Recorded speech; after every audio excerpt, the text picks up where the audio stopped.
to follow the law. These reckless sanctuary policies also force federal immigration officers to go into local communities to apprehend criminal illegal aliens. If sanctuary cities were to simply communicate and work with federal immigration authorities, then federal agents could arrest criminal illegal aliens in a secure environment like a state or local jail. Instead, they have to risk their own safety and public safety by having to go into uncertain, dangerous circumstances just to make arrests. Sanctuary cities make us all less safe and are a public safety nightmare. That is why I launched an investigation into sanctuary cities and why these mayors are here today. We cannot let pro-criminal, alien policies and obstructionist sanctuary cities continue to endanger American communities and the safety of federal immigration enforcement officers. Today, Mayors Wu, Johnson, Johnston, and Adams will be publicly accountable for their failure to follow the law and protect the American people. President Trump and his administration are taking action against sanctuary cities. And Congress must follow, not by allowing a single penny of federal funding to go to cities and states that prioritize criminal aliens over the American people. I now yield to Ranking Member Conley for his opening statement. Thank you, Mr. Chairman. Every member here today, Democrats and Republicans alike, agrees that violent criminals don't belong in our communities. We all want our cities to be safe and have zero tolerance for violent crime, irrespective of the status of the perpetrator. Where we disagree is that my Republican colleagues prefer a selective application of the law to shield the President of the United States from accountability and this administration from the rule of law itself. In America, we uphold the rule of law, independent from partisan politics, without fear or favor. Betraying those convictions, President Trump's Department of Justice has tried to force the conditional dismissal of very serious charges against one of our witnesses here today, in exchange for that witness's total and complete submission to the radical immigration agenda being propounded by the administration. And the DOJ has done so over the objections of a Republican acting U.S. attorney whom President Trump appointed. Rather than enabling a flagrant corrupt and quid pro quo, 7 federal prosecutors, 7, including Republicans, resigned.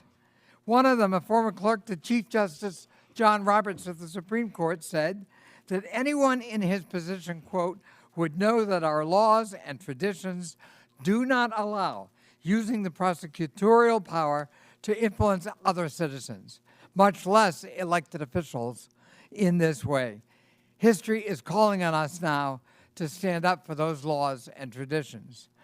Doing so also demands an affirmation of state and local sovereignty in determining the most effective ways to keep residents safe in compliance with federal law.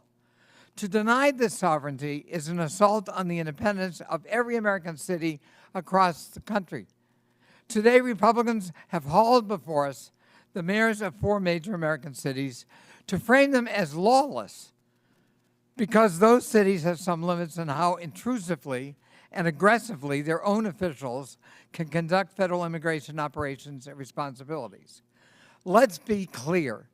The state and local laws that Republicans have issue with today are in full compliance with federal law.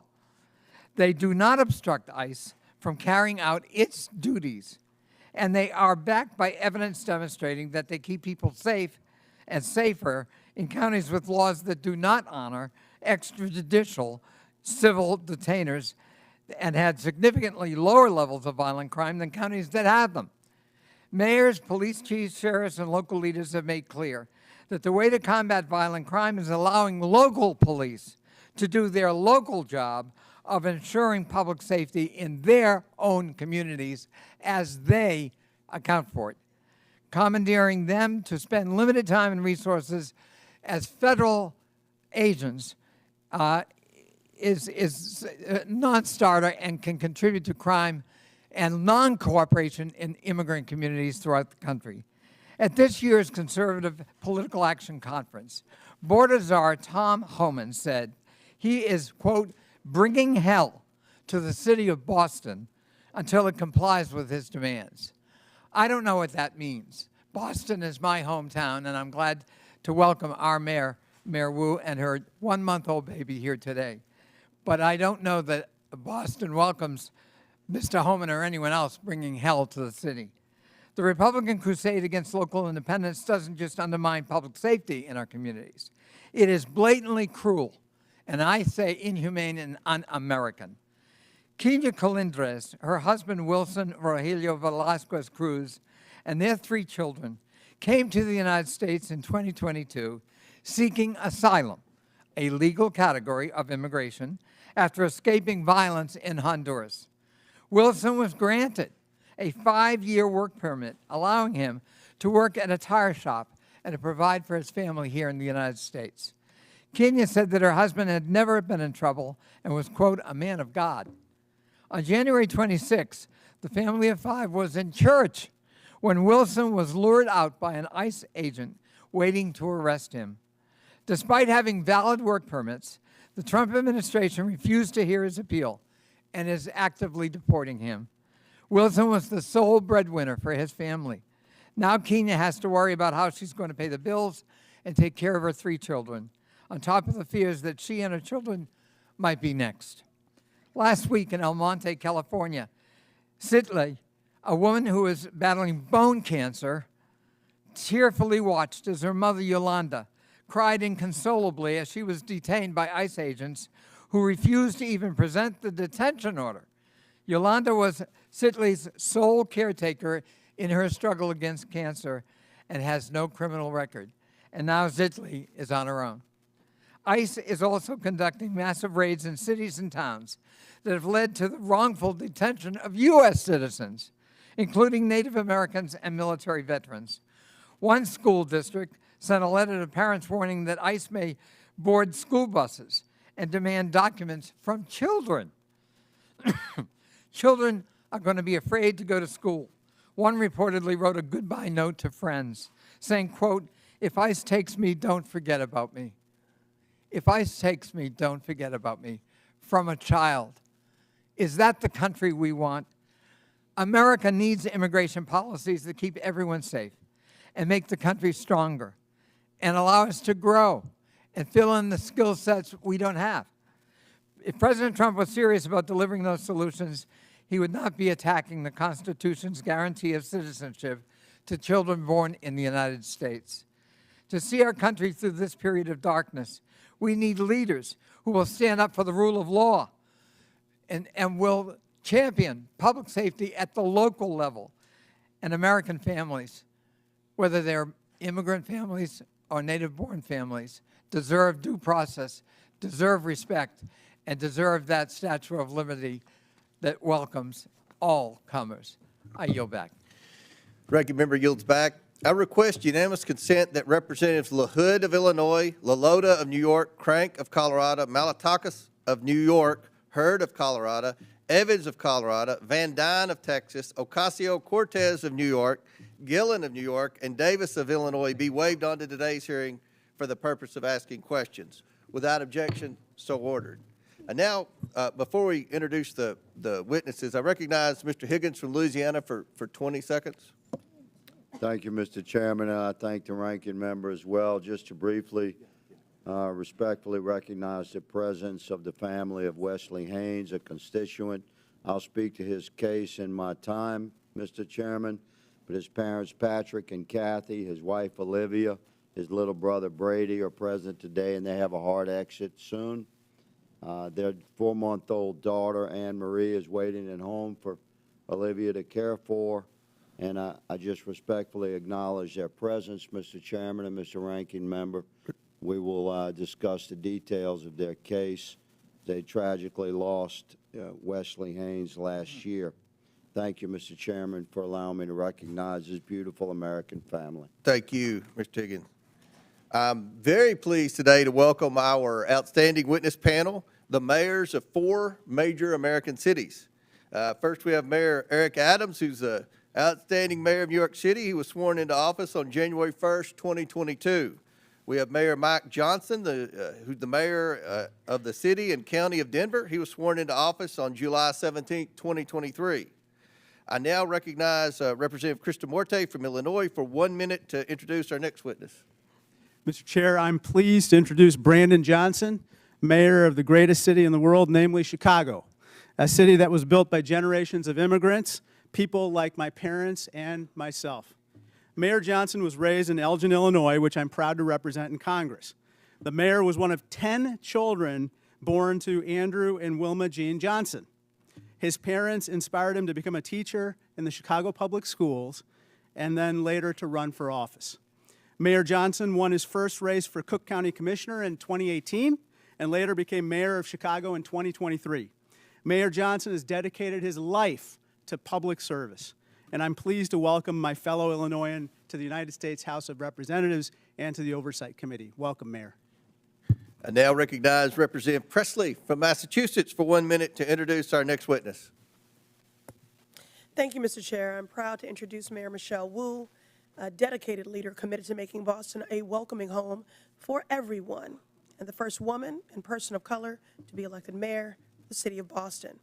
For over a decade, I've had the privilege of working alongside Mayor Wu and witnessing her dedication to public service firsthand. She leads with compassion, she is innovative and inclusive. Under her leadership, Boston has become the safest major city in America, a city that is welcoming to families from all walks of life. Just weeks ago, she welcomed her newest family member, baby Mira, who is with us today, a beautiful reminder of the future she's working to build. Madam Mayor, I am grateful for your partnership, friendship, and leadership. Thank you for being here.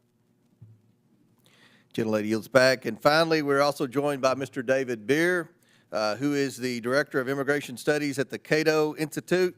Mr. Bier is the minority witness here today. I want to thank you all again for joining us, and I look forward to our discussion this afternoon. Pursuant to Committee Rule 9G, the witnesses will please stand and raise their right hand.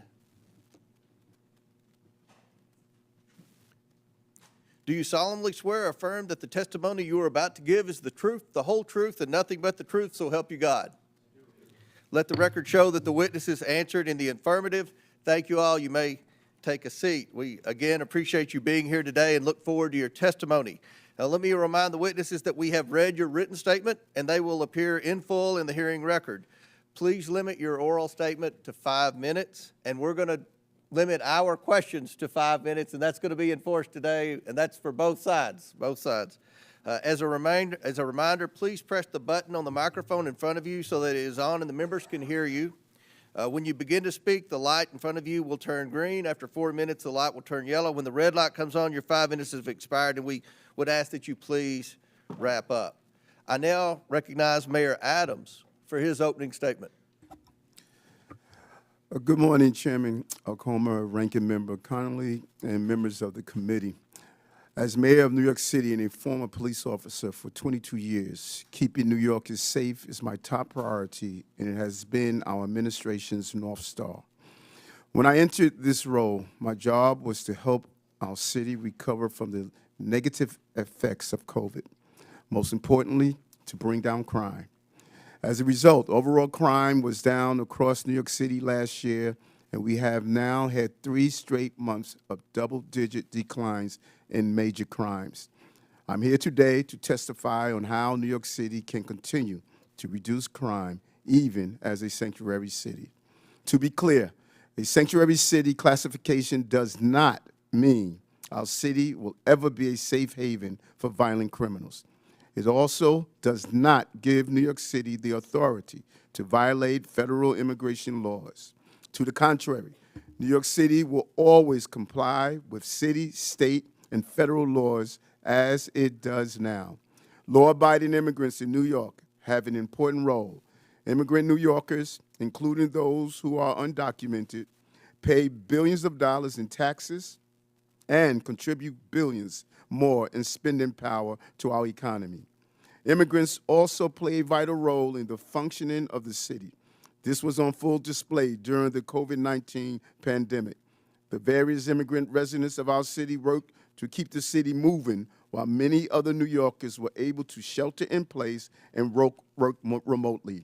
Hospitals, the food industry, and many other businesses were able to function because of the commitment of our immigrant population.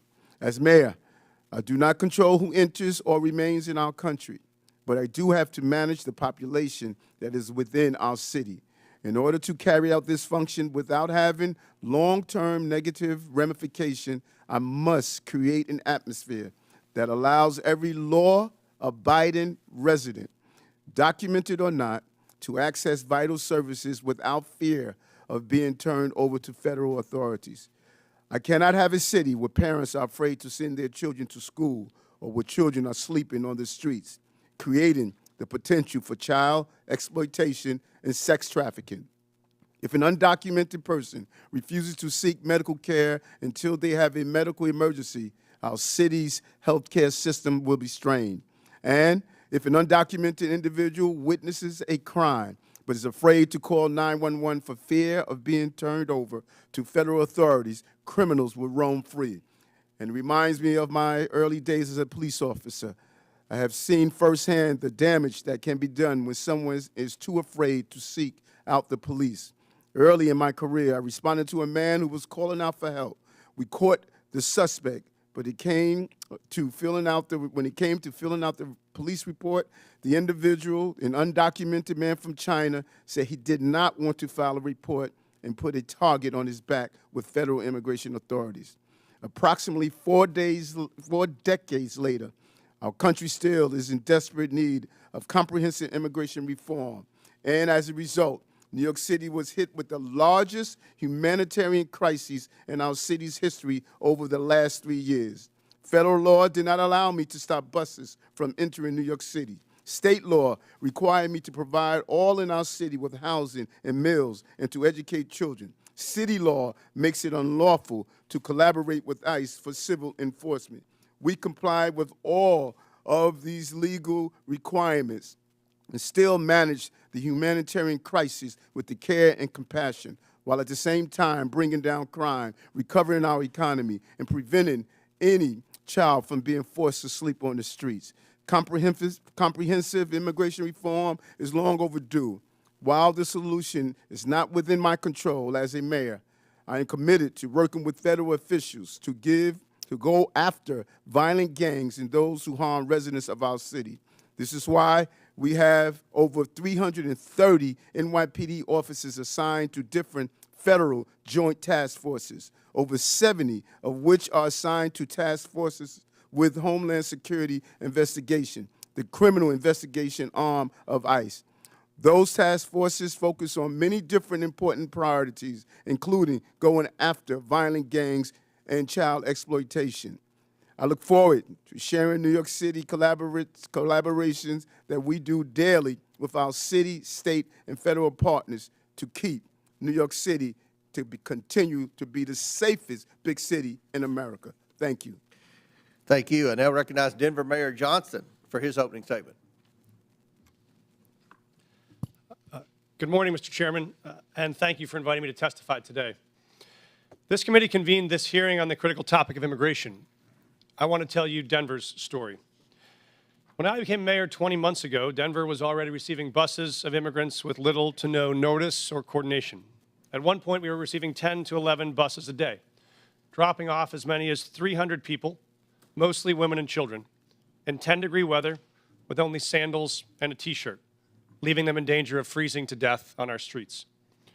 All told, 42,000 people arrived in Denver over 18 months, the largest per capita influx of any city in America. We are each entitled to our own opinion about what should happen at the border, but that was not the question facing Denver. The question Denver faced was, what will you do with a mom and 2 kids dropped on the streets of our city with no warm clothes, no food, and no place to stay? As mayor, I have to protect the health and safety of everyone in our city. As a man of faith, I have a moral obligation to care for those in need. As Scripture says, for I was hungry, and you gave me something to eat. I was thirsty, you gave me something to drink. I was a stranger, and you invited me in. So that's what we did. In Denver, we believe our problems are solvable, and we are the ones to solve them. So we went to work. When we started, we had the largest encampment in Denver history, with more than 200 migrant families living in freezing temperatures. So we opened 8 different city shelters housing 5,000 people.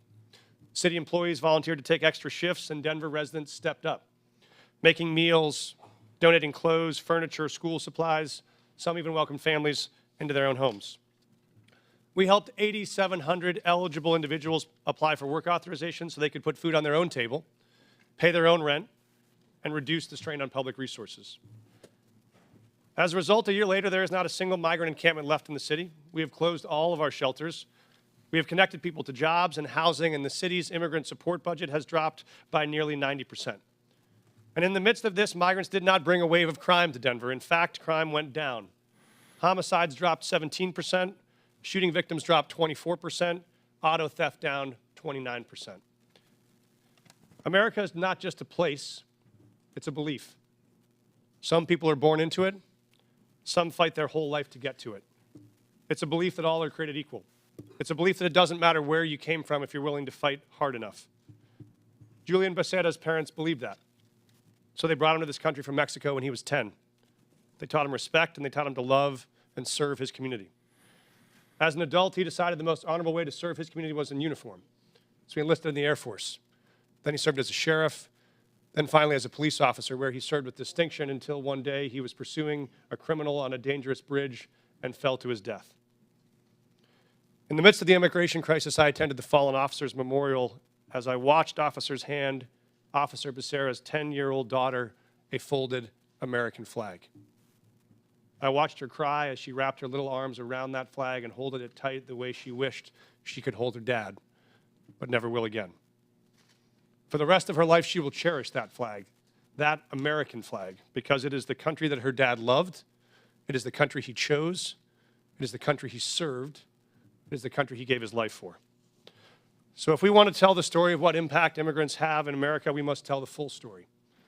That story must acknowledge that this country is lucky to have people like Julian Becerra, who love this country enough to risk their lives to keep us safe, to keep all of us safe. When buses started showing up filled with migrants, some in my city were afraid, just like I'm sure some of your constituents are afraid. They were afraid about crime and homelessness and worried about what these new people might take away from them. I understand that fear. And the truth is, people who are new to this country do good and bad just like all of us. But there's another truth. When those buses kept on coming, Denver made a choice as a city, not to hate each other, but to help each other. Not to turn on each other, but to turn to each other. And see if together we could solve a problem that felt bigger than any one of us. And that's what we did. It wasn't perfect, and it required sacrifice from all of us. But in the end, Denver came out stronger and closer than we were before. Because Americans expect us to do more than point fingers. They expect us to solve problems. So if Denver can find a way to put aside our ideological differences long enough to manage a crisis we didn't choose or create, it seems only fair to ask that the body that is actually charged with solving this national problem, this Congress, can finally commit to do the same. Thank you, Mr. Chairman. Thank you. I now recognize Chicago Mayor Johnston for his Thank opening you. statement. Thank you, Chairman Comer. Thank you to the ranking member Connolly and to the members of this committee.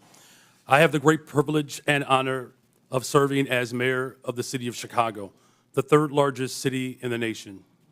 Established by a Black Haitian man and a Potawatomi woman, Chicago is and always has been a proud city of immigrants. Generations of new arrivals, including the descendants of the enslaved during the Great Migration, created a vibrant city where 1 in 5 residents is foreign-born. Each day, I wake up to serve every one of Chicago's 77 unique neighborhoods and those who live in our great city. As mayor of Chicago, nothing is more important to me than the safety and well-being of all residents. And since I was elected, my administration has been laser-focused on creating and implementing public safety initiatives that protect all Chicagoans. We launched the People's Plan for Community Safety, which builds trust between communities and law enforcement by prioritizing transparency and violence intervention. We established a dedicated robbery task force that reduced robberies by 25% citywide. We added over 200 detectives, increasing the clearance rates on our cases. And we've updated police equipment and technology so that our police officers have the tools they need to effectively prevent and fight crime. Our efforts to improve public safety by building trust with and investing in our communities are working. Violent crime is down in Chicago. The city ended 2024 with its lowest homicide rate in 5 years. The city is also safer because of our Welcoming City Ordinance. That law makes sure that the city's police resources are focused on our local priorities. In fact, the 40 years of Chicago's leaders have recognized that our policies toward civil immigration matters help to prevent and solve crimes. Put simply, any actions that amplify fears of deportations make Chicago more dangerous. Those fears cause witnesses and victims to avoid cooperating with police. The cooperation of all people, regardless of their immigration status, is essential to achieving the city's goals of reducing crime and pursuing justice for victims. When there is trust between city's residents and the police, undocumented immigrants come forward to report crimes to local law enforcement and provide information that helps the police solve those crimes. And now, I know there are myths about these laws, but we must not let mischaracterizations and fear-mongering obscure the reality that Chicago's crime rates are trending down. We still have a long way to go, but sensationalizing tragedy in the name of political expediency is not governing, it's grandstanding. Every violent crime is devastating, but scapegoating entire communities is not only misleading, it is unjust, and it is beneath us. So let me be clear.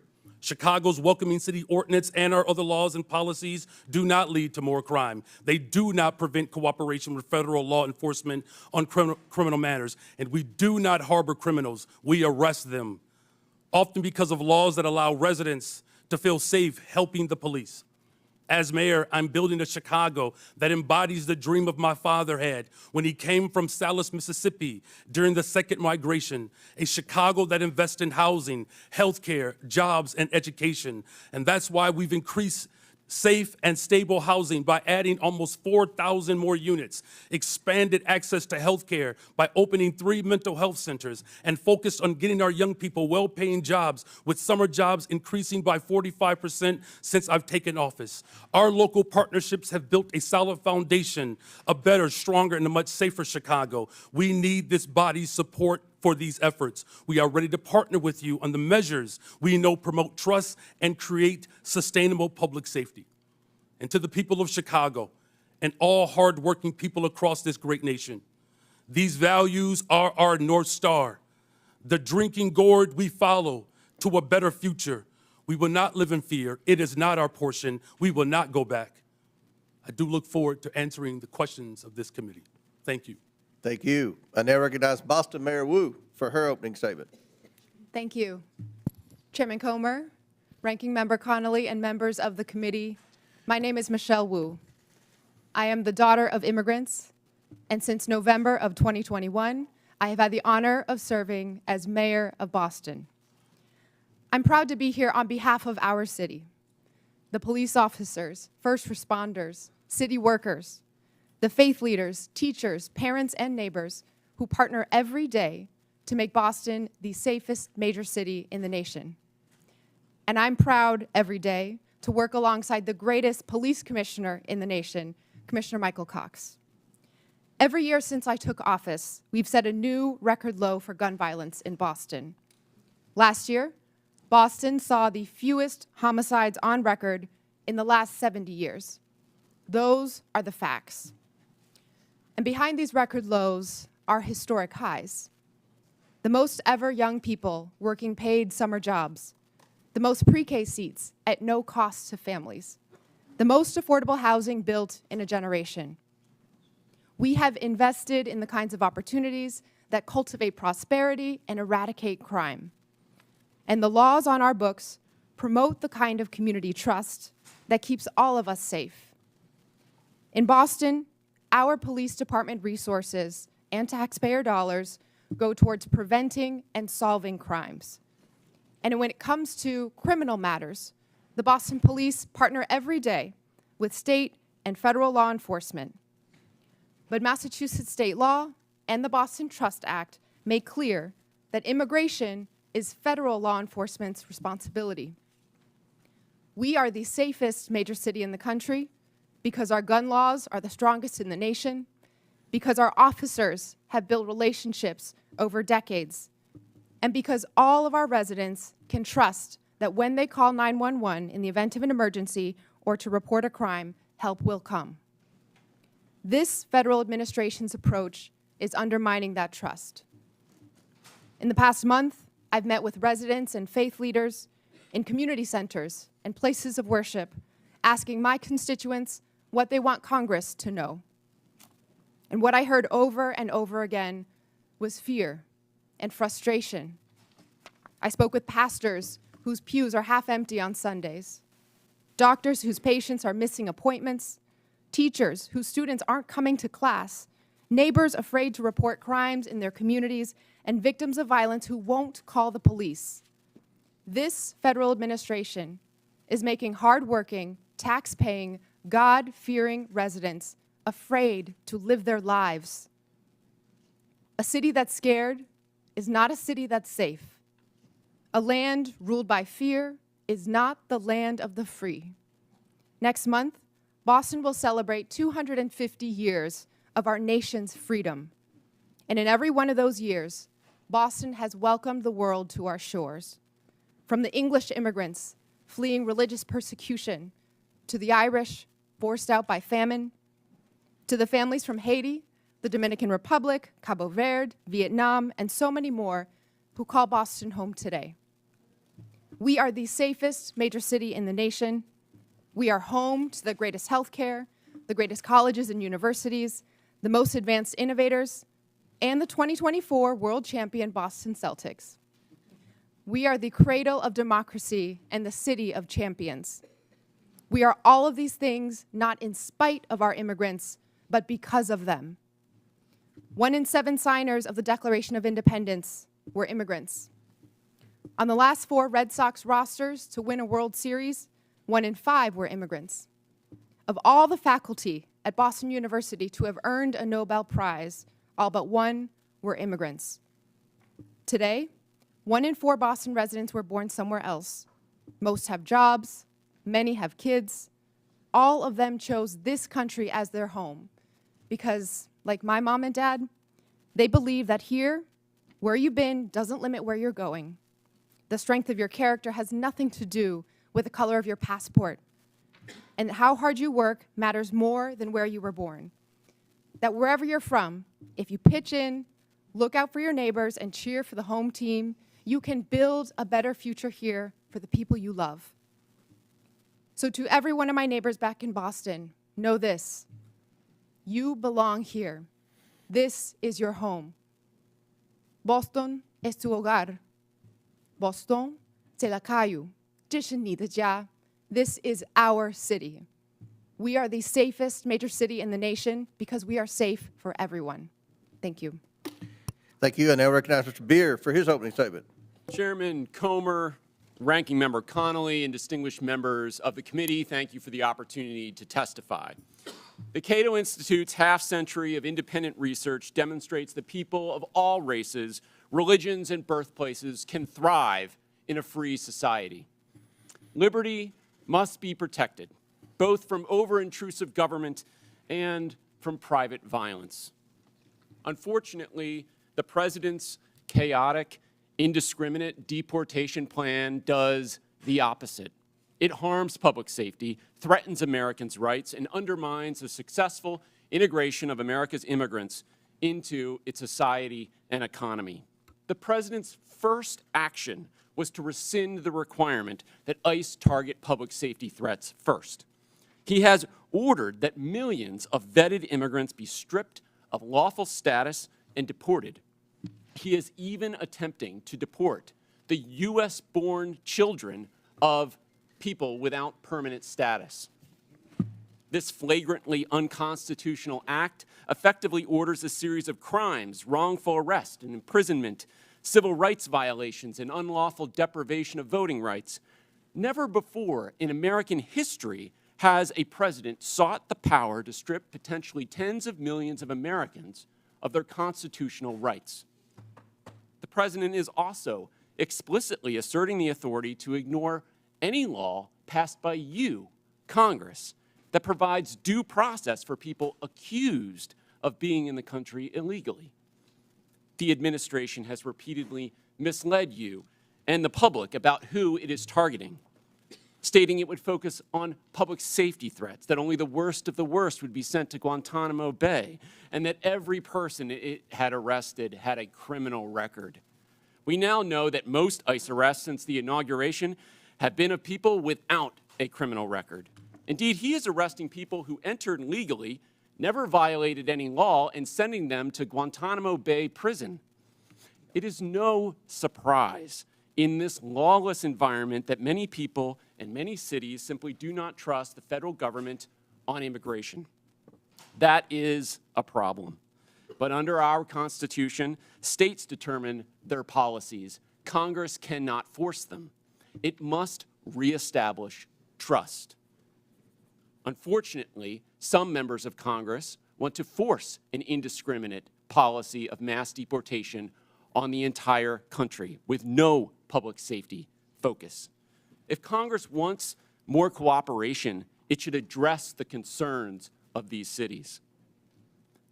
What Congress should do is reestablish trust. Indiscriminate mass deportation agenda is a far greater threat to public safety than any city policy. A mountain of empirical research shows that reasonable restrictions on ICE cooperation do not increase crime rates, and that immigrants lower crime rates. Immigrants, including illegal immigrants, commit crimes serious enough for them to be incarcerated at half the rate of U.S.-born Americans. Data from Texas shows that illegal immigrants are 36% less likely to commit and be convicted of murder. At least before this current mass deportation effort, immigrants were more likely to report crimes than U.S.-born Americans. Don't jeopardize that. Mass deportation is diverting law enforcement resources away from obtaining justice for victims. Indeed, it even targets the victims. Sabotaging local economies and obliterating communities will not restore public safety. It will make us poor while increasing the crime rate and victimization rate for Americans. There is a better approach. We don't need chaos and disorder of illegal immigration or of mass deportation. Why don't people come legally? Because Congress has provided so few options for them to do so, not updating its laws in the last 3.5 decades. Just 3% of those applying for permanent legal status in 2024 received it. That's the failed policy. Let peaceful immigrants pay to get vetted, work, and contribute legally, and let law enforcement at all levels focus on keeping Americans safe. Thank you. All right, our witnesses have concluded their opening statements. We're going to begin with questions from members, and I want to remind the members, we have 60 members today that are going to ask questions. So I'm going to strictly enforce the 5 minutes. I'll hit the gavel if anyone's still talking, and we'll allow the witnesses to answer the question, but let's please be mindful. We have a lot of questioners today for this very important hearing, and again, we thank the witnesses. I'll recognize myself to begin questions for 5 minutes, and I have limited time, so I want to start with a simple yes or no question, and I'm going to hold you all to that because after the first question, then we'll allow for a little more time. But Mayor Johnston, in 2017, Denver prohibited city officials, including corrections officers, from assisting and cooperating with any investigation, detention, or arrest procedures related to federal immigration laws. The city also stated that federal immigration authorities shall not be granted access or allowed to use the secure areas of any city or county jail. Mayor Johnston, is Denver a sanctuary city? A lot of folks use that term. Yes or no? Sorry, Mr. Chairman. Folks use that term differently. I can tell you what Denver does. We do not. Okay, I take that as a yes. Mayor Johnson, no, yes or no? I take that as a yes. Mayor Johnson, on March 10th, 2023, you posted on X that Chicago must lead and live by the promise to be a sanctuary city. Is Chicago a sanctuary city? A 40-year policy of being a welcoming city. Yes. a 40-year I think policy that of a is- welcoming yes. city. Mayor Wu, in November 2024, you gave an interview noting that you served on the city council a decade ago when the Boston Trust Act was first passed. You said in that interview that in terms of Boston's policy, there is a prohibition on resources and personnel going to enforce civil immigration detainers, meaning Boston police and other departments cannot cooperate with ICE when it comes to detaining on civil warrants. Mayor, is Boston a sanctuary city? Boston is a safe city. I take that as a yes. And Mayor Adams, on November 12, 2024, you said, quote, "This is a sanctuary city," but I must comment that you have, of the witnesses today of the major cities, you have publicly stated that you were willing to work with ICE on detaining the most criminal illegals, and I want to publicly thank you for that. But my question to you, sir, is New York City a sanctuary city? Based on our classification, yes. Okay. Last year, in a Boston suburb, an illegal alien raped and impregnated his 14-year-old daughter while living in a shelter for illegal aliens. Mayor Wu, under Boston law, would you turn this criminal over to ICE on a detainer? Whenever there's a criminal warrant, Boston police enforce that and hold people accountable. So would you turn that criminal over to ICE? This happened outside the city of Boston, but I can tell you in the city, whenever someone commits a crime, whenever there's a criminal warrant, we hold them accountable. If ICE deems that they are dangerous enough to hold, obtain a criminal warrant, and the Boston police will enforce it. Will you turn that criminal over to ICE? We follow the laws, I and take we that make as a no. sure that everyone. In Chicago, safe. an illegal alien who is a suspected member of a violent foreign gang who was brought into custody for his potential involvement in a murder. He was released when Cook County declined to press charges. This illegal alien is also facing charges for kidnapping and sexually assaulting his former girlfriend last year. Now he's on the streets. Mayor Johnston, under Chicago law, would you turn this criminal over to ICE on a detainer? Our local law enforcement works hard every day to get criminals off the streets of Chicago. Would you And turn that criminal over to ICE? That's the problem. That's one of the topics of this conversation. That's one of the problems we've heard from Tom Hammond and from the Homeland Security is that in your cities, when someone's apprehended for a crime and ICE is now with this new federal policy wanting to come in and deport the criminal alien, that you will not cooperate with ICE. Will you turn that criminal over to ICE? And we do not harbor criminals. Our local police department works hard every single day to ensure that the city of Chicago is Yes safe. or no? Will you turn the criminal over to ICE? With a criminal warrant from the federal government, our local law enforcement repeatedly collaborates with federal agents.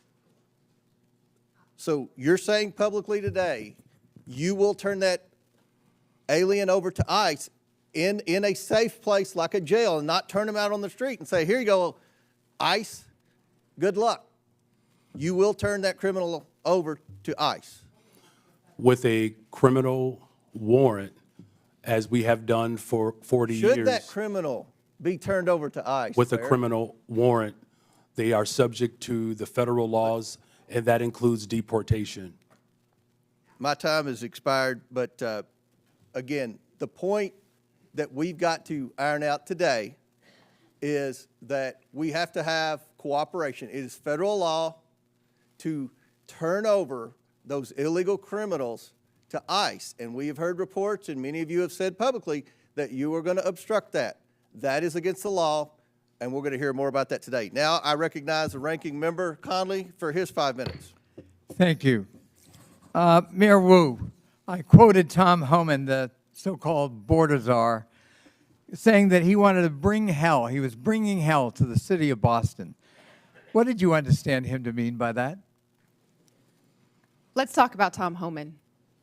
Shame on him for lying about my city, for having the nerve to insult our police commissioner who has overseen the safest Boston's been in anyone's lifetime. Bring him here under oath, and let's ask him some questions. I am here to make sure that the city of Boston is safe, Others may want to bring hell. We are here to bring peace to cities everywhere. Mayor Johnston of Denver, what would your reaction be if Tom Homan wants to bring hell to your city, Denver? We think that we have folks in Denver who are working hard, playing by the rules, paying taxes. There is no one that is seeking hell to come to Denver. What people are looking for is opportunity and hope. And for the That's not record, available. he can do whatever he wants to do, I guess. But the fact of the matter is you absorbed on a per capita basis the largest immigration a year or two ago, and you indicated that your crime rate actually fell. It didn't increase. Is that correct? That is correct. Crime is down in Denver. We have homicides down 17%. Violent shootings are down 24%. And in Auto thefts Boston, down. I'm sorry, I've got limited time. Mayor Wu, same thing in Boston. The Boston crime rate has been falling, correct? We had 24 homicides last year, 24 too many, but that represented a tremendous reduction, one of the biggest drops anywhere in the country. Thank you. So the correlation between immigration and crime is false, as you point out, Mr. Bier. Perhaps you can elaborate that. I find it ironic that you characterized correctly, in my view, President Trump and Tom Homan's approach to immigration as lawless when they're invoking law and order and crime as the rationale for their lawlessness. Could you expand on the lawlessness and the irony of the fact that, as you point out in your testimony, the crime rate among immigrants is half that of the native population? That's right. I have a table in my written testimony that you can look at. Top 20 cities for immigration court filings over the last 4 years. 19 of those cities saw a decline in their homicide rate. If you look at all of the major cities, there is a negative correlation between increasing numbers of immigrants and the homicide rate. So that means more immigrants, lower homicide rates.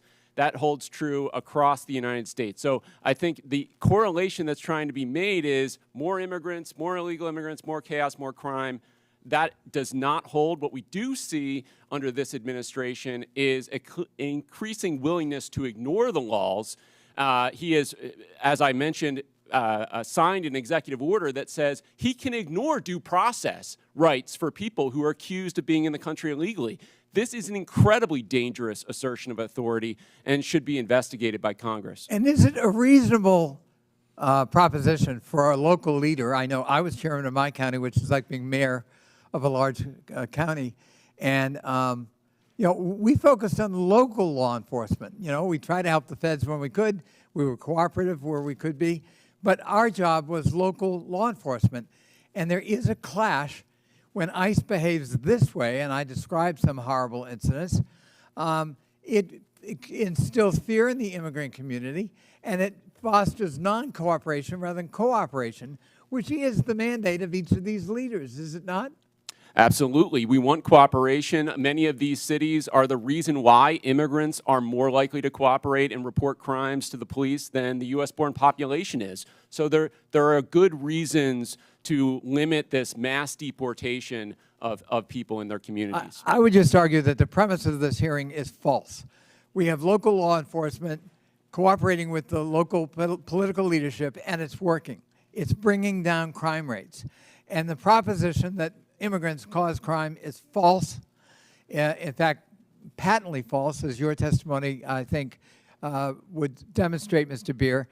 And the idea that these are sanctuary cities that need to be punished is simply a war on urban America. And I'm proud of the mayors who are in front of us here today, and I thank them for their testimony, and I thank them for their service to their local communities. I relate to it, and I think it's a noble calling. I yield back. Gentleman yields back. Chair recognizes Ms. Boebert from Colorado. Thank you, Mr. Chairman. Mayor Mike Johnston, I hope we can start off on a level field of agreement here. So in your testimony, you said that locals were asking Denver, what will you do?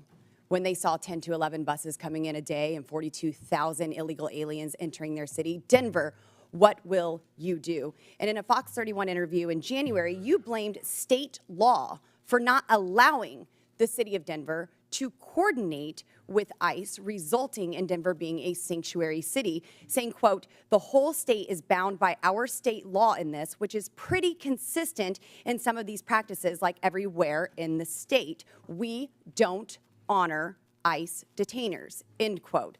I've demanded Governor Jared Polis and the Colorado State Legislature to repeal them.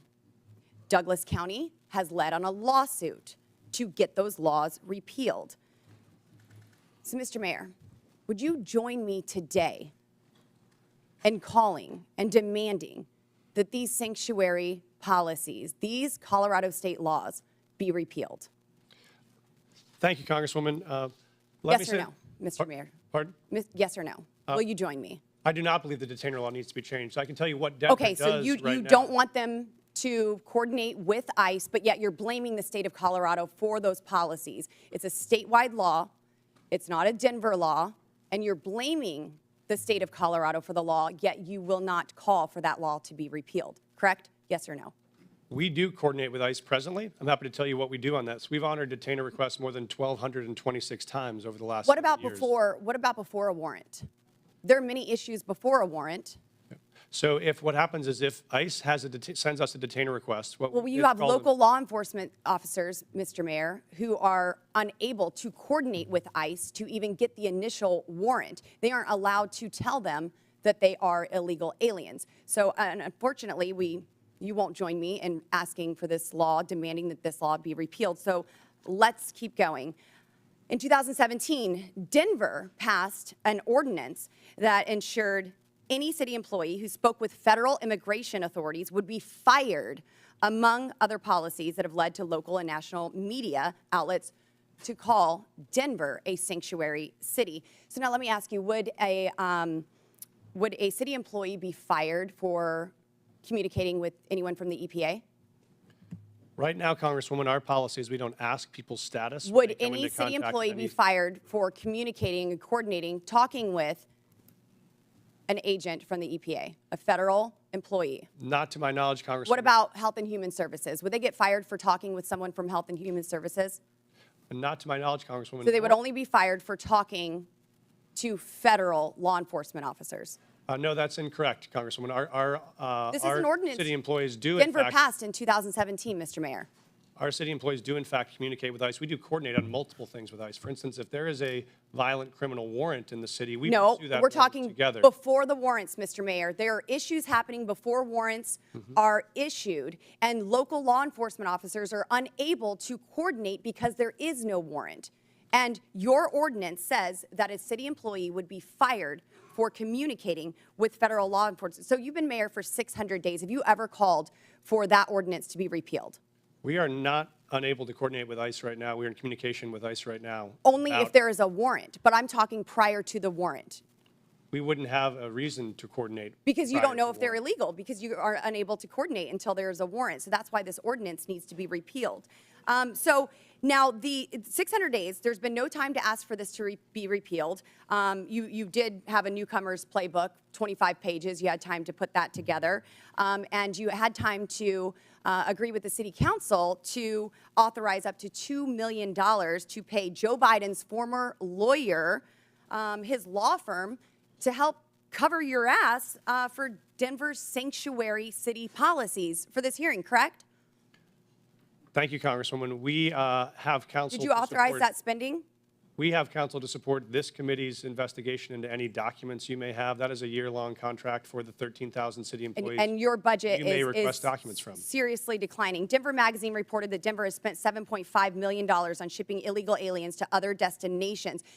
Mayor Adams, did Mayor Johnston ever coordinate with you and tell you that he was shipping illegal aliens to your city? We coordinated in communication around the entire asylum seeker issue in our cities. So I've heard that Denver crime went down. Well, Aurora's crime went up because you were also shipping them to Aurora. And we have documentation that I don't have time to discuss here in this hearing that proves you were shipping illegal aliens to Aurora. Their crime was increasing while you were hiding under laws that you will not demand be repealed, ordinance from your city, and then crime was going up from Trinidad Aragua gangs vandalizing apartment owners.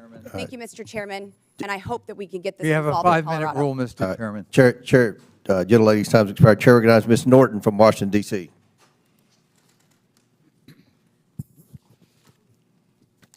There have been a lot of talk today about these cities and their, in my view, principal decision not to respond to extrajudicial ICE detainers. But I would like to back up and talk about these detainers, what these detainers really are. Requests from ICE to unconstitutionally hold someone without due process or probable cause. Enforcing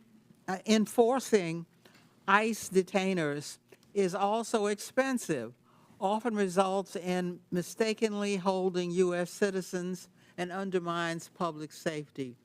It diverts resources from protecting the local community to carry out the federal government's job of immigrant enforcement. Mayor Johnston,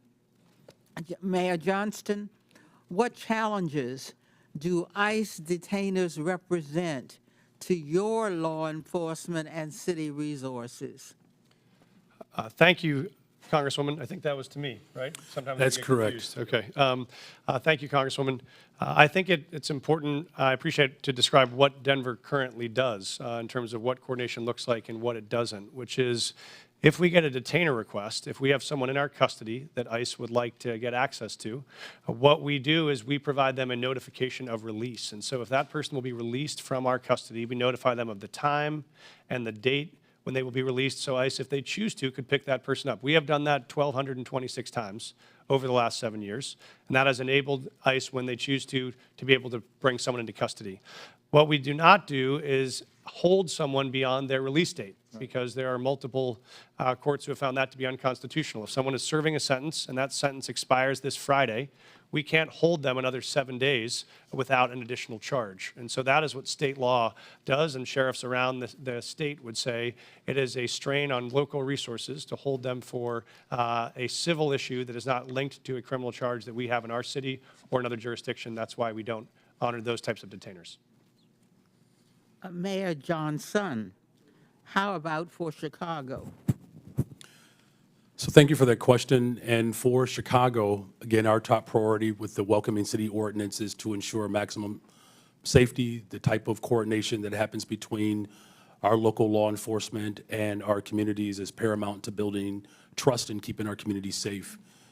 The ordinance, as well as the state law, the Illinois Trust Act, which was passed with bipartisan support and signed by the Republican Governor, Bruce Rauner, we do not permit our local law enforcement from engaging in any federal matters. With a criminal warrant, our city and our state will cooperate with the federal government, but without a criminal warrant, our local law enforcement focuses in on local issues to keep the people of Chicago safe. Mayor Wu, how would fulfilling ICE detainers detract from public safety in your city? Thank you, Congresswoman, for hosting us, first of all, in your district. We hear every day from Boston residents, a city that is 28% people who were born in another country, that the trust and feeling that they know they can call 911 when they need help, or if they have information to solve a crime and police need that help, that they feel comfortable in doing so. And so our policy in Boston is that regardless of your background or immigration status, you have access to our libraries. We want you to take your kids to school. We want you to be part of our community. And also, regardless of immigration status, if you commit a crime, if you do harm in the community, you will be held accountable. It is critical to the safety of Americans that cities have the ability to decide what is in the best interests of their people. Mayors and local enforcement know their cities best. I would yield any time remaining to the ranking member. I just want to underscore what the gentlelady has said. Local government knows best how local enforcement, law enforcement works. And cooperating with ICE is part of that, but they can't be a substitute for ICE doing its own job, which is a federal responsibility. Thank you for yielding. Before I recognize Ms. Jordan, I believe Ms. Boebert has a unanimous consent. Yes, Mr. Chairman, I'd like to ask unanimous consent to submit to the record multiple local news articles referencing Denver's sanctuary policies, including the newcomers playbook written by Mayor Adams and the budget, which shows millions and millions of dollars of the Denver city budget cut. Without objection, so ordered. Chair now recognizes Mr. Jordan from Ohio. Thank you, Mr. Chairman. Mayor Johnston, who's Abraham Gonzalez? Thank you, Congressman. He is a individual that was released from the county jail on Friday in the city and county of Denver. That's all you know about him? I do know that he was facing charges that the Venezuelan gang member arrested by Border Patrol on September 20th, 2023, released into the country by the Biden administration. A few months later, he's arrested in your city, charged with aggravated assault. On March 11th, 2024, he's charged with motor vehicle theft, stole a car, and then on March 20th, 2024, Mr. Gonzalez is charged with felony menacing. 6 days after that last charge, ICE sends you a detainer, which includes an administrative warrant. Basically, it says if you're going to release this bad guy, this gang member who allegedly stole a car, menaced people, and assaulted people, give us a 48-hour heads up. Is that right? That refresh your memory? I do know about the detainer request. I do know that we provided a notification of release. What kind of notice did you give ICE when you released him? We gave him notification. I'm not sure how long in advance 1 hour. it was. I do know that. 1 hour. I do know that there Gave were him a 1 hour notice, and you released him 5 days ago, right? Why not give him more heads up? Actually, let's put the slide up. Let's see what it says here. Let's put the slide up. This is what the Denver Sheriff's Department, it's kind of hard to see, so I'll read it. It says, Denver Sheriff Department, ICE notification being released to the streets. I simply said, just release him to us. You release him to the streets. Why not release him to ICE? Thank you. What we've done, and we do this regularly, we've done 1,226 of these, is we notify I'm ICE. asking about one. I'm not asking about the 1,200. I'm asking about Mr. Abraham Gonzalez, who's a gang member from Venezuela, stole a car, assaulted someone. You had him in your custody for how long? I know that we released him. 345 days you had him in custody. And I said, hey, can you give us 48 hours heads up? I don't know. You gave him 1 hour notice. Mr. Congressman, we notified them and released. There were 6 ICE agents present when he was released, so they had enough time to respond and to be present. Respond where? To the jail where we released him from. So we released him we notified them of the release time. When we notify them of release, they come to the jail facility to pick them up. They're Why still didn't you say, that's not what you said. You said you release him to the streets. Did you release him to the streets or release him to ICE? What we do, sir, is we release him from our county jail and we coordinate with ICE on that release time and release date so that ICE can come and pick them up from that location. Pick them up where? In the parking lot? Yes, sir. They're on the facility Guess property. what happened in the parking lot? I know, sir. I've reviewed the video. So I looked at it. I've talked to the sheriff last night. One of the ICE officers got assaulted, didn't he?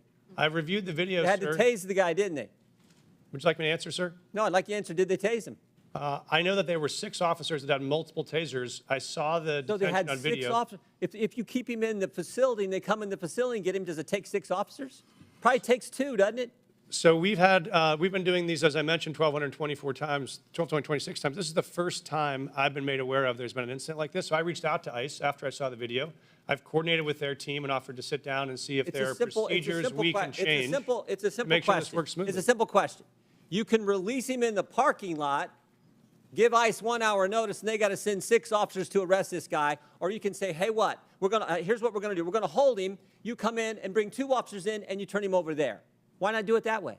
We have a city ordinance. You know why you don't do it that way? We have a city ordinance that governs. Because you're a sanctuary city. This is the whole point. No, sir, I disagree with you. Oh, okay. Because I'll tell you why.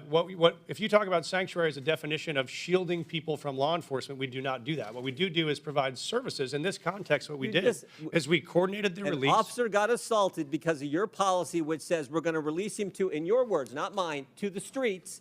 They have to arrest him in the parking lot. They bring 6 officers when they could have had 1 or 2 just come in your facility, in the jail, and take the guy there. But you won't do it that way. I've seen the video. I've reached out to ICE. I've offered to sit down and coordinate on strategies. If we need to make adjustments to what we do on releases, we'll do that. This is the first time in the 1,226 releases I've heard of an incident, I read your so we'll written take testimony action. last night. I read your written testimony last night. 4.5 pages. And you used the word safe, safer, or safety 13 times.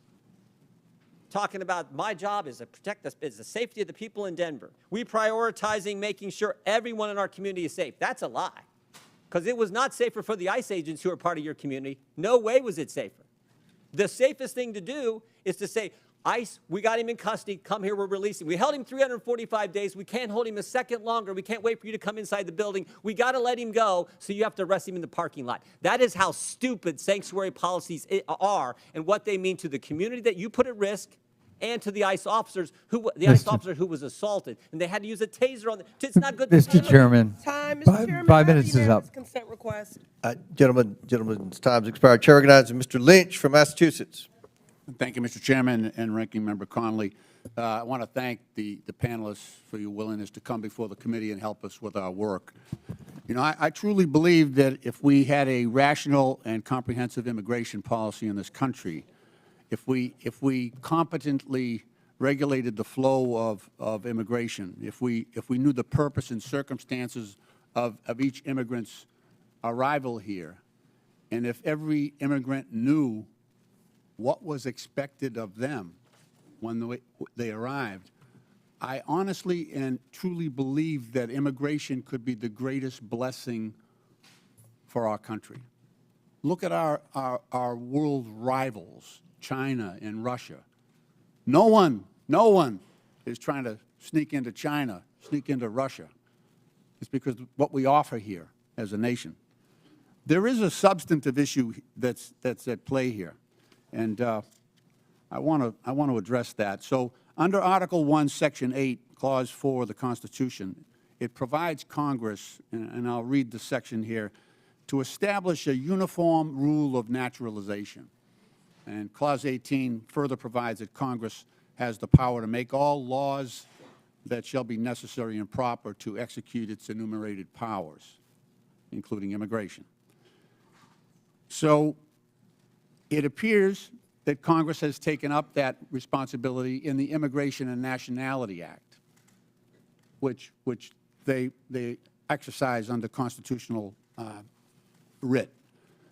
On the other hand, we have local so-called sanctuary city laws that at times, so those sanctuary cities laws tend to address local cooperation with federal authorities in your jurisdictions, within your cities. And sometimes it does appear that the sanctuary city laws are defending against the congressional grant of authority to operate in that area. Now, you all, as mayors, and I ask this of the entire panel, you deal with this every single day, and we've heard some of it in your testimony eloquently. How do we, as lawmakers, we're struggling with this right now. There's a tension between that authority of Congress to act under Article 1 of the Constitution and then your responsibility, nobly taken, to provide a safe environment for the residents and visitors to your cities. How do we reconcile, and I'm asking you for advice. You have a great perspective on this. How do we together reconcile the tension between those two operating systems, grants of power? And I'd welcome any advice you have on that, because that's what we are struggling with up here in terms of trying to come up with a comprehensive immigration policy that addresses all of these concerns. Mayor Johnston? Congressman, I'm happy to start the response. We obviously believe there is a federal system that has federal obligations and state and local obligations. We think, as Mayor Wu said, that our officers are uniquely prepared, trained, and ready to enforce local law and to keep our city safe. We want to focus on that. We do not have the capacity for our law enforcement to be doing federal immigration enforcement, but we want to be partners in making sure we're pulling violent criminals off the street. We do that now. We've done it in the past. We'll keep doing it. But we think the capacity for the federal government to focus on. But what I'm trying to point out is this. So the current president of the United States, Donald Trump, rode into office on this issue. On this issue. He put people in fear. I'm in a state that's 2,400 miles from the border. We're going to spend $1.5 billion on providing services and housing and everything to people who are in our state unlawfully. He got into office on that issue. So the costs to democracy are massive. It is now threatening our democracy because we have mishandled this issue.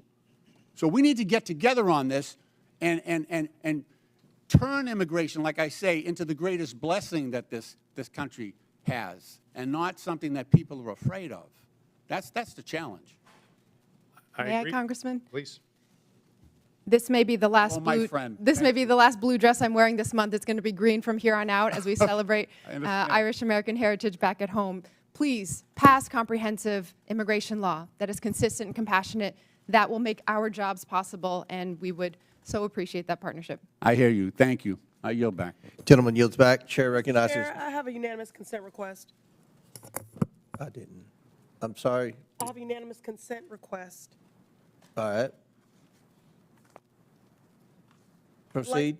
Okay, I'd like to seek unanimous consent to enter into the record thousands of DHS agents shift to deportation instead of drugs, weapons, and human trafficking. That is February 2025 USA Today. Without Also- objection, so ordered. Parents pull kids from childcare as immigration fears hit U.S. youngest. Without objection, so ordered. Chair. Finally, an 11-year-old girl in Texas died by suicide after she was bullied about her family's immigration status, her mother says. Without objection, so ordered. Chair recognizes Dr. Gosar from Arizona. Thank you, Mr. Chairman. Mayor Wu, I'll be showing up at your house tomorrow with my bags at 5 o'clock. Leave your doors unlocked, please. What are you making for dinner? Because I expect a warm meal and a balanced diet. Now, I'm going to need a car, and please leave me some cash because I'm going to need to go to my doctor's appointment on Friday. That would be to Mr. Mayor Johnston. Now, I don't want to sleep on the couch, so put me up at a luxury hotel. You're the Mayor Johnston. Obviously, you wouldn't like this because you don't know me, right? You know nothing about me. You might not like that. Sanctuary cities offer this kind of hope, this false hope, to illegal aliens by saying that very thing. Stay with me. We don't tell anybody that you break our laws. Now, thank you. You've made the United States complicit and one of the largest purveyors of human trafficking in the world. Thank you. You're disgracing the legal immigration system that came here, and the immigrants that came here the right way, through Ellis Island at the time, now through our going through our process. And I want to talk about that process because I've always been told, and it's never been really challenged, is that good process builds good policy, builds good politics. I think that works really, really good because you can always fall back to the process. If the process isn't good, you always get a good process.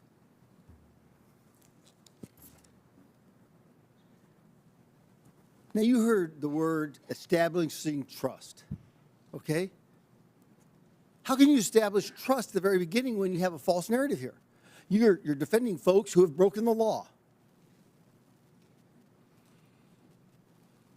The definition I've always looked at is trust is a series of promises kept.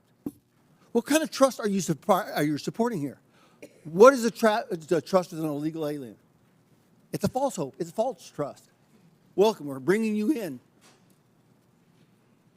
It's disorganized process.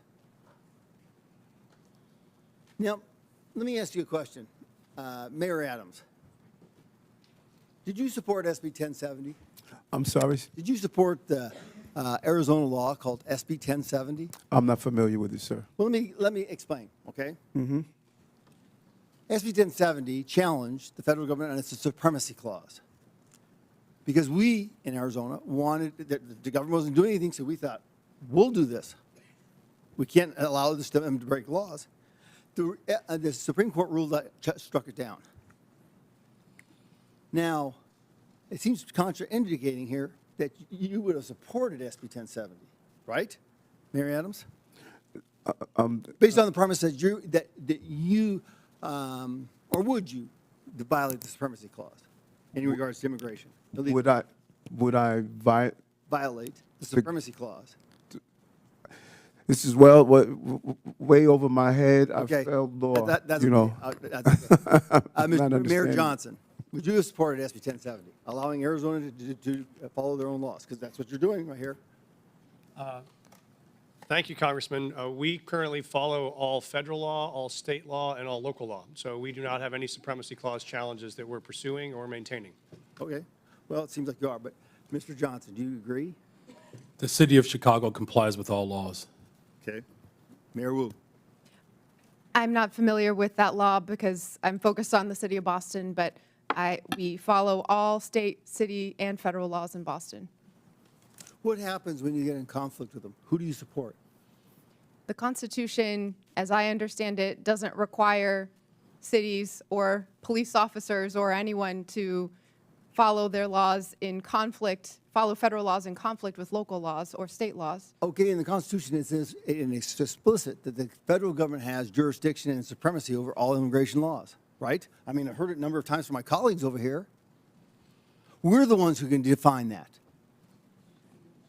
We're the ones that have that. We just heard we want a comprehensive immigration policy. How can you get a comprehensive immigration policy when you're defining it from the very get-go? You're building it on false premises and false tenets. Respectfully, Congressman, you could pass bipartisan legislation, and that would be comprehensive immigration law. What The would you false have? narrative is that immigrants in general are criminals, or immigrants in general cause all sorts of danger and harm. That is actually what is undermining safety in our communities. If you wanted to make us safe, pass gun reforms. Stop cutting Medicaid. Stop cutting cancer research. Stop cutting funds for veterans. That is what will make our city safe. Yes, thank you. I yield back. Chair recognizes Mr. Krishnamurti from Illinois. Thank you, Mr. Chair. Mayor Johnson, there's been much talk about Chicago and its enforcement of laws to rid our communities of criminals, so I want to give you a chance to address some of these questions. First, Mayor Johnson, the city of Chicago operates under 4 sets of laws: federal, state, county, and of course, Chicago's own laws, right? That is correct. And most of these laws are not within Chicago's sole power to change. For example, the Illinois Trust Act, a state law, was enacted in 2017 by then Republican Governor Bruce Rauner and dictates interactions between ICE and law enforcement, right? That is correct. And under Chicago's own law, I have a copy of it right here, Chicago is required to help ICE whenever ICE presents a judicial criminal warrant for an arrest, correct? Yes. In fact, Chicago has assisted ICE with criminal warrants in the past, right?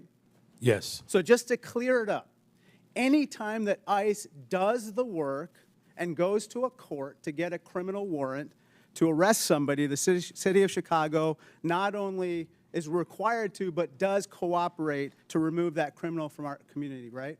That is correct. Let me turn to another topic. President Trump has said many things about Chicago, including that it is, I have this NBC News report, worse than Afghanistan. Mayor, I'd suggest the facts suggest otherwise. For example, Condé Nast recently named Chicago the best big city in America 8 years in a row. A friendly amendment, best freaking city in the world, city of Chicago. Chicago's the largest rail hub in America.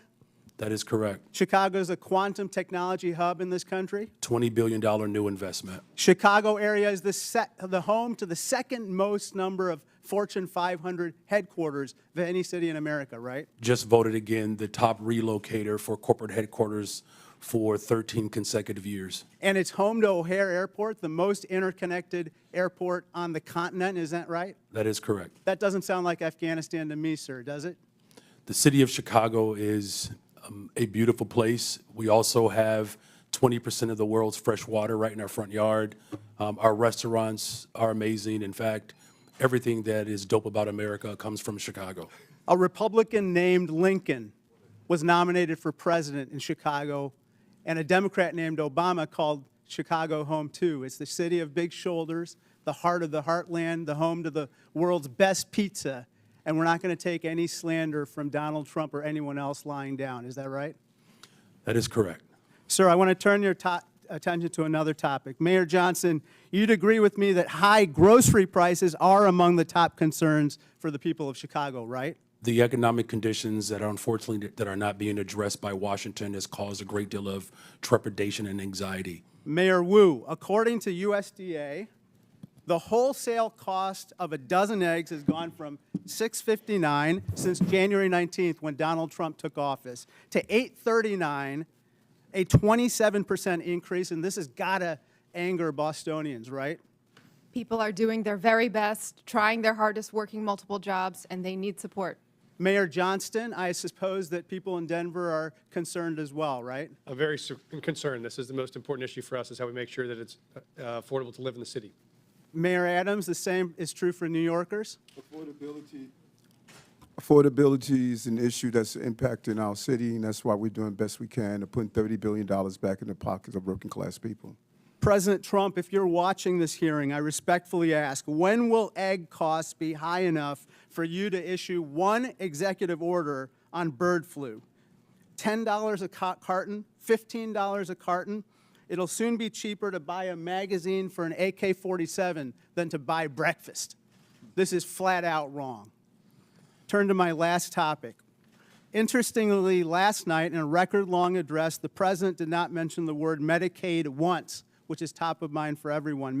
Mayor Johnston, you don't dispute that 1.6 million people in Cook County are enrolled in Medicaid, right? I do not dispute that. In fact, in most of our safety net hospitals, 70% of the individuals that are being serviced are being serviced through Medicaid.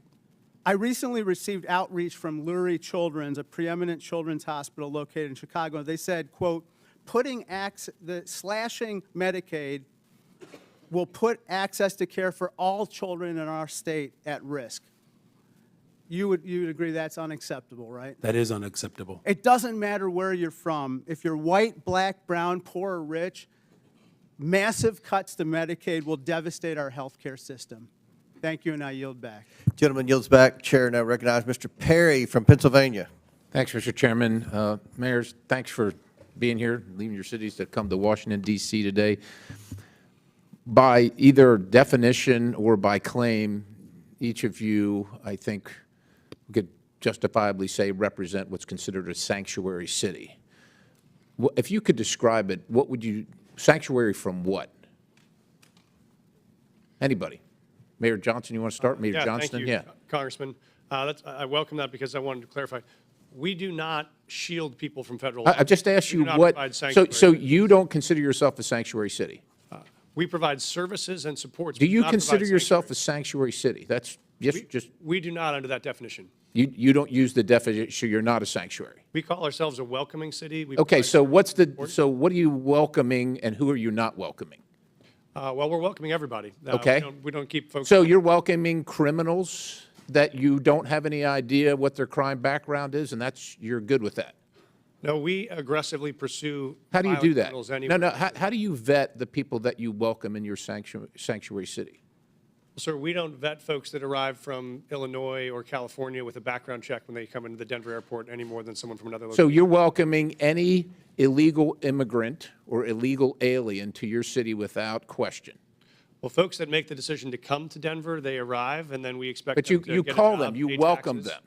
You welcome them. You call them to your city and say, if you come here, you will be safe from what? Thank you, sir. We don't call anyone to our city. Folks that arrive in our city, we offer same access to services they may need to be successful. And if they break the law, we hold them accountable, we charge them, we prosecute them. What about if they've already broken the law? Well, if they've already broken the law and there is another jurisdiction that has a warrant for that person, they let us know and we would cooperate to transfer them to that jurisdiction. I think we saw in Mr. Jordan's conversation with you that you really don't do that. Mayor Johnston, how about you? How many, according to my records, you have welcomed 51,648 illegal aliens to your sanctuary city. So I'd ask you, sanctuary from what? If you're referring to the number of individuals that were bused from Governor Abbott without any coordination, the 52,000 individuals that were seeking asylum, those individuals were bused to us. I passed a bus ordinance to work to coordinate with the governor of Texas. He refused to do that. But that transfer of individuals was the result of the governor of Texas, not the result of a welcoming city ordinance. Welcoming city ordinance. So you're not welcoming these people that came here illegally? The individuals that were bused to us from the border. From They were Governor not welcome in Chicago? You didn't welcome them? You didn't provide them sanctuary? So the welcoming city ordinance is pretty straightforward. It allows for our local law enforcement to focus on local policies, and that's why we're seeing a decline in violence. So you in the don't city of care Chicago. about federal law enforcement policies, only local policies? We comply with all laws. What I do care about is this body, Washington, passing comprehensive immigration So reform. let me ask you this. Chicago residents reported 28,443 violent crimes during 2024 alone, cases of aggravated assault rising to the highest level in 2 decades. Now, also, state funds, $160 million, were issued to illegal alien job assistance shelters in Chicago. You're the mayor of Chicago. Do you think that your residents or the residents of your state should be paying for that more than they should be paying for their own needs, their own roads, their own public safety?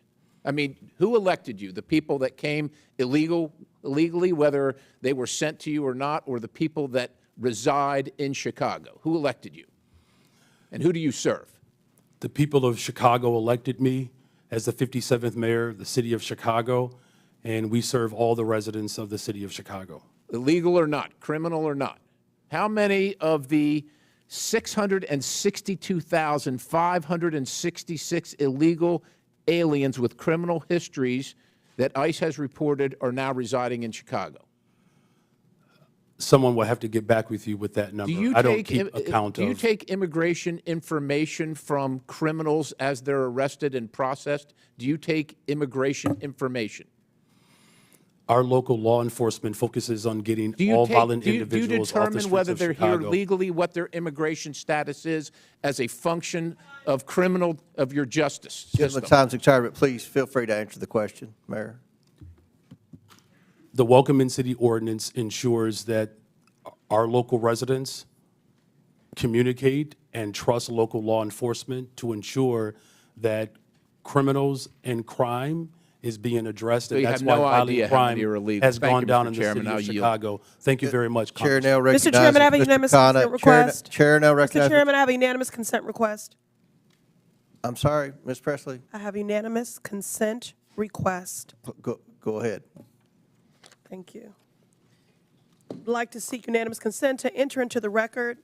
Mass deportations would deliver a catastrophic blow to the U.S. economy. This is from the Joint Economic Committee, December 2024. From where? What publication? The Joint Economic Committee, December 2024. Without objection, so ordered. I'd like to seek unanimous consent to enter into the record from the American Immigration Council, October 2024, mass deportation, devastating cost to America, its budget and economy. Without objection, so ordered. Chair recognizes Mr. Khanna from California. Mr. Chair. Wait, I'm sorry. Mayor Wu needs a short break to attend to her young child. Mayor. Mr. Chairman, I got the note that the baby's okay for now, so I'll continue. But thank you. I will. I believe from my husband that the baby's okay, and Okay, well, and just the arrangement, let us if know. it's All right, okay, was okay. that everyone would take a break, so I wouldn't have to go into a back room by myself to nurse when it's time. But thank you. Chair recognizes Mr. Khanna. Thank you, Mr. Chair. Mr. Chair, I find the Republican position in this hearing quite ironic, because the Republicans are the party that are always touting local government, state government, local control, and not having federal overreach. So I want to explore actually one of your favorite topics on the other side of the aisle, the infamous mask mandates. I know how much you love them. When CDC came out with the mask mandate order of January 29, 2021, they said that we needed to have fines of $1,500 for anyone who didn't wear a mask on a plane or in a public space. and they said that they needed to be referred criminally to the Transportation Authority if they violated it more than once. Now, Governor Abbott said in Executive Order 38, we're not going to enforce, we're not going to have our cities enforce the mask mandate. And Governor DeSantis said the same thing. We're not going to have our local police enforce the mandate. I want to ask Mayor Adams and Mayor Wu, because you had slightly different views on the mask mandate, but Mayor Adams, you were actually praised in New York for saying we are going to take away some of these mask mandates earlier so businesses can open and there can be a revival in New York. Did you ever, in law enforcement, to your knowledge, enforce the CDC mask mandate and ask your law enforcement to fine people who didn't wear a mask $1,500? What we did was looked at the science and looked at how it will impact business, and after issuing warnings in education. But I think it's fair to say, Mayor, right, you never referred anyone to the Transportation Department for prosecution, and you never had local police out there saying we're going to fine people $1,500 with the CDC mandate.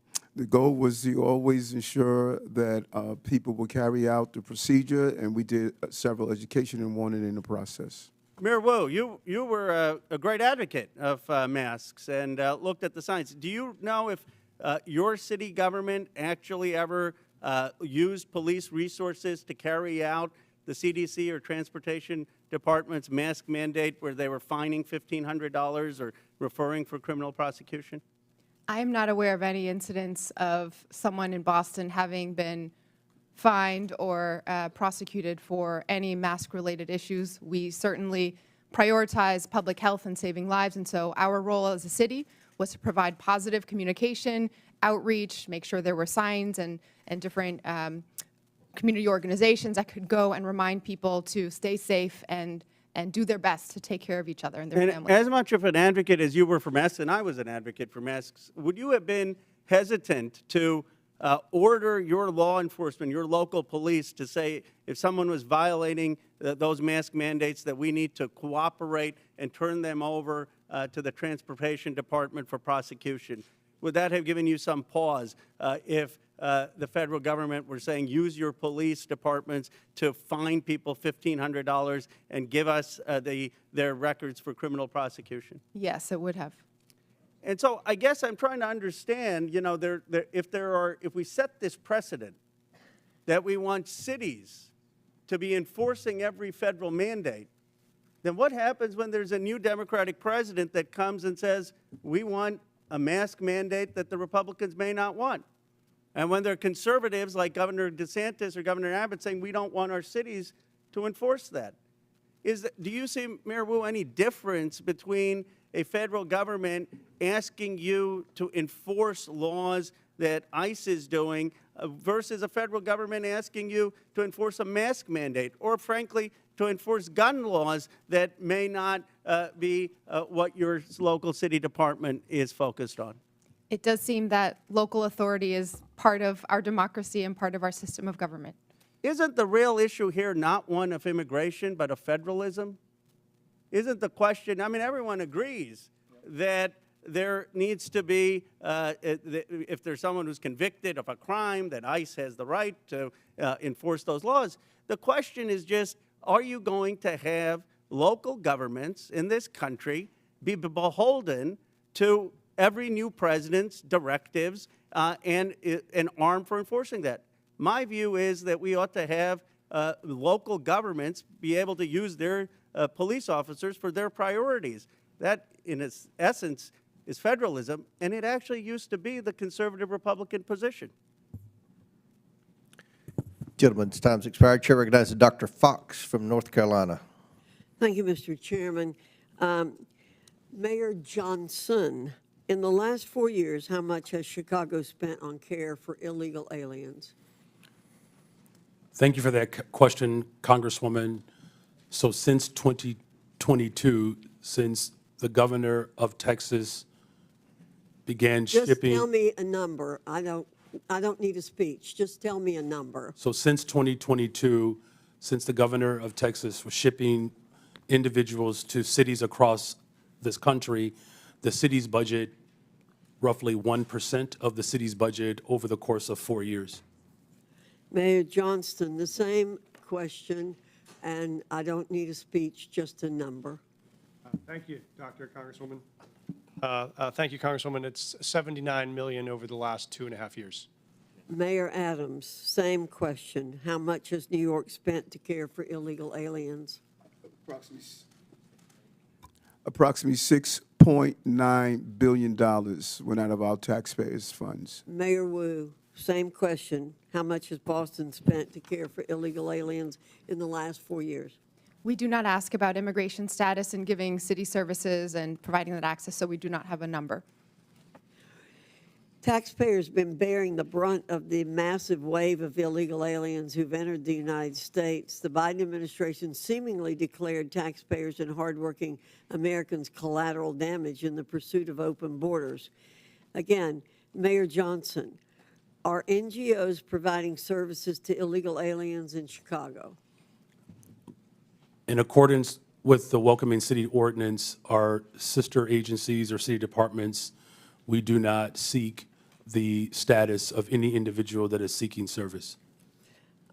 Mayor Johnston, are NGOs providing services to illegal aliens in Denver? Thank you, ma'am. When folks arrive on the streets without food or resources or shelter, we do provide food or shelter regardless of where folks arrive from. Mayor Adams, same question. Yes, in combination of city agencies and nonprofits, we responded to the migrant asylum seekers humanitarian crisis that hit our city. And Mayor Wu, I assume you don't know their status, but do you know if there are NGOs are providing services to people arriving in your city without any kind of documentation? There are community organizations, many of them in Boston, who seek to serve all of our Boston residents. Congress must provide oversight and ensure accountability for taxpayer funds going to NGOs. Agents from Customs and Border Protection have been outspoken in opposition to allowing NGOs to assist illegal aliens in subversion of law and order. When asked if NGOs are working at cross purposes to the mission of Border Patrol agents, the chief of the National Border Patrol Council said, quote, "Most definitely, and they should not be allowed, but our government allows it," end quote. NGOs receiving taxpayer funding through grants pay for everything from food, shelter, and transportation to legal services that help the migrants traverse Mexico. That is why I introduced H.R. 245, the Grant Integrity and Border Security Act. This bill would require all NGOs who apply for a federal grant to certify as part of their application that they have not, will not, and are not engaging in acts that violate federal immigration law. If NGOs continue violating our immigration laws, then my bill would ensure that no federal funds can ever go to the violators. It's time to pass this bill, ensure accountability, and secure our cities and the border. And with that, Mr. Chairman, I yield back. Gentlelady yields back. Chair recognizes Ms. Brown from Ohio. Thank you, Mr. Chairman. Today we've heard my colleagues on the other side of the aisle demean and dehumanize immigrants, choosing fear-mongering and political theater over real solutions. So let's take a moment to set the record straight. The best chance for comprehensive immigration reform came in 2013, when a bipartisan Senate majority passed a bill strengthening border security and providing a path to citizenship for longtime residents. But House Republicans killed it. Fast forward a decade later to last year, the Senate crafted another bipartisan deal, one that would have enhanced border security and tackled the fentanyl crisis with better technology and more agents. But Donald Trump torpedoed it, preferring anti-immigration rhetoric to real solutions. So this isn't about fixing the problem, it's about exploiting it. And let's not forget, the president wasn't complaining about this when he was employing undocumented immigrants at his resort. We all remember President Trump's tired old tactics from his first term, the harmful Muslim ban. referring to black and brown countries as quote unquote shithole countries and the cruel images of kids in cages. This time around is no different. President Trump signed multiple executive orders before even attempting to work with Congress. Mind you, a Republican-controlled Congress. So this isn't about policy, it's about fear. For the last decade, Trump has pushed menacing messages portraying all immigrants as criminals. But it isn't just coming from Trump. It's being amplified by right-wing media. A recent Ipsos poll found that people who watch Fox News are twice as likely to believe myths about immigration, including the false idea that immigrants commit more crimes than native-born Americans. This is objectively false, yet 2 in 3 Fox viewers believe it is true. This serves a purpose: fueling outrage, distracting from real solutions, and keeping the conversation stuck in a cycle of fear instead of facts. And Trump's latest immigration crackdown reinforces these misperceptions. ICE raids, choreographed for cameras, deportation sweeps with photo ops, wardrobe changes, and tough talk. The cruel performative videos of immigrants in shackles, $200 million in taxpayer money to air pro-Trump propaganda ads. Talk about waste, fraud, and abuse. All spectacle, no substance, all performance, no plan. On the campaign trail, J.D. Vance and Donald Trump promoted vile and xenophobic lies about Haitian immigrants in my state of Ohio. And now the Trump administration has moved to strip protections from 500,000 Haitians. These are people who have lived, worked, and contributed to this country for years. And they came here the right way, the legal way. But instead of recognizing their contributions, we are forcing them back to a country plagued by violence, instability, and humanitarian crisis. All so Trump can claim 500,000 more deportations. The cruelty isn't just the point, it's their pleasure. So let's be honest about what's really going on here. Mayor Johnston of Chicago, what sort of an impact will the Trump administration's decision to allow arrests at sensitive locations like hospitals, preschools, churches, and courts have on your city? Thank you for that question. As a welcoming city space, it's important that the trust between the community and law enforcement is strong. That's ultimately how we have built a safer city. Just this year alone, violent crime is down 20%. Any type of threat to the civility and to the humanity of people is a threat to the evolution of our democracy. And so it's incumbent upon Washington to ensure that we are funding our education system, that we are funding our transportation system, our healthcare system, creating more jobs. Just since I've been in office, we've increased youth employment, summer jobs by over 40%. Making sure that our young people see their purpose is the value of this democracy. And so I call on this body to continue to invest in the city of Chicago that sends billions of dollars to Washington. Thank you. Fear and cruelty are not the solution. It's distinctly un-American and a dangerous distraction from the Congress's responsibility to actually deliver progress on this challenging facing our country. And with that, I yield back. Gentlelady yields back. Chair recognizes Mr. Grofman from Wisconsin. Yeah, just a couple comments first. As far as the idea of who's committing crimes, we have no idea how many illegal immigrants in this country are committing crimes because nobody keeps track. Okay, if I go to a prison or a jail in Wisconsin with, I don't know, 1,500 inmates, and I ask how many of these people are here illegally or how many are citizens of another country, nobody will know the answer to that question. So that's why we don't have hard facts on how many crimes people committed. The other thing I like to point out is every year in this country, about 850,000 new people from other countries are sworn in as American citizens. I don't know of Donald Trump ever talking about reducing that number. Maybe he should reduce that number, but I've never heard him talk about reducing that number. Our concern here was illegal immigration, and I would hope the vast majority of Americans think we ought to have a immigration law that the 850,000 new citizens every year go through. But if we're going to have an immigration law, it means we have to do something with the people who try to become permanent residents without going through the proper structure. Now, I think part of our problem here is we have a lot of people who don't understand why we have an immigration law at all. And I want to ask all four of you as I go down, we go down the row here, do you believe the United States should have an immigration law, or do you believe that just anybody should be able to show up and come in? And we'll start with Mayor Adams there. I strongly believe we need to have an immigration law. I strongly believe we need to secure our borders.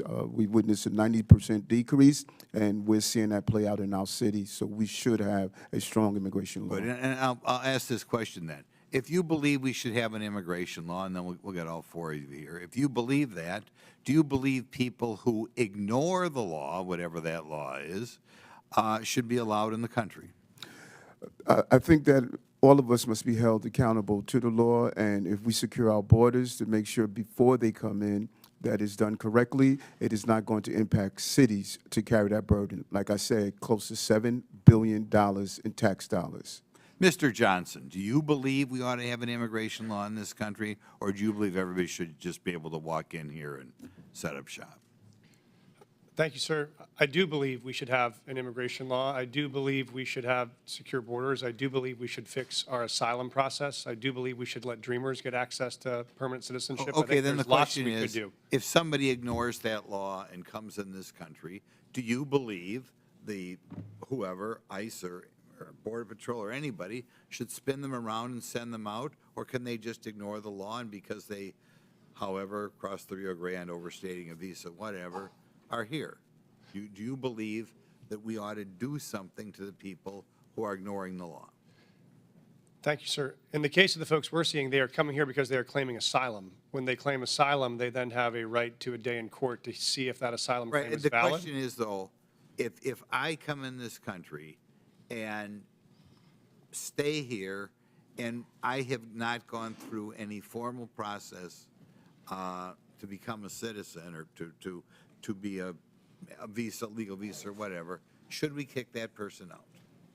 The folks that we're serving, sir, are trying very hard to navigate that legal process. It's often a 7-year wait for a court date when they arrive to this country, so part of it is the backlogged administrative need at the border. Every month under President Biden, at least the statistics I have, 30 to 40,000 people, what are called gotaways, came across the southern border, didn't ask for asylum, didn't ask for anything. Do you believe that people who just come across that way should be escorted out of the country, or do you believe just because they ran between the designated checkpoints that they, as the result, get to stay here forever?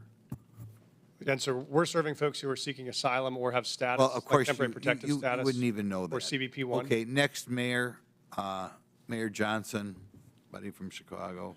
What do you think? Should we have an immigration law in this country, or should anybody who comes here just be able to stay here? I do support the bipartisan legislation that was passed out of the Senate for comprehensive immigration Well, reform. no, that's not answering the question. Right now, people are breaking the law. Do you believe the United States should have an immigration law? As far as I know, every country in the world has an immigration law. Maybe there's one outlier or something. And we have laws in the United States. Do you believe if people come here and break the law that they should be escorted out, or do you believe they just get to stay here forever? Our immigration system is broken. We have not had comprehensive immigration reform since 1986. May I answer fully? Yeah, his time's expired, but Okay. feel free to answer. Do you want Mayor Wu to answer your question, or are you finished? Okay, yeah, go ahead. Yes, thank you, Congressman. Yes, I do believe we need, cities everywhere clearly need an immigration law that has secure borders, comprehensive and consistent, compassionate pathways to residency and citizenship, resources to adjudicate the complexities of the law, and At the same time, I do not support mass deportation. That would be devastating for our economy, and there are millions of people who are running our small businesses, going to our schools. Okay. Thank you. Chair recognizes, and I must add, I don't think anyone's calling for mass deportation, but Chair recognizes Mr. Garcia from California. Thank you. Well, thanks, Mr. Chairman. I want to thank all of our witnesses for being here today. Before I came to Congress, I was the mayor of Long Beach, California for 8 years. It's a diverse city of about 500,000 people, so I appreciate the work that mayors do. As mayor, I signed the Long Beach Values Act to protect all of our residents, including immigrants and undocumented residents. We set up justice funds to support people that were facing deportation, defending immigrants in court. These are policies that are strongly supported by my residents back home because they are good for all the community and make Long Beach safer. Now, we also know that immigrants make our communities vibrant and thriving places to live. The facts are that sanctuary jurisdictions or jurisdictions that welcome immigrants are overwhelmingly safer than non-sanctuary jurisdictions. That's actually a fact. Immigrants, both documented and undocumented, are also less likely to be incarcerated or to commit crimes than native-born people. We know this to be true. Again, these are facts, and mayors have every right to pursue the policies that you know are best for your residents. Now, the Trump administration has threatened to prosecute some of the mayors on the panel today and force them to comply with his extremist agenda. But however, Mayor Adams, you are in a different position. You, of course, are already facing serious criminal charges. And Mayor Adams, I assume that you are not going to commit perjury today. And I do believe, though, that you have an enormous amount of issues facing you ahead of you. And it means that your criminal charges are absolutely relevant to us today. Bribery, wire fraud, willfully and knowingly conspiring to commit offenses against the United States. Mayor Adams, you, of course, deny these corruption charges against you. Is that correct? Yes. Yes, Congressman. Thank you. Now, I understand that you are proven innocent unless you are guilty, but you also have, sir, a trust problem. 4 of your deputy mayors have resigned. Now, this is serious, and Republican prosecutors agree that the evidence against you is ironclad, yet Trump's DOJ moved to drop these charges. Now, I just want to be just really clear and show this here. Now, look at how the Trump-appointed acting U.S. attorney who is prosecuting you described it. Because the law does not support a dismissal, and because I am confident that Adams committed the crimes with which he is charged, I cannot agree to seek a dismissal. Now, this is a conservative Republican who resigned when Donald Trump pressured her to drop the charges. And we know the Trump administration demanded that the charges be dropped. And this is key. They will be able to refile them against you, Mr. Mayor, at any time. I think, personally, that's why you sat next to the architect of family separation on Fox and Friends. Now, Tom Homan sat next to you and said the following, and I quote, "Getting on Rikers Island is step one.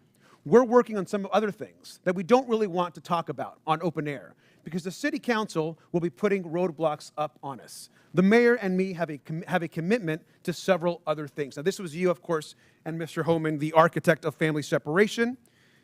This is also incredibly concerning, Mr. Mayor. You sat next to him, you smiled, you badmouthed your own city council. Now, Mr. Mayor, we have a right to know if the Trump administration has actually coerced you into agreeing to anything. And Mayor Adams, I also want to be very clear. Are you selling out New Yorkers to save yourself from prosecution? There's no deal, no quid pro quo, and I did nothing wrong. And anything dealing with this case out of deference to Judge Ho, who's now addressing it, I'm going to refer to his actions. Well, Mr. Mayor, it appears, to me at least, that you are selling New Yorkers out. It appears that you are working with Tom Homan, who is clearly focused on family separation and deportations and harming New Yorkers and others across the country. Now, every other mayor on this panel is pursuing legal and effective policies that benefit our residents and their communities. Their policies actually uphold public safety. Now, I personally agree with the majority of New Yorkers and think, Mr. Mayor, that you should resign. You should do the right thing. You should step down and resign today. And with that, I yield back. Would my friend yield? Would my friend yield? I yield. Yeah. Mr. Mayor, I want to be really clear. Were you pressured in exchange for the dropping and dismissal of criminal charges in your indictment to cooperate with the Trump administration on all fronts with respect to immigration? Did any such conversation take place? I think I was extremely clear. I cannot hear you, sir. I think I was extremely clear. No quid pro quo, no agreement. I did nothing wrong but serve the people of New York City. Thank my friend for yielding. Chair, now recognize Mr. Cloud from Texas. Thank you, Chairman. Thank you, witnesses, for being here. You know, we are indeed a nation of immigrants. I have to look no further than my own children, who are the inheritance of both my ancestors who got here in the 1600s with William Penn, or my wife who got here when we got married. I think that's really what this nation is about. But you are not here today because of legal immigration. You are here because of illegal migrants who have been sent to our country. In your opening statements, there was a deft linguistic shell game that you played to try to conflate legal immigration with people who are coming here illegally. And we're savvy to that. You are here because each of you, with the exception of Mr. Adams, have said in some form or fashion that you will not honor ICE detainers. In other words, that when you have people in custody and ICE says, we need to come arrest that person because they're here illegally, that we will not honor that. That's why you're here. No one's asking you to go round up criminal aliens. We are asking you to take people who are already in your custody and hand them over to legal federal law enforcement. Now, what this does is it saves U.S. taxpayer money. It keeps from a greater presence of ICE and federal law enforcement in your communities, because if you're releasing them, it takes more people, as Chairman Jordan mentioned, to go in and to re-arrest that person, and it puts the lives of law enforcement in danger. This used to be a bipartisan issue. As a matter of fact, groups like the Cato Institute called President Obama the deporter-in-chief. And Mr. Chairman, I'd like to submit for the record a Cato article that said President Obama, deporter-in-chief, is the title of it. So why we have to ask is suddenly the left not embracing policies that Obama supported. We can look to last night, where it seems to be Trump derangement syndrome, where the left could not seem to applaud kids fighting cancer, a first lady, an accomplished immigrant in her own rights, where traditionally we have applauded and recognized and honored the families for their sacrifice. Many of them are, this is the president's issue, and they're kind of along for the ride. It was odd, I thought, that they applauded sending more money to the Ukraine, but not peace for Ukraine. And so it brings us back to why we're here and why this is a partisan issue all of a sudden. It boggles the mind. Now, Mayor Johnston, you seem to want to talk about Texas, so I'm from Texas. Let's talk about Texas. First of all, have you been to the southern border? I've been to Texas, but I have not been exactly to the southern border. Okay. You seem to talk about Governor Abbott and sending buses to your city. Now, I can understand the concern with that, but I will also let you know that Texas did not ask for the Biden administration to open the borders and send an exponential amount of people that have affected your city into our state. And you should know that no one forced them to go to your city. The reason they selected your city is because you have said it's a sanctuary city. Everyone was asked where they wanted to go before they got on the bus. No one asked them to get on the, or told them, forced them to get on the bus. They did it of their own free will, and they were sent to your city because of your stated claim to be a sanctuary city. Now, one thing I could tell you, having toured the facilities, is that I've been to those facilities under the Biden administration where there was a map on the wall, and you could see the migrants kind of pointing out which city they wanted to go to. And I can also tell you, from having been through the immigration process with my wife, there's a difference between people coming here legally and then people who are, when I've been at the ceremony where the people are crying with tears as they take the oath of citizenship to come to this country, is far different than people coming across our border, waving the flags, not trying to assimilate into the United States culture, and sometimes bringing crime into our communities. This is an issue. Now, each mayor, I want to ask you, one of the issues recently is how much FEMA dollars have gone to support migrants and hotel rooms in your communities. Mayor Adams, do you know how many FEMA dollars have spent in your city? $80 million, and I've been to the border, and I saw those maps pointing to New York. Thank you.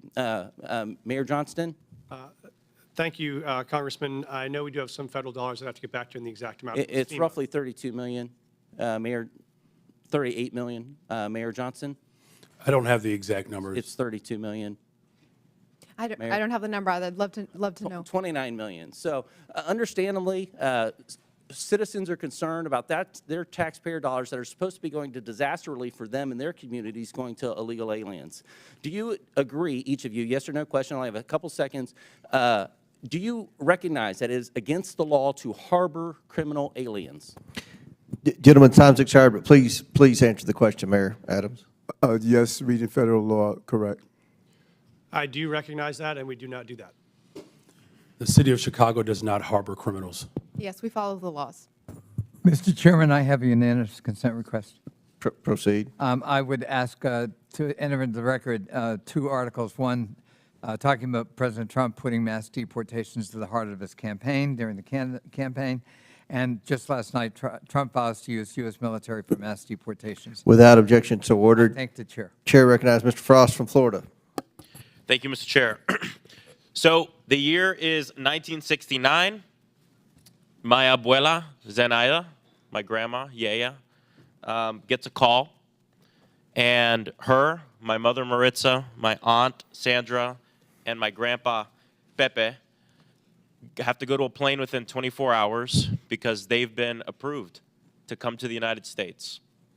They came here as refugees in 1969 during the freedom flights from Cuba for their new life in accordance with the promise of this nation. ICE arrested hundreds of U.S. citizens during Trump's first term. Again, in the last few weeks, ICE has detained Native Americans, a teenage girl from Nicaragua, Puerto Ricans, a Puerto Rican military veteran, all legal residents, but all who fit the description. I bet someone like my grandma would have fit the description too. Maybe even myself. Trump's border czar went on TV and raged about Americans studying up on their constitutional rights during interactions with ICE agents. It was one of the most despicable things I've seen.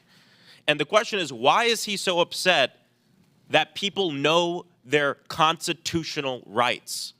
To the point where this administration has moved to try to intimidate members of Congress for trying to educate their constituents to know their rights. Why don't they want people to know their rights? Well, because if we know what our rights are, we'll also know when Trump tries to take them away. Mr. Bier, why are such outbursts from this administration alarming as threats to our rights and liberties? Well, you think about what we've heard about detainer requests. I have documented over 155 U.S. citizens who've been targeted by detainer requests, and they want to say, we're going to just take the discretion away from state and local governments over detainer requests, even in the case where someone is clearly a U.S. citizen. Here's my birth certificate.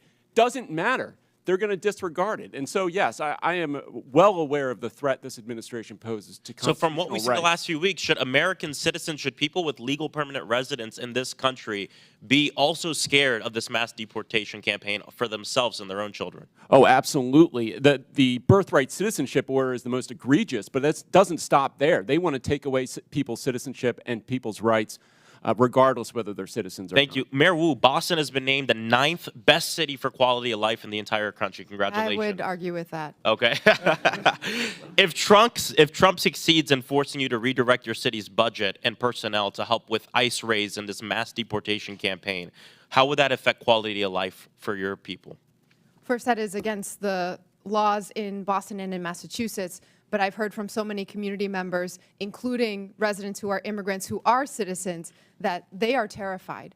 And that means when people don't feel comfortable reaching out to call 911 when they need help, when survivors of domestic violence don't feel comfortable reporting or giving information, it makes all of us less safe, even those who aren't immigrants. This culture of fear is bad for the safety of our people. Donald Trump's immigration raids are also traumatizing and destabilizing, of course, all Americans, but especially children and kids. Being a kid in America is hard enough. Making good grades, going through more school shooter drills and fire drills. And now Trump wants to send armed ICE agents into their classrooms to rip children from the school desk as they're trying to learn.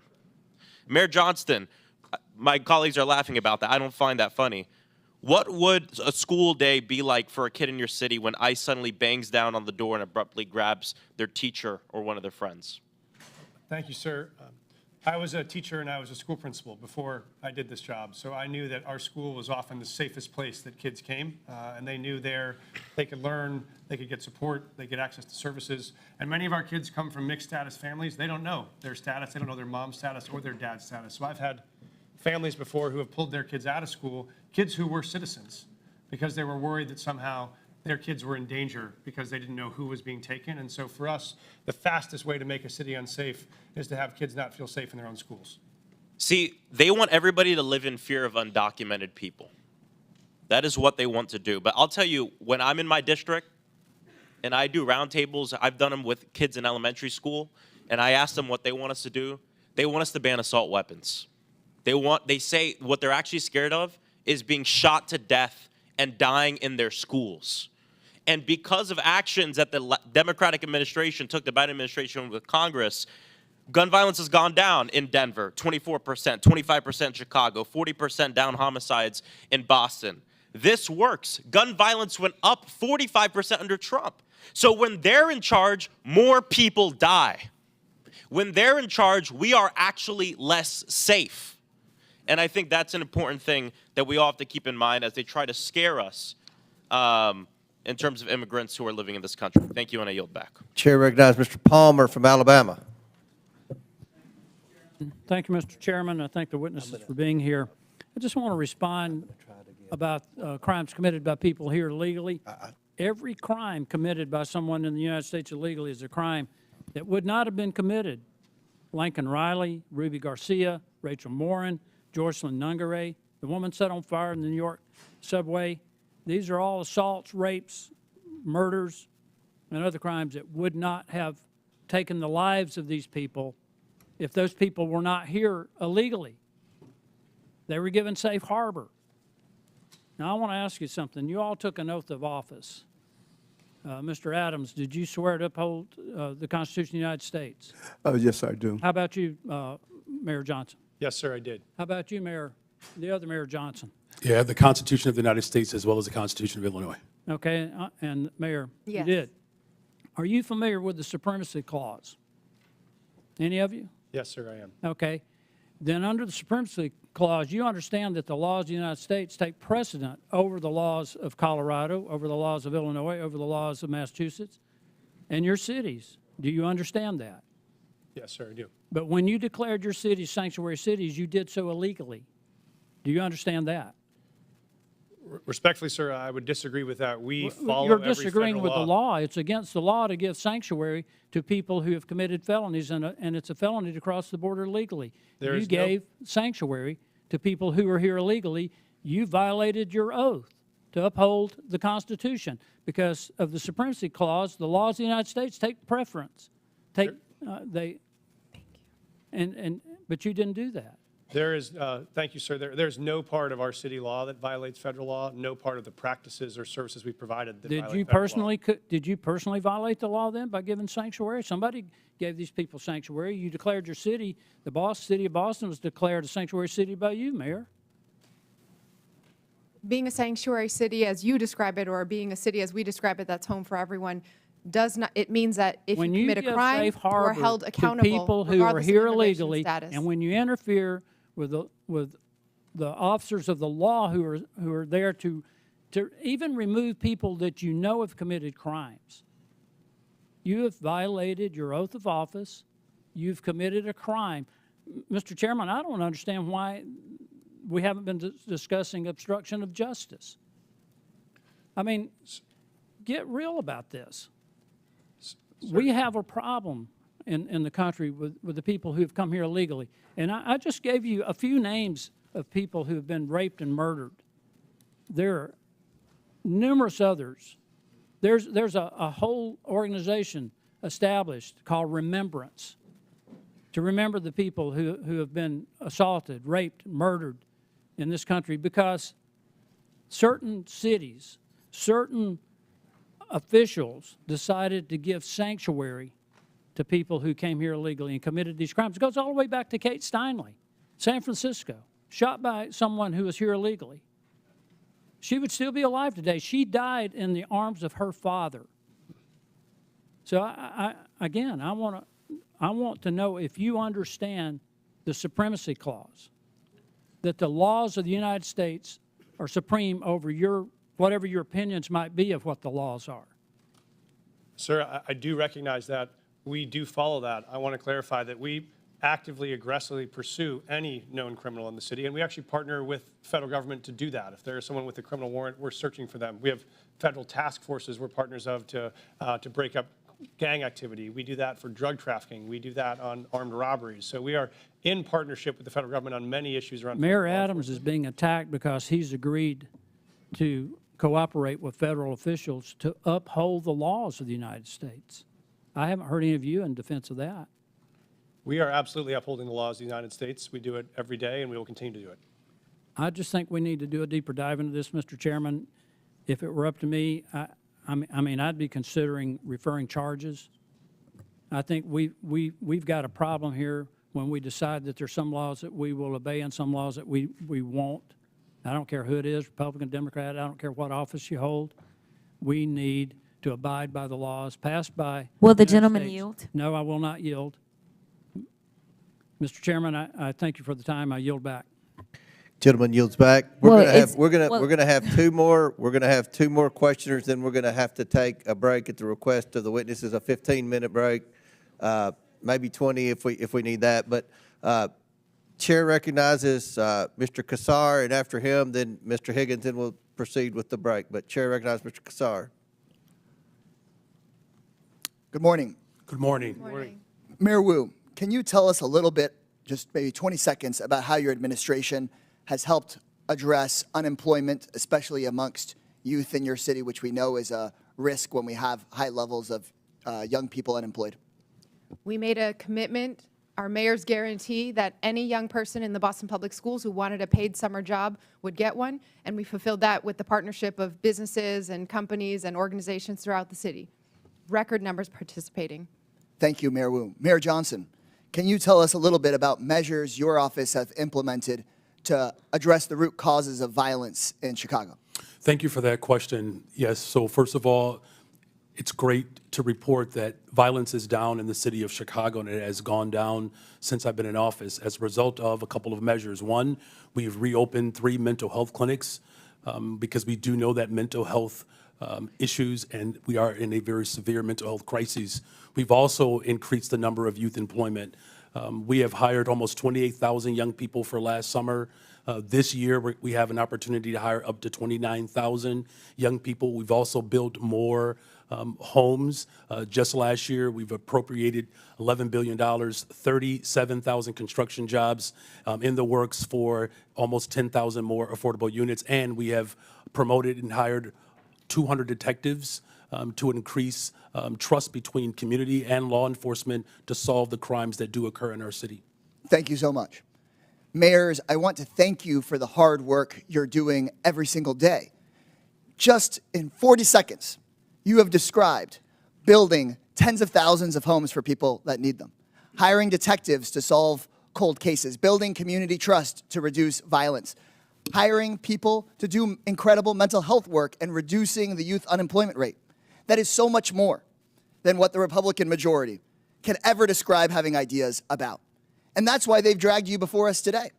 They want to point the finger at you because they have no plan on how to address housing, no plan on how to reduce costs, no plan on how to actually reduce violence in our communities. In fact, maybe some of the only plans they have would be to make those issues worse. And I know that you all, as mayors, are doing one of the hardest jobs in this country every single day. You're serving your communities honorably. And they don't want the American people to hear about how Boston has drastically dropped your unemployment rate. They don't want the American people to hear about how Chicago is dropping the rate of violence in the city. But our job is to make sure the American people actually hear the truth. And the truth is that you are pairing a law enforcement response along with a mental health response and a housing response and a jobs response to what's going on in your cities. And that is so critical. Republicans, on the other hand, here are going back to the same old tactic, which is to say, find a vulnerable group of people and let's blame them for everything that we can. Anything bad that happens, let's go try to point the finger at our political opponents or at a vulnerable person or at a person of color from a faraway place. And that doesn't actually solve real issues for the American people. Republicans and their big boss donors blame immigrants for low wages because they don't want the American people to see the Republican plan to dismantle the NLRB, to dismantle unions, and to never pass a bill raising wages for American workers. They blame immigrants for housing costs because the Republicans are dismantling the Department of Housing and Urban Development and stripping affordable housing funding from this country. They want to distract from the $8 million a day that people like Elon Musk get in federal contracts while they attack hardworking immigrants and while they attack officials that are actually just trying to do their jobs. Mayor Johnston, you have a limited number, I suppose, of jail cells in Cook County and a limited number of law enforcement resources. Is that correct? That is correct, and I do not have jurisdiction over Cook County jails. And you want to make sure that when somebody in the city of Chicago calls 911, that they get an appropriate response. Is that correct? That is correct. And so what I have been hearing all morning from my Republican colleagues is they want the federal government to go tell the city of Denver or the city of Boston or the city of Chicago, no, they want the federal government to be able to call you and take over your police resources or take over your county's jail resources, and you don't even represent the county, for whatever case they might come up with, whether the person is dangerous or not. Instead of having cities determine if somebody is dangerous and needs to be held, instead of having cities say, we want to make sure if you have an emergency that we get somebody to you and don't just send out our police to a call that may not be a priority just because somebody in the federal government wants to go after somebody with no criminal background and that isn't a threat. And so with that, Mr. Chairman, right before I yield back, I just want to thank people that are involved in local government, city council members, neighborhood associations, mayors, the people who keep our cities running. You deserve our support in making your cities more safe. You deserve our support. Gentlemen, time's addressing expired. housing Chair recognizes instead of Mr. hearings Higgins like from this. I yield Louisiana. back. Thank you, Mr. Chairman. Let's clarify for America. Mayor Adams, Mayor Johnson, Mayor Johnson, and Mayor Wu, are you here today under the advice of council, and do you have council present? Yes or no? I want to understand the question. Are you here today under the advice of council, and do you have council present? do have council present. I'm here because we were requested to appear. Did you consult with, did you have counsel prior to your appearance? Yes, we did. Thank you. This is not a trap question. We just want to clarify. Okay. Here under the advice of council, do you have counsel present? Yes, sir. Mayor Johnson, Council present here because I was invited. did you counsel before your trip here? We do have counsel, Get but I was advice here. from your counsel? Yes. Okay, then you're under the advice of counsel. Yes. Mayor Wu, thank you. To just clarify for America, these mayors are all sanctuary city mayors. But the narrative is no longer comfortable because 3 months ago, we were at the tail end of 4 years of millions and millions of illegals coming into our country. It was out of control. The only thing that has happened since then is we had an election in November. And now we're not pulling the curtain back. We have ripped the curtain from the rods. We have revealed to America just how fast we could have secured our border if you had an executive that was willing to enforce the law. So now we're paying attention to our municipalities. And every one of them is lawyered up. They've changed their narrative. We got example after example. The mayor of Chicago, we must lead with and live by the promise of Sanctuary City. The mayor of Denver, willing to go to jail in defense of Sanctuary City policy. The list goes on. But the policies of these mayors and our previous president have consequences, real life consequences. I have a family here today, Mr. Chairman, who lost their beautiful loved one. This young man was killed by an illegal immigrant in Texas that never should have been in our country. He'll never be here to raise his daughter, Anne Marie, to love and cherish and honor and uphold his beautiful wife, Olivia. And you mayors have responsibility, not just to your communities and the citizens you want to serve, but by extension to the entire republic. And let me clarify, I was a cop for a long time. To honor the jurisdictional authority of another law enforcement agency, you do it every day in your city. Guaranteed, every one of you, if you have an inmate in your city on city charges, and that inmate has a felony warrant from a neighboring county or another county in your state, and that county contacts your city while you have that inmate in detention, and ask you to hold them for them to come pick it up upon release, guaranteed you release that inmate to the county over or to your state police. But you're not doing it for ICE. And ICE is responsible to remove millions of criminal, hard-edged, criminal illegals from our country. And we've had enough. America's fed up with this betrayal of oath, and you'll be held accountable. One of you said you're willing to go to jail. We might give you that opportunity, good mayor. One of my colleagues mentioned the children. I always want to talk to the children, separation of children. At any given time in America, there's 750 to 850,000 American citizen parents of minor children incarcerated in our country. If you commit a felony in America, you get arrested and prosecuted and convicted and incarcerated, you can expect to be separated from your children. But let me say, there's a sunset to that separation, because when you do your time, you'll be released. You can return to your family. This young man will never return to his family, and he should have never been removed from his family. If we had a president and heads of our municipalities that were willing to uphold the federal law that exists. America is moving into a new era of enforcement of our own laws. Welcome to it. Mr. Chairman, I yield. Very good. Mr. Chair, I have unanimous consent. This is an article from Wired.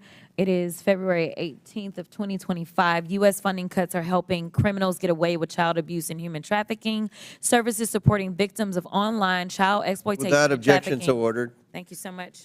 At the request of the witnesses, the committee will take a 20-minute break. Pursuant to the previous order, the chair declares the committee in recess for 20 minutes.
We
need one more mayor.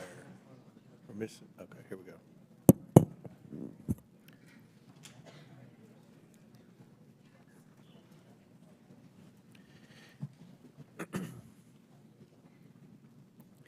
The committee will come back to order. Chair recognizes Ms. Lee from Pennsylvania for 5 minutes. Thank you, Mr. Chair. So we've heard a lot of accusations and sensationalism thrown around here today, which is not new for this committee. But I do think we need to be clear about what we're really talking about today and what the so-called sanctuary city policies actually mean. What Republicans are calling sanctuary cities, it simply means that a city or a state is not going to do the job of ICE for them. That's it. Republicans are acting like there's like a mythical barrier that keeps ICE completely out of cities. If you're listening to Fox News, they make it seem like they're police at the borders of Chicago keeping ICE agents out, and that's simply not the case. Republicans want every town, city, state to dedicate their limited resources to entering what's called a 287G agreement with ICE to either do their enforcement work on the ground or hold people in custody for an additional 48 hours on detainers. That's 48 hours beyond the lawful detention. To be clear, that is illegal. In more than 700 counties in at least 9 states, there are policies or court decisions limiting these ICE detainers, as it is such a blatant violation of the Fourth Amendment. And when people's Fourth Amendment rights are violated, it's the cities, not ICE, who face civil lawsuits. As a reminder to Republicans, the Fourth Amendment is the one against unlawful searches and seizures. Just last year, New York City's Department of Corrections had to pay $92.5 million in a settlement to those they unlawfully detained for ICE.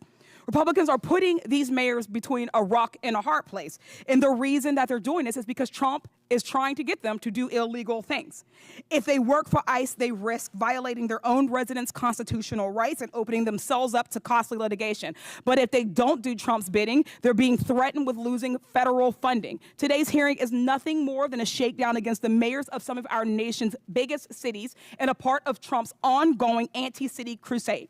In Trump's America, if you disagree with his priorities, then you lose federal dollars. Just last week, Donald Trump actually called city leaders who oppose his cruel policies sick politicians. Just a few days before that, his border czar, Tom Homan, threatened that he would be bringing hell on the city of Boston. Mayor Wu, what do you think about these threats against Boston and their attempts to force you to enact policies that are against the very things your constituents voted for? The laws are most important and the safety of our residents are most important. And what I hear from all of our residents across every one of our neighborhoods is that, in fact, undermining the trust is what would make our city less safe. And so we need everyone to feel secure in their communities, like they can reach out, they can call 911 when they need help. And in our city, those laws actually help Boston police solve crimes. Thank you. Mr. Bier, question for you. I'd always thought that my Republican colleagues were strong supporters of state and local sovereignty and were against intrusion from the federal government. Do you think this lawsuit seems consistent with that position? Oh, absolutely not. If you look at the Supreme Court precedent on this, it came from a gun control law that said that state and local governments had to cooperate with the federal government on gun control. The Supreme Court said that's unconstitutional. Not a single member on this side, I believe, would be against that Supreme Court decision. Mm-hmm. There's nothing illegal about protecting people's constitutional rights and due process, education, and equal treatment under the law. But it is illegal for the federal government to withhold federal dollars that these cities' taxpayer dollars have gone towards.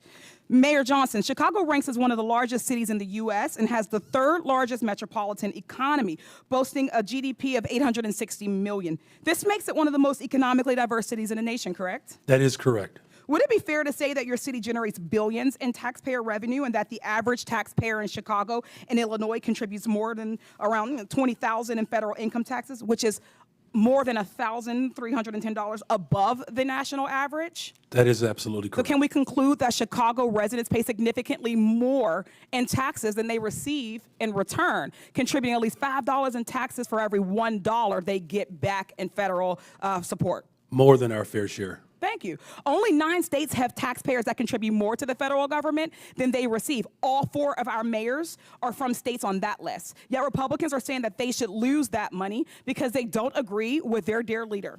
Trump and Republicans are attempting to take money from blue cities and blue states and give them to their red states. Republicans too often demonize blue areas and cities that are the very areas that are keeping the economy going. The attacks we've heard on mayors today are not only shameful, they're dangerous capitulations to the impulses of this president who is trying to expand executive power in nearly every direction. I'd like to thank our mayors, Wu, Johnson, and Johnston for coming in today, having the strength of courage to stand up to this administration. Thank you. I yield back. Chair recognizes the gentleman from Arizona, Mr. Biggs. Thank you, Mr. Chairman.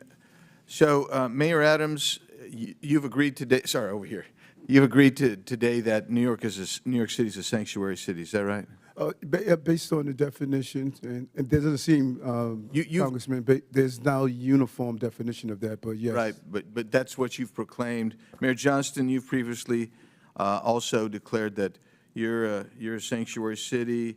Mayor Johnson, you said that Chicago must lead with and live by the promise to be a sanctuary city. Mayor Wu, you said Boston Police and other departments cannot cooperate with ICE when it comes to detaining on civil warrants. Of course, I don't know what Mayor Johnston would define it, but I do know that the Honorable Mayor Johnson from Chicago, they call theirs a welcoming city ordinance, and we've got Ms. Wu, Mayor Wu, who's referred to hers as a safe city. That's really interesting to me. So when you are a sanctuary city, you put limits on how much you're willing to cooperate with federal agencies' efforts to remove illegal aliens. And your policies are then contravene federal law. You just do.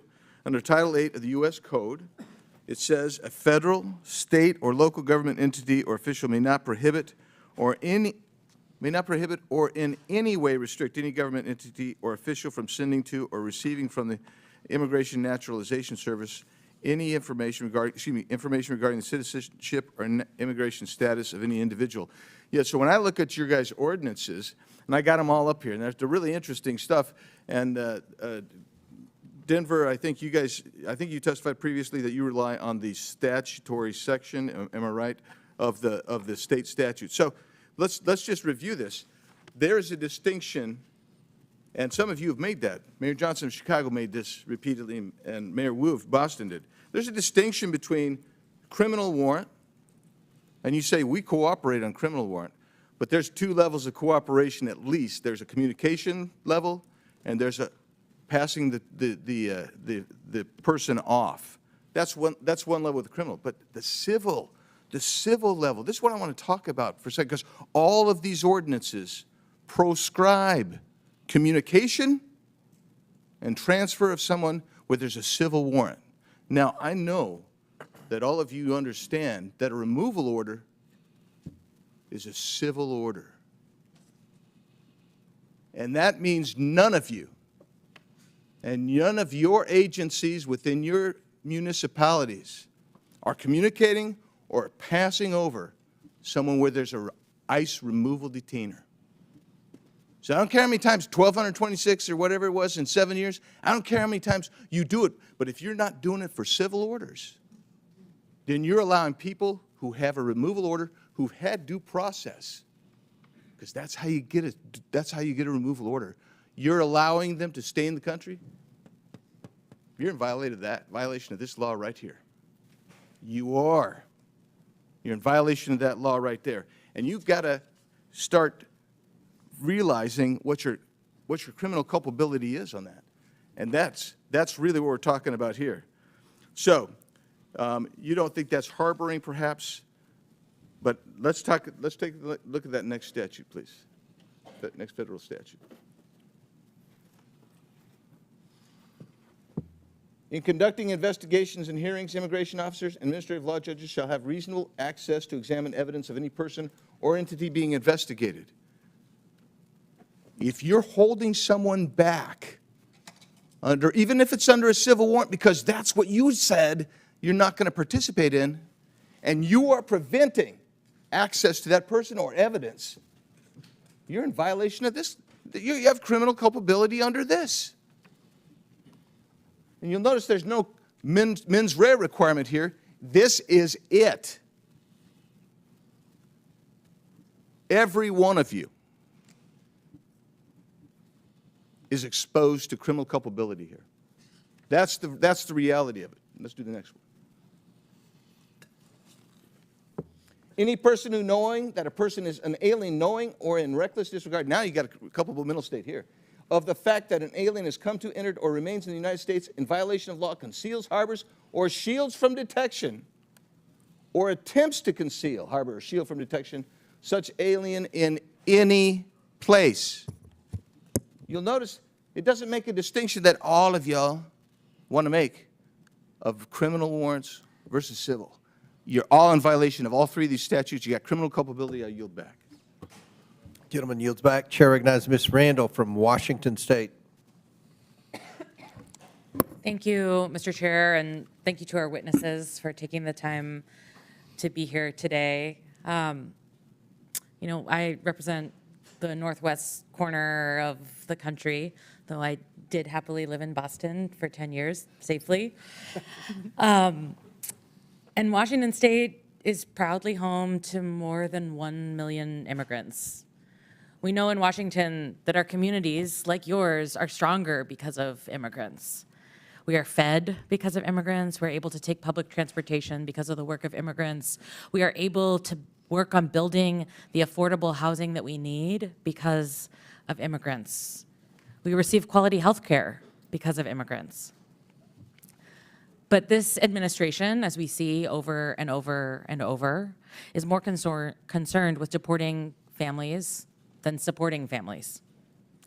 Their actions are rooted in hatred and fear and deliberate misunderstanding. They say they want to lower costs, but what their actions show us is the opposite. Immigrants drive our economy. And this administration's mass deportations have disrupted small businesses, wreaked havoc on our communities, all while families see their grocery bills continue to rise and worry about their health care being ripped away. My constituents are scared. They're writing to us that they're afraid to go out in public, send their kids to school, go to the grocery store without 2 other members of their family or their neighbors with them. There are dozens of families making emergency plans to make sure someone is legally designated to take care of their children if they're detained or deported. And in fact, our governor had to create additional policy to ensure that kids are not left alone when their parents disappear. We've heard from beet farmers and wheat growers and florists, Christmas tree farms, grocers, and salal harvesters that their businesses cannot continue without the support of immigrants. We know that there is a huge economic impact to our families and our communities. And Mayor Adams, per your testimony in 2021 on immigrant New Yorkers, you stated that including those who are undocumented, immigrants in New York paid billions of dollars in taxes and contributed billions more in spending power to the New York economy. Is that true? Yes. Yes, thank you. So one can imagine if this administration continues its mass deportation plans in cities across the country, including New York, it would have a significant impact on all our economies. Mr. Bier, can you speak to what the economic impacts of mass deportation would mean for the U.S. economy? Absolutely, it'd be devastating. You're looking at an instant recession. If it was, some magic wand you could wave to get rid of all these people like they want, that'd be about a 7% drop in GDP. That's well into the trillions of dollars in lost production of goods and services that benefit Americans.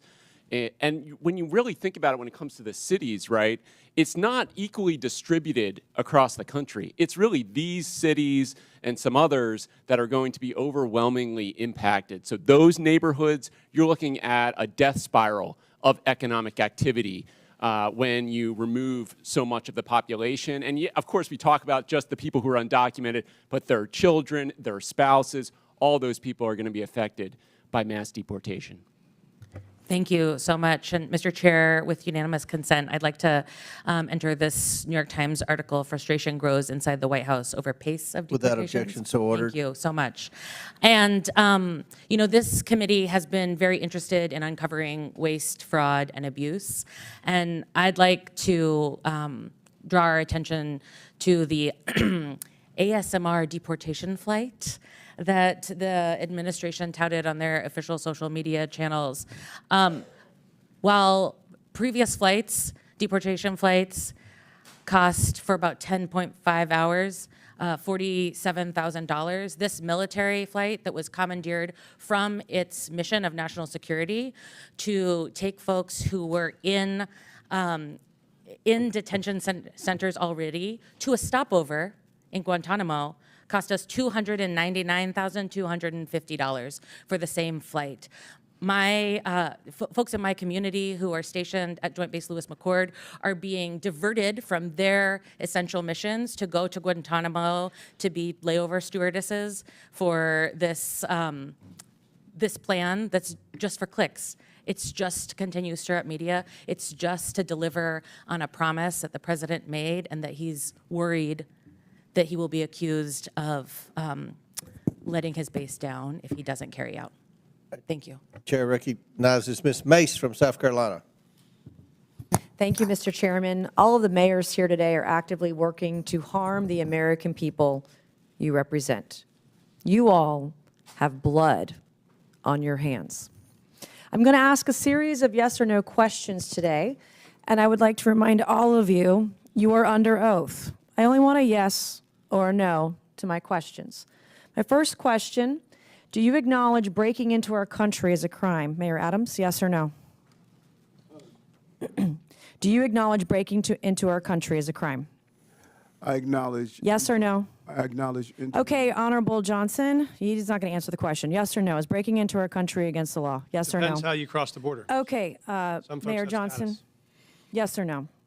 Comprehensive immigration that's not an reform answer. policies Mayor are what's Wu? necessary in this Mayor Wu, moment. do you have a better answer than these gentlemen before you? Yes or no? Yes. Okay, do you believe it's acceptable for illegals who commit heinous crimes be released back into the public instead of being detained and deported? Mayor Adams, yes or no? Anyone break a crime? Yes or no? This is not hard. Yes or no? Anyone that break a crime should be detained. Okay, Mayor, yes or no? They should be deported. Okay, Mayor. Any individual that Yes or causes no? harm Yes or and no? breaks the Okay, law Mayor Wu? should be held accountable. This is why you have 6% approval rating, because you suck at answering questions. Mayor Wu? Yes or no? Anyone who's a public safety threat should be prosecuted. All right, I have my next question. When an illegal alien rapes a woman, do you believe you're on the right side of history? Mayor Adams, yes or no? Tell me, say that question again. Okay, Mayor Johnston. When a legal alien rapes a woman, do you believe you're on the right side of history? Yes or no? I will charge and prosecute them. Yes or no? Okay, well, okay. You said you would go to jail, didn't you? I will For charge and harboring illegal prosecute aliens or something, Mayor Johnson? Could you repeat your question, please? When an illegal alien rapes a woman, do you believe you're on the right side of history? Could you clarify that question? Okay, Mayor Wu, yes or no? No, rape is obviously Then horrible. why are you letting rapists back out onto the streets of Boston? That is not true. That is Okay. not what's happening in When Boston. an illegal alien molests a kid, molests an underage kid, do you pat yourself on the back for being compassionate? Mayor Adams? It's despicable, and he should be arrested. Mayor Johnston? I prosecute folks that commit crimes like that. You guys let him out on the streets. Mayor Johnson? We arrest violent criminals in the city of Chicago. Mayor Wu? We investigate, arrest, and prosecute. You guys don't sound very confident today. Would your city honor an ICE detainer on an illegal alien who rapes kids if one was issued today? Mayor Adams? Yes or no? In conformance with law, we will honor detainers. Mayor Johnston? If there's a criminal warrant, we'll help them pick them up. If there's no criminal warrant, we'll honor a notification request. Mayor Johnson? Criminal warrants, we always cooperate with federal agents with a criminal warrant. Mayor Wu? Get a criminal warrant, we will enforce. A criminal warrant. I'm talking about an ICE detainer on an individual who's here illegal who rapes kids. Do you all hate Donald Trump more than you love your country? Mayor Adams? I respect my president. I respect my Yes or country, no? and I You're having the respect hardest time my today. Senate. Mayor Johnston? I love my country. Yes or no? I love my Okay. country. Mayor Johnson? As the son of a pastor, I love everyone and this country. Mayor Wu? I love my country and my city. Do you all, are you all willing to go to jail for violating federal law? Mayor Adams? I'm not going to violate federal law, so I don't have to worry about that. Mayor Johnston? We don't violate federal law either. You don't violate federal law. We do not violate federal law. Is it violating federal law if you don't honor detainer requests from ICE? Absolutely not. In fact, the statute Congressman Biggs shared, we explicitly follow. The statute says you cannot prohibit city employees from sharing information about someone's status with the government. We do not prohibit that. Do you love illegal aliens more than you love your fellow countrymen? I love all the residents of the city and county. Mayor Johnston, are you willing to go to jail for violating federal law? The city of Chicago complies with all laws. Oh, I highly doubt that. Mayor Wu? We are not violating federal law. Mayor Wu, I have a last couple questions for you. Do you believe that ICE arresting a child rapist, quote, threatens everyone's safety, end quote? Yes or no? No. Does ICE arresting a murderous MS-13 gang member threaten everyone's safety? Yes or no? No. I would like to hold up this quote of you where you say, ICE's efforts actually threaten the safety of everyone, end quote, Boston Mayor Michelle Wu. You're a hypocrite. Thank you, Mr. Chairman, and I yield back. Chair recognizes Mr. Chairman, I have unanimous consent Subramaniam. request. Mr. Chairman, I have unanimous consent request. Proceed. I'd like to seek unanimous consent to enter into the record this article, and I'll do this as a survivor of sexual violence myself. This is from Courts, March 2018. Without objection, so ordered. Data from Texas shows that U.S.-born Without objection, so ordered. We've put it in the record. I haven't entered it. You have what? Mr. Chair, can I have several articles. I need to enter them. Let me just go ahead with what the articles are, what they speak to. What's the next article? Let me proceed. Data from Texas shows that U.S.-born Americans that is commit not- more rape Presley, and murder than immigrants. Listen, this trend of you Data all from trying to get Texas thrown out of shows committee that so you can get on US-born MSNBC Americans is going to commit end. more We're not rape. going to put up with it. This is Chair my recognizes procedural Mr. right as a Subramaniam. member of this committee You can to go. enter You documents can go with into the Mr. record. Frost and Mr. I am Green. reclaiming my time. That's You what do you not want. get to No. dictate Ms. Presley, how I've been I very. recite the I have articles been very for the accommodating record. to you, Mr. Subramaniam. And I Start take the particular clock. umbrage Start as a the clock. survivor No, I of don't. sexual violence. Go. I will enter Order. into Order. the record. This is my right. Thank you. No. It is Mr. Subramaniam. Mr. Chair, No, you know the process of unanimous consent. You are not I have recognized. several articles to enter into the record. Mr. Subramaniam, if you don't go, we're going to recognize Mr. Timmons. Thank you, Mr. Chair. I just wanted to bring up a bill that's going to be before the floor, H.R. 32, a bill that would basically take away federal grants if the administration thinks you are a, quote, sanctuary city, which, by the way, isn't even very well defined. I'm not even sure from reading the bill whether your cities are even sanctuary cities to begin with. I think that's why that question may have been difficult for you to answer. Well, I think what's been very interesting to hear is how well you've been able to integrate and welcome immigrants into your communities, into your city's economies, and making the best out of a difficult situation. I find that very impressive.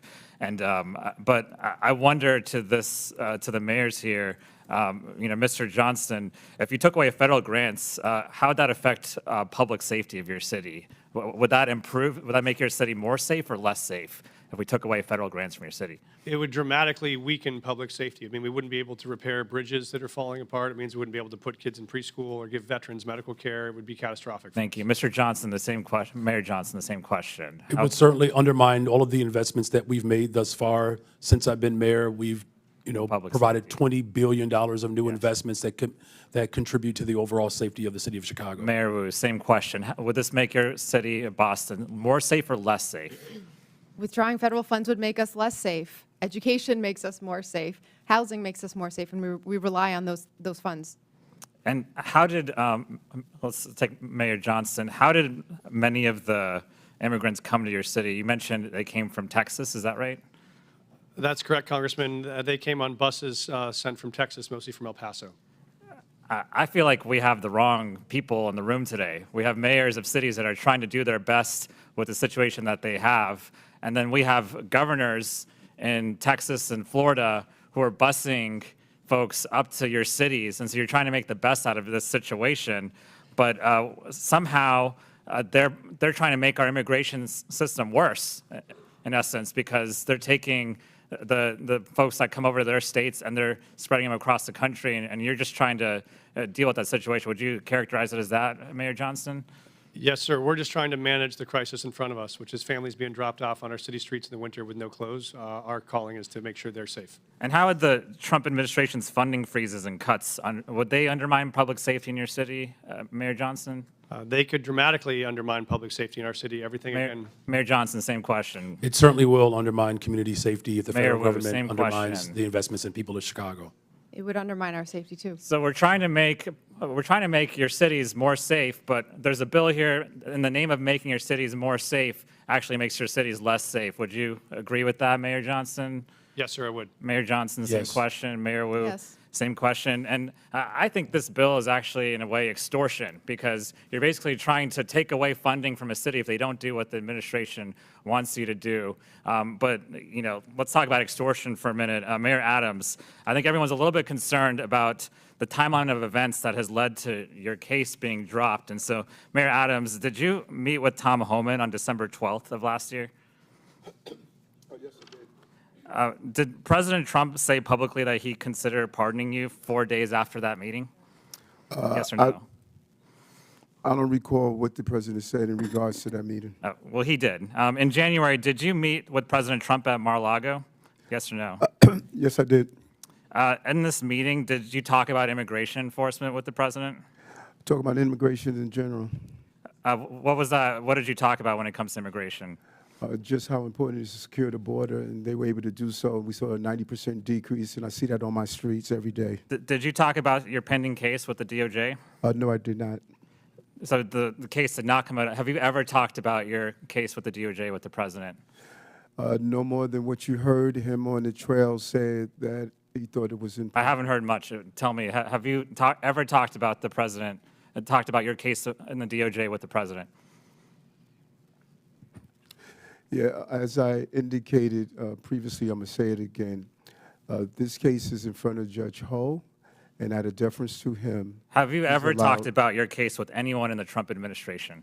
I'm going to say this again. This case is in front of Judge Ho, and out of deference to Judge Ho, he is going to determine the outcome of this case. That's not answering the question. I'm going to ask you one more time. Have you ever talked about this case with anyone in the Trump administration?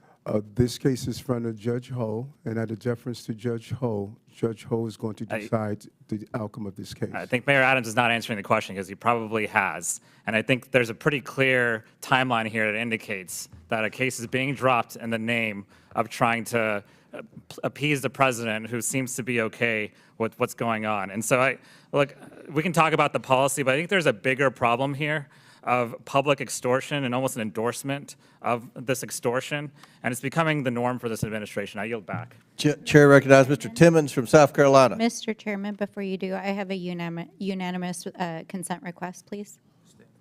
Ms. Spansbury, you recognize. Thank you, Mr. Chairman. I have 4 articles I would like to enter into the record titled "The Mythical Tie Between Immigration and Crime. Undocumented immigrants half as likely to be arrested for violent crimes. Immigrants significantly less likely to commit crimes," and one titled "Showing Data About U.S.-Born Citizens More Likely to Commit Murder." And Mr. Chairman, I do ask that you do respect my colleagues on this side of the aisle, parliamentary. Without objection, rights so ordered, to your unanimous enter, consents use are these. put into the You did record, cut and off Ms. only Presley titles are while required. she was, And making once the you start request. filibustering, you become out of order. I am not filibustering. I'm just saying I the am last asking that you member on your that side was filibustering. She was not. She had Yes, she more was. articles And now than you're Mr. filibustering. Chair Chairman. recognizes Mr. Timmons from Chairman. South Carolina. Thank you, Mr. Chairman. I just want to speak directly to all 4 of the mayors. Y'all did the best you could with bad situations.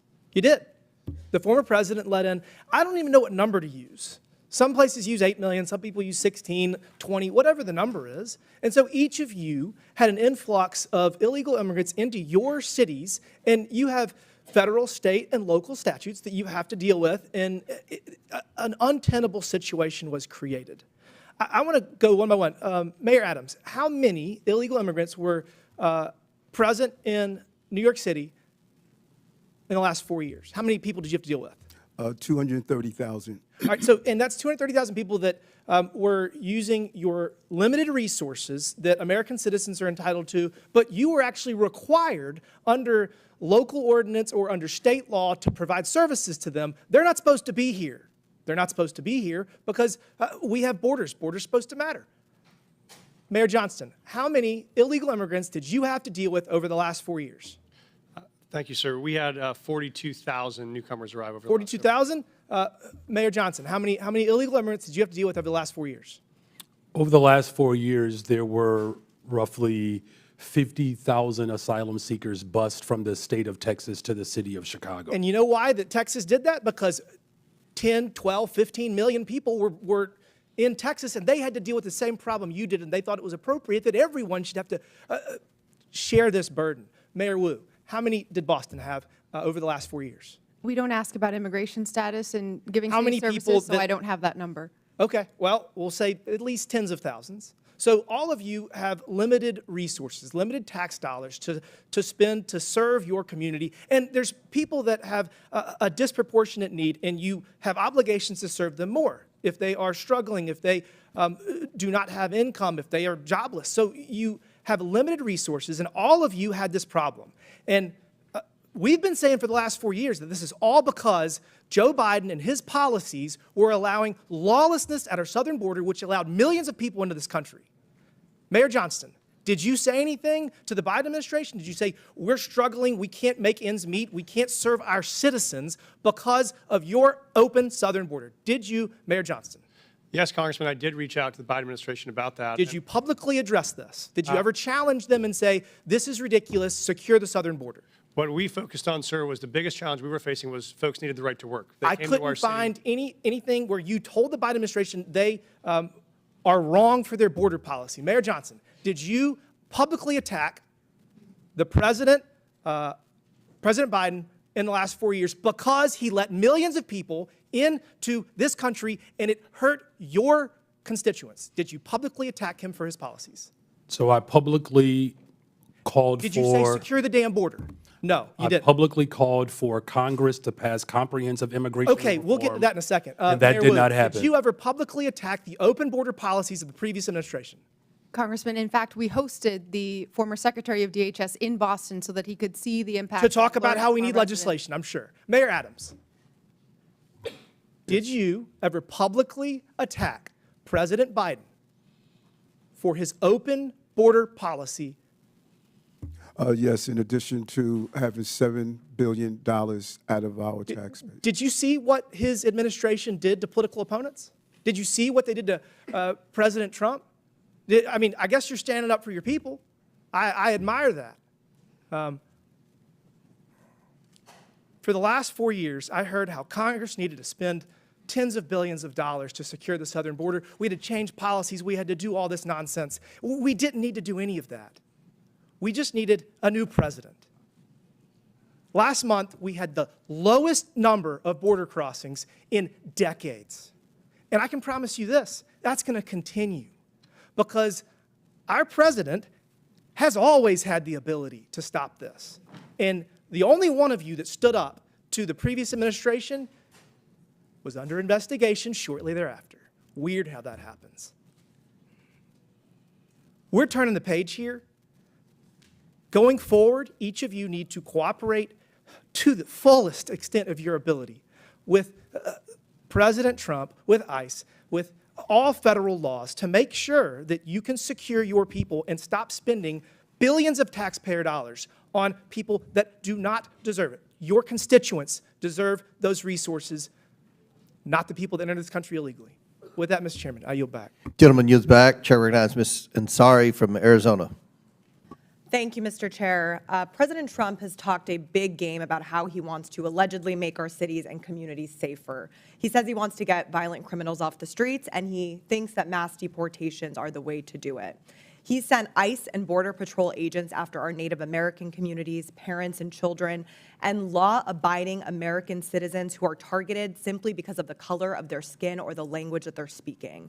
The chaos and the fear that this has instilled pits neighbor against neighbor, creates more distrust in law enforcement, and puts us all in danger. Mayor Wu, first of all, congratulations on your baby. What have you been hearing from communities in Boston? Are people fearful of engaging with law enforcement?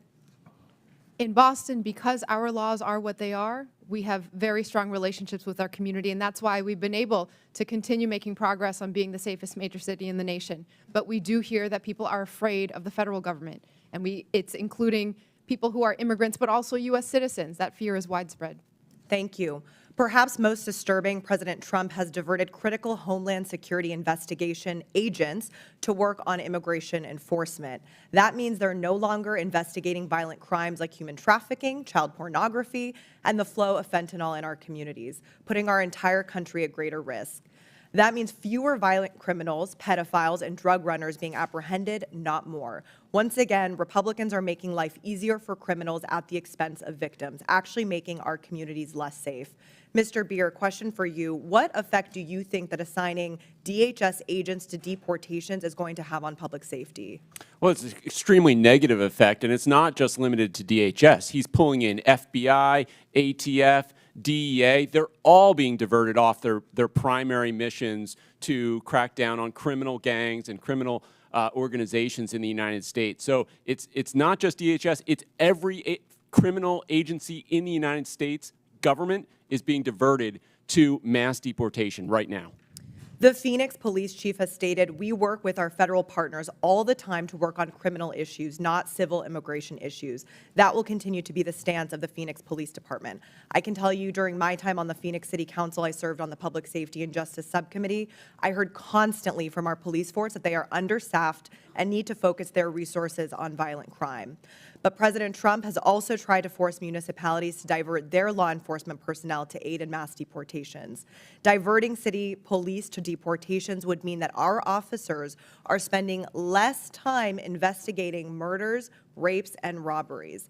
Now, I want to shift to the economy. Mayor Wu, would you agree that local leaders and public safety officials who hear directly from constituents about public safety know better what your city needs to focus on than the White House does? And also, are you worried about ICE raids and the impact that it will have for businesses and economic prosperity? Yes, our local community knows best, and we can tell you in Boston, over our history, it has not been the word of presidents or kings or presidents who think they are kings that set what happens. It is our residents.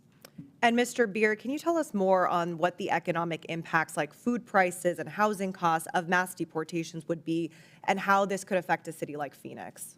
Well, about half the cost of the fruits and vegetables on your in your grocery store is coming from the labor of immigrants and other workers at our farms. So it's an extremely important component of our agricultural production in the United States. If you look at where these people have gone, they have gone into the sectors where there is no work visa. There is no legal immigration option for employers to hire in these sectors. that is why we had so many people come, because of the labor needs of the United States. Thank you so much. I truly want to thank the mayors for being here and taking on these ridiculous attacks on our local officials. You know what is best for your communities and the people that you represent. You know better than Donald Trump. You know better than Tom Homan. You know better than Stephen Miller. So thank you so much. And finally, I'd like to request unanimous consent to enter into the record, first, a report published by the American Immigration Council titled Mass Deportation, Devastating Cost to America, Its Budget, and the Economy. And second, a Center for American Progress report titled Trump's Rash Immigration Actions, Place Cruelty and Spectacle Above Security. Without objection, so ordered. Thank you. I yield back to the ranking member. Chair recognizes Mr. Donalds from Florida. Thank you, Chairman. This is my third term on the Oversight Committee. We've been talking about illegal immigration and oversight the entire time. I remember we had a group of this committee that went down to the El Paso section of the border. This was back in February, March of 2021. And during that time period, we were at one of the holding centers, and there were these buses that were coming to the detention facility, and they were picking up 30 kids, 50 kids at random, walking out of the facility. And when I went over to question the bus driver that was transporting these kids, border agents told me, as a member of Congress, that you're not allowed to question the bus driver.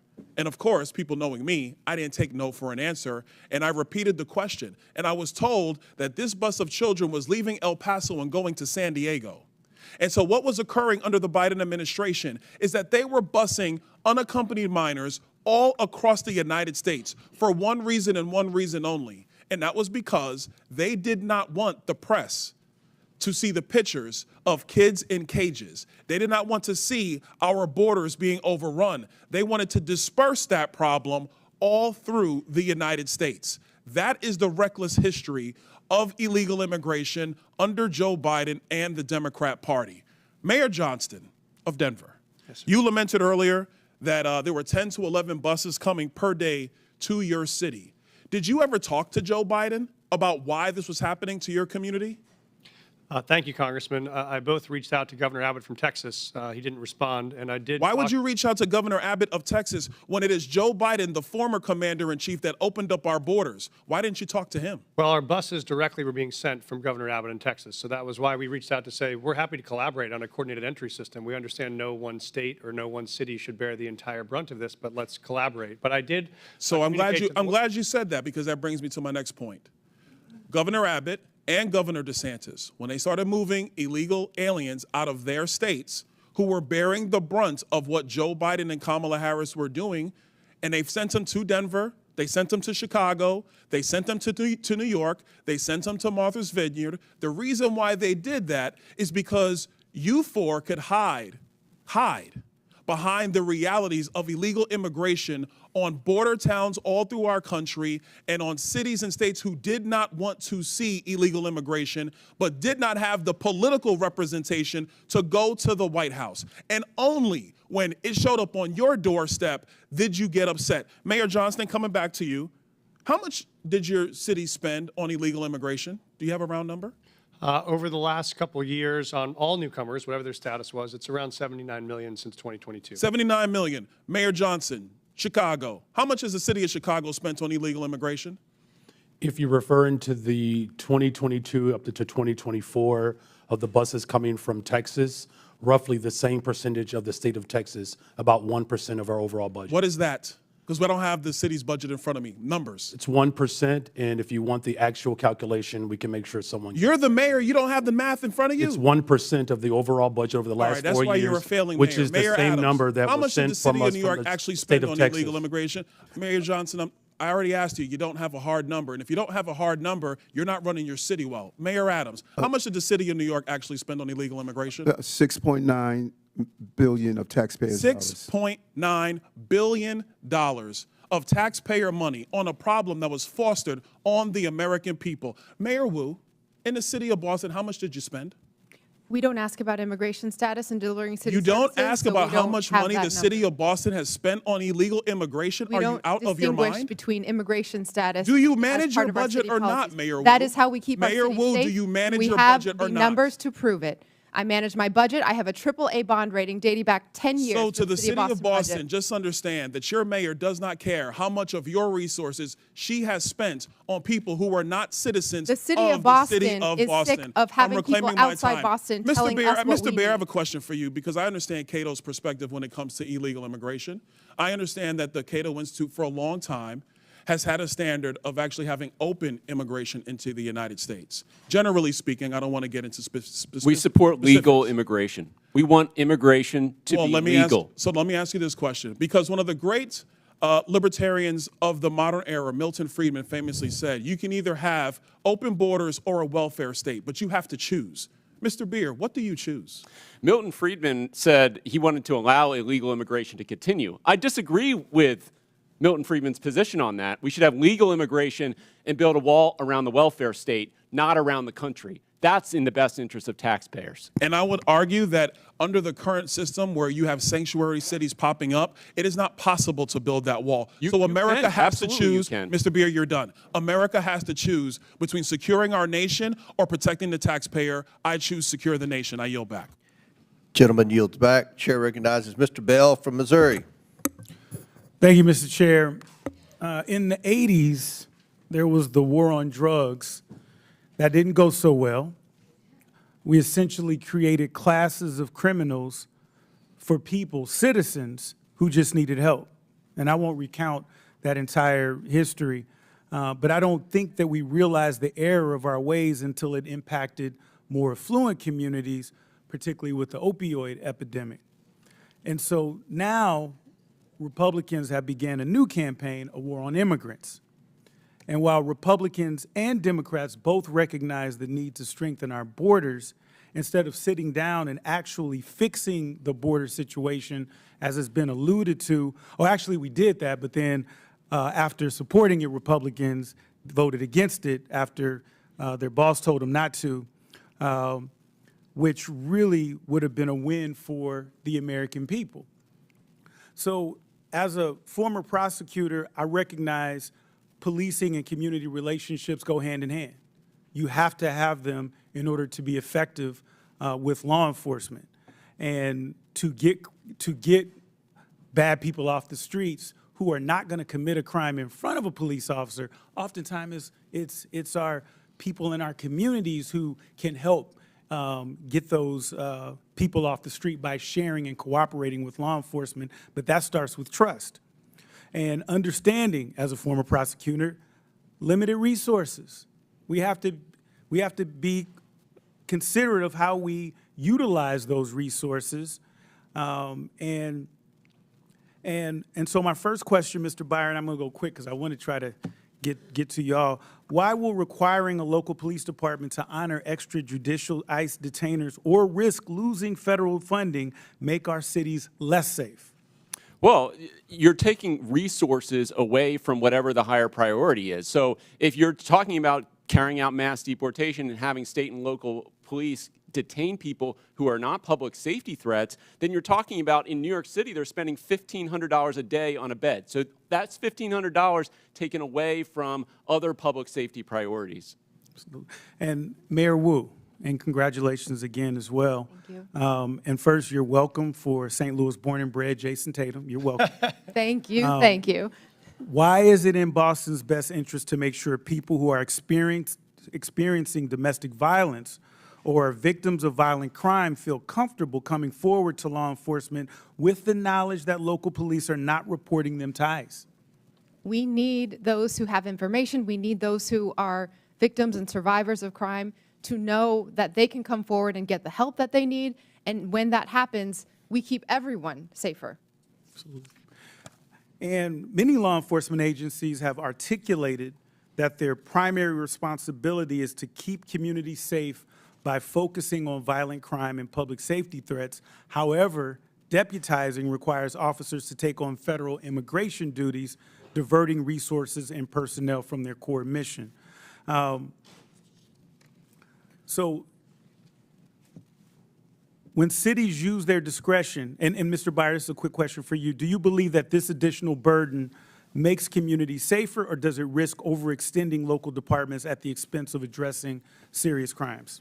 I think states are best positioned to answer that question. It certainly can if you're imposing a mandate that is distracting from their public safety mission. And it's interesting to note that the majority's bill on this, H.R. 32, has an exception written in there for witnesses and victims of crimes. If you don't report them, it's okay under that bill, except no one's walking around with a victim or witness badge on them. So when a police shows up and responds to a call, they don't know who's a witness or victim. So the idea that you can just cordon that off and put that to the side doesn't hold up. I appreciate that. I'm just short on time. And Mayor Johnston, I have two quick questions for you, and you can give them the weight that you decide to give them. First, who has more world championships, the Cardinals or the Cubs? Mayor Adams, I don't want you in on that one. Can you tell us about the ways in which Chicago cooperates with federal law enforcement? Yeah, thank you for that question. Violent crime in the city of Chicago is down. It continues to go down in my leadership because of our investments. Having trust between community and police, local police, is attributed to that. And our local police department allies and cooperates with federal agents around human trafficking, drug trafficking, getting guns off the street, getting gangs off the streets of the city of Chicago, and it has worked. And the first black first lady in the history of Chicago is a Cardinals fan. Shout out to Hazelwood East. Hey, that's my school. Thank you. I yield back to the ranking member. And it's the Yankees. No questions for you, Mr. Chair now recognizes Ms. Luna from Florida. Mayor Wu, does the Boston Trust Act restrict communication with federal immigration authorities regarding individuals' immigration status, yes or no? We do not collect immigration status in law enforcement. I'd just like to point out, and Mr. Chairman, if I could enter the Boston Trust Act into the record. Mr. Chairman. Without objection, so ordered. Thank you.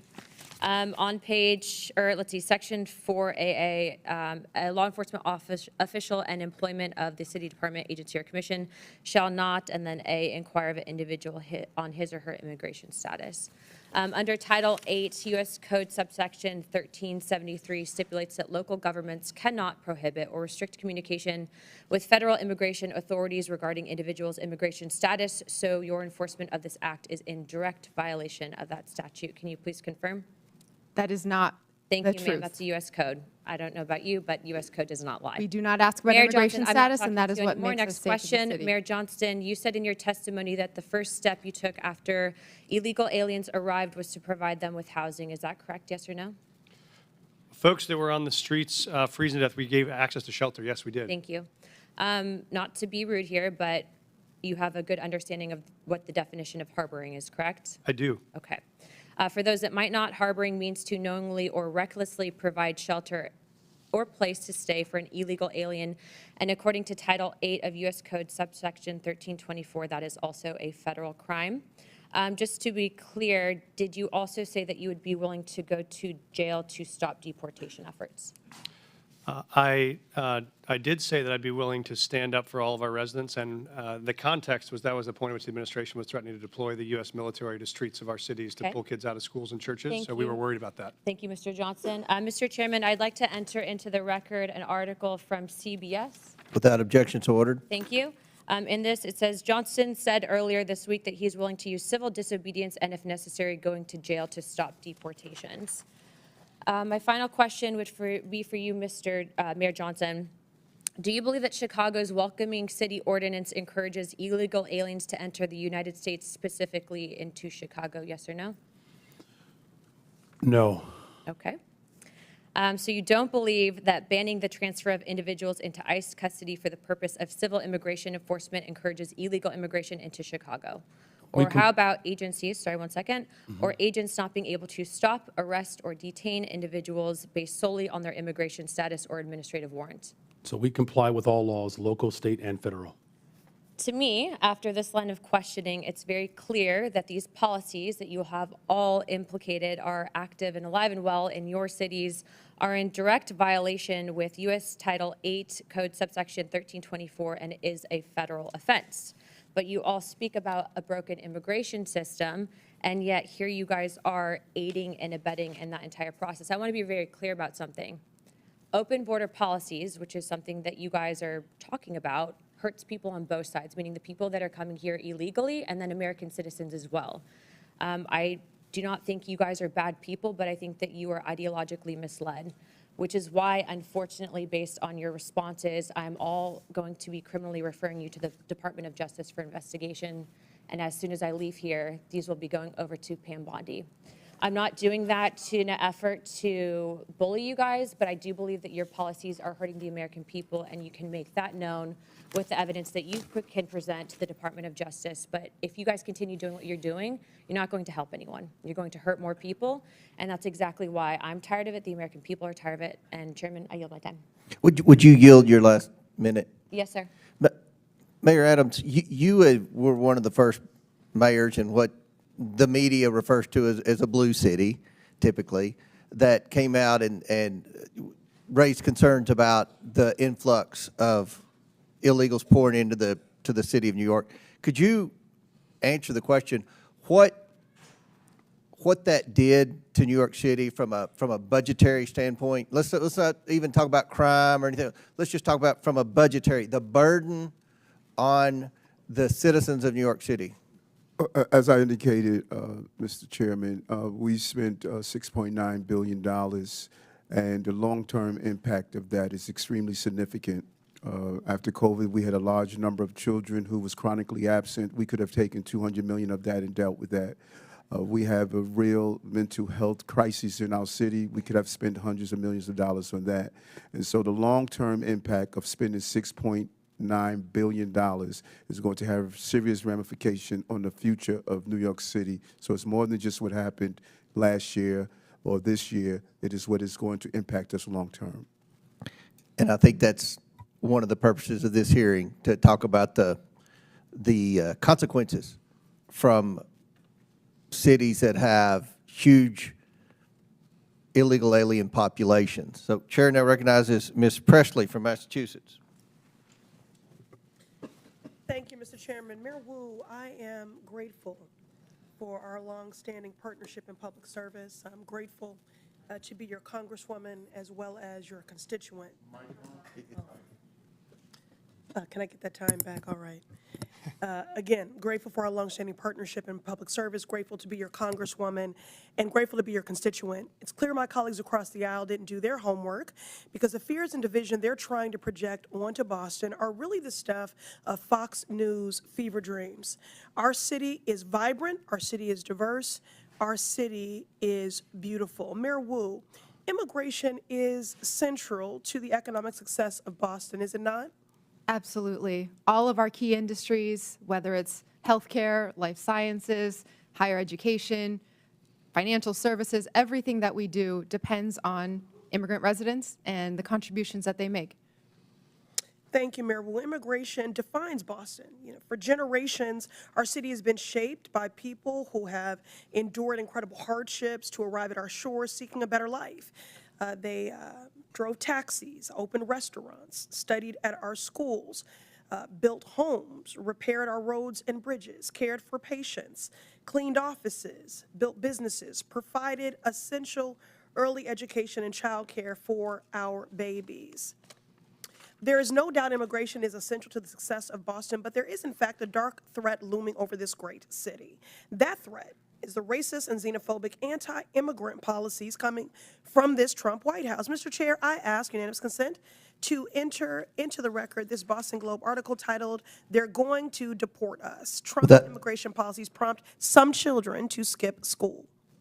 Without objection, so ordered. Mayor Wu, I've been speaking to principals and educators in Boston at various roundtables and town halls that I've convened, and the stories are heartbreaking. Elementary school children are crying in their teachers' arms, fearful that they're going to lose their parents to cruel and unjust deportation raids. Mayor Wu, last week I met with an esteemed doctor from a local Boston hospital who reported that follow-up appointments in her clinic have seen a 200% spike in no-shows and cancellations. Her assessment, her patients are missing critical care like dialysis, prenatal care, and chemotherapy because of a fear of immigration raids in our hospitals and healthcare settings. Mayor Wu, do you agree with this healthcare provider? Absolutely. We hear it from our shared constituents. People are afraid, and that is having huge impact on their daily lives when they're just trying to do right and be a good example for their kids as they pursue the American dream. Mr. Chair, I ask unanimous consent to enter into the record this article titled "Fearful Amid ICE Crackdown, Some Immigrants Are Skipping Health Care." Without objection, so ordered. So here we have a man who thinks he is king, screaming anti-immigrant slurs from the Oval Office and what it has done to make Boston safer. Nothing, not a thing. But it has traumatized our kids, cost our elders their dialysis, delayed cancer patients' chemotherapy, and struck fear into the heart of hardworking people who not only contribute immensely to our city and our community, but whose labor and contributions are also essential to the very functions of daily life in our great city. The members of this committee would be well served by learning from our esteemed mayor, but a teach-in is not the charge of this committee. Remind my colleagues, this committee's purpose is oversight. The only person who has something to answer for is Donald Trump. He is single-handedly decimating decades of economic progress, vilifying our immigrant neighbors, and disregarding the Constitution and basic decency daily. This man points to our most vulnerable, scapegoats them for every hardship, while he himself is actually the source of the hardship that the American people are experiencing. My colleagues don't really care about criminality. If you really cared about criminality, you would do something about Elon Musk's power grab, stealing our data. You would do something about efforts to defund the National Institutes of Health cancer research. If you really cared about criminality, you would do something about people that want to rob our babies of food. Make it make sense. My Republican colleagues across the aisle believe a 6-year-old from El Salvador who wants to go to school and a mom who fled violence in Haiti are the reason that the cost of eggs are too damn high. And your housing and gas will follow suit shortly because of these Donald Trump tariffs. The shameful Republican ripoff slashing away at basic government services to line the pockets of Donald Trump's buddies so they can buy toy yachts and rocket ships. It is a shame and a sham. America has a problem, and it is Donald Trump. And if my colleagues really cared about criminality, they would do something about him. I'm grateful that the people of Boston and my mayor stand with their neighbors from every walk of life. I yield back. Chair recognizes Mr. Gill from Texas. Thank you, Mr. Chairman, for holding this hearing on such an important topic. Mayor Johnston, I want to start with you. One of your first actions as mayor was establishing a deputy mayor for immigrant, migrant, and refugee rights. I want to ask you a series of questions. If you could answer with a yes or no answer, that'd be great. First of all, do you support allowing illegal aliens to obtain driver's licenses? Just yes or no. So the city of Chicago has been a welcoming city for over 40 years. I'll take that as a yes. Next question. And that's the policy that we will hold to. Do you support tax dollars subsidizing or paying for the health care of illegal aliens? I support investments in all residents of the people of Chicago, and that's what I do. That's a yes as well. Do you support free or reduced college for illegal aliens? Again, I support the investments of all residents of the people of Chicago. Take that as a yes. Next question. Do you support allowing non-citizens to vote in local elections? Again, I'm not over the jurisdiction of that type of law, but again, I'm committed to investing in all residents of the people of Chicago. I'll take that as a yes. I've got an article from the Chicago Sun-Times, and I'll quote here briefly. Johnson proposed, among other things, that all residents, regardless of citizenship status, be able to vote for Chicago Board of Education members. Next question. Your website states, and this is your campaign website, quote, "I will not stop fighting until abortion access is completely secure for people all over the country," end quote. Yes or no, do you support taxpayer-funded abortions for illegal aliens? I support the reproductive rights of all people, all women. That is a yes as well. Your mayoral transition website mentioned support for creating a Chicago Board of Education non-citizen advisory board. Again, yes or no, do you support appointing non-citizens to government advisory boards? I was invited here today to discuss welcoming cities. yes or no? I was invited here to discuss welcoming This cities. is a yes or no If you're question. interested in asking me You're not questions gonna about the filibuster. welcoming I'll city, take that as a I'm yes. happy to We're gonna answer move those on. questions. No, we're going to move on. As you know, President Trump, unlike the previous administration, has taken serious action to bring foreign criminal gangs to justice, to take our border back and to restore public safety in our communities. He designated 8 transnational criminal organizations and cartels as foreign terrorist organizations. These are groups like Tren de Aragua, MS-13, Sinaloa, other of some of the most grotesque and ruthless and brutal organizations in the world. You, as mayor of a sanctuary city, have been virtually giving favors to illegal aliens. Apparently, you support an enormous amount of taxpayer resources going to them as well. But you yourself have also received a lot of gifts. And for those of you who don't know, Mayor Johnston has a secret gift room that is not given access to the public or for access to the Office of Inspector General. I'd like to ask you a couple questions about that. Do you know everyone who's given you a gift since you became mayor? The city of Chicago has had a policy for That's 40 a years yes or no question. where there are individuals that would like to give gifts to I'm the city of reclaiming my Chicago. time. I'm going to take that as a And we no. do not accept those When gifts. did you We become mayor? receive them on No, I'm behalf going to reclaim my of time the city here. of Chicago. You're not going to filibuster here. When did you become mayor? I was elected mayor of the city of Chicago in April of 2023, and I was sworn in That's May good. 15th on June of 12th, 2023. On June 12th, 2023, you received Hugo Boss cufflinks and a personalized Mont Blanc pin. Do you know who gave you those? So I did not receive those personally. The city of Chicago You received those them. on behalf And of that's the city of right, on behalf of Chicago. the city of Chicago, I as every understand mayor the difference. in the Do you know history who- of Chicago who has Do you know who provided gave those gifts to the city of Chicago? Do you know who gave those to the city of Chicago? So again, on behalf of the city of Chicago, there are It's a yes gifts or no that are question. received, but I do not accept, those are not my personal so you gifts. don't know. Those are the gifts of the city of On March Chicago, 18th, and that's why you are aware 2024 that they exist, because they're reclaim within the my law. time here, sir. On March 18th, 2024, you received a Gucci tote bag. Do you know who gave you that? Gave the city of Chicago that? Ken, I was here and I was invited I'll also to take that as respond no. to the On March questions 19th, around 2024, welcoming the city, and I'm city of happy to answer Chicago any of those received questions. A Givenchy bag, a Kate Spade purse, and Carucci shoes. Do you know who gave the city of Chicago those? Again, I was brought. I'll I take brought that as my a no. energy I'm here reclaiming my time to respond here, sir. I am on behalf of the reclaiming city my of Chicago time. of This what a welcoming raises city serious ordinance ethical is. concerns. You're providing an enormous amount of aid to illegal aliens, aiding and abetting criminals who have come into our country illegally. And you yourself are receiving an enormous amount of gifts, and you won't even tell us who they're coming from. That Chairman, raises time is up. serious ethical We have concerns. a 5-minute rule. Gentleman's time's Mr. Chairman, I'd like to ask for unanimous consent to enter into the record the City of Chicago Office of Inspector General advisory concerning gifts accepted on behalf of the city. Without objection, so ordered. Thank you. Chair now recognizes Ms. Tlaib for 5 minutes. Thank you, Mr. Chair. Mayor Adams, since we're on the this conversation around oversight and some misclaims here about corruption, I mean, do you agree, Mr. Mayor Adams? Yes, I hear you. I hear you, Congresswoman. Oh, okay. You weren't looking at me. That's why. It's okay. I'll speak louder if you want. Do you agree to a quid pro quo deal to enforce the Trump administration's cruel immigration policy in exchange for protection from the federal corruption charges against you? And you are under oath, just as a reminder. Congresswoman, there was no agreement. There was no quid pro quo, and I've done nothing wrong. So help me out here, though. So the Trump official, Tom Homan, we all know who he is.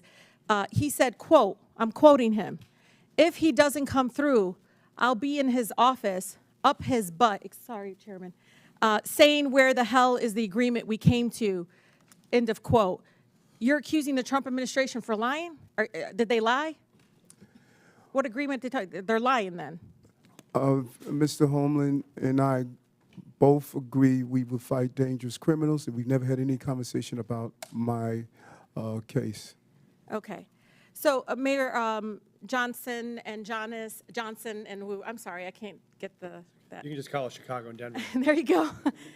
This is really important, you know, as a child of immigrants, and I think many of my colleagues on that side of the aisle have beautiful, diverse communities as well. And one of the things that I know happens when we try to have local law enforcement and local city officials, I mean, they even want treasury, folks that work for our city treasury, asking people for immigration status. That's what they would prefer. See if he's ready. You know, is that racial profiling? I mean, what do you do? Like, you wait for somebody to come, they have an accent, maybe they wear hijab, maybe they look a certain way. That's what they want you to do. That's what they're asking you to do, by the way. They want you all to basically do the job of what the federal government should be doing in regards to passing really comprehensive immigration reform, so families are not separated, because right now they're just, all they want to do is continue talking about enforcement. Guess what? The last 20 years it didn't work, did it? It isn't working. So one by one, if you can talk about that, because I know my mother, who's been here for over 50 years, is carrying her passport, her U.S. passport for the first time in her life, and she ain't traveling nowhere out of the country. But she's carrying it because she knows her beautiful accent, it's beautiful, I love it, and just so fearful of being stopped and being asked her immigration status. She knows she'll be racially profiled, and she already feels unsafe in a community she lived in for over 50 years. Thank you, Congresswoman. I would just agree. We don't think it's relevant to know someone's status when they come into a public library to check out a book, or if they come to the hospital for service, or if they come to register their child for school. The Constitution says you're entitled to an education. Our job is to provide it. So we think that's unnecessary, and it just scares people away. Yeah, Mayor. Yeah, allowing local law enforcement in the city of Chicago to focus on city priorities, as well as making sure that there's trust between our immigrant communities and all of our communities. I've worked on domestic violence cases as a former immigration attorney. Absolutely. I'm telling you, this is deadly for women being abused. Deadly. It certainly engenders trust, and that's how we have driven crime down in the city of Chicago, because of that trust. Mayor Wu. Thank you, Congresswoman. Boston is proud to be the safest major city in the country, and we do not ask about immigration status when providing city services. We also are clear to all our residents that we do not care about immigration status when we hold people accountable for doing harm in the community as well. Yeah, because when I hear sanctuary city, I hear anti-racial profiling. I really do. I hear like, okay, we're not here in the business of trying to enforce broken immigration laws that are inhumane, completely immoral right now. That's what I hear. And I, as a former immigration attorney, when I hear the story in Denver, and trust me, ICE is there waiting to pick them up. They sent 6 of them, and they couldn't handle 6 of them couldn't take this guy that they're supposed to pick up. Doesn't make any sense to me, because they're there. They're pretending they don't know that as a fact. But one of the things that bothers me about all of this is the executive order of rescinding the sensitive locations. Why this is important. They basically want to do immigration enforcement and racial profiling, and immigration enforcement that's race-based, because look at, I'm at the Canadian border in Detroit. Do you know the majority of people coming down undocumented is Canadian? But guess what? It's still the brown folks that are overwhelming. ACLU did a study, is overwhelming the ones being targeted, detained, and deported. And so for me, the sensitive location, this is hospitals, schools, you know, this is like funerals. This was all a policy in place to protect us from having our communities over-policed and militarized. Can you talk about the impact of that? And I have 22 more seconds because he went over 22 more seconds. He spoke over him. That was not no, he didn't. No, I didn't. Chairman, I never spoke over him. No, not you. The mayor spoke over Brandon. Oh, well, I didn't. It doesn't matter. He went over 22 seconds. But go ahead and ask your question. I just want them to answer the question about the sensitive locations, because this is something we all should be scared of, because pastors are calling me because they're talking about churches being possibly having ICE agents show up at churches. I can just say, Congresswoman, our fastest growing church in Denver went from 700 folks in the parishion to 5 after that announcement. All right. Very good. Yeah, thank you. Thank you. Yep. Chair recognizes Mr. Fallon from Texas. All right, 43 seconds. That's a deal. All right. Mr. Chairman, thank you. Coming into this very important hearing, I suspected that Democrats would claim illegal immigrants pose no danger and would frame them as a sympathetic victim class, completely glaze over the tremendous financial burden that mass unlawful migration places on the shoulders of the American taxpayers. And furthermore, they would completely ignore the grave dangers that violent criminal illegals pose to all Americans. It would be, Democrats would use spin and deflection and woke wonderment and delusion, and some would even blatantly lie. And as they so often do, the left did not disappoint. The first claim that we heard was there were ICE agents ripping adorable children off adorable school buses. There was a myth and it never happened. And what was the source of this Democratic claim? One letter written by one superintendent in a country of 13,000 school districts. And that letter said that this may happen. Well, I may start a business with flying monkeys delivering new fruit salads. I may. But it never happened. And the case in point, it was Alice ISD. And Mr. Chairman, there was another letter that Alice ISD sent, and I'm going to quote it. It said, "We have not had any Customs and Border Patrol enter or board buses, nor do we have any knowledge of it happening here or in any other school district." It was a spin, it was deflection, and it was a lie. Now, the most important thing that any elected official should focus on is to keep our citizens safe. There's no greater calling. Mayor Johnston, is Chicago a safe city? We are a safer city since I've been in office. Crime Safer is down. city. Okay, sir. Crime is down Sir, do you over know 20%. that, sir, no, you're not just going to this year overtalk. alone. Mr. Chairman, I reclaim my time. You're not going to overtalk me. Brandon's, he was very nice, and he's a freshman. Not going to do that.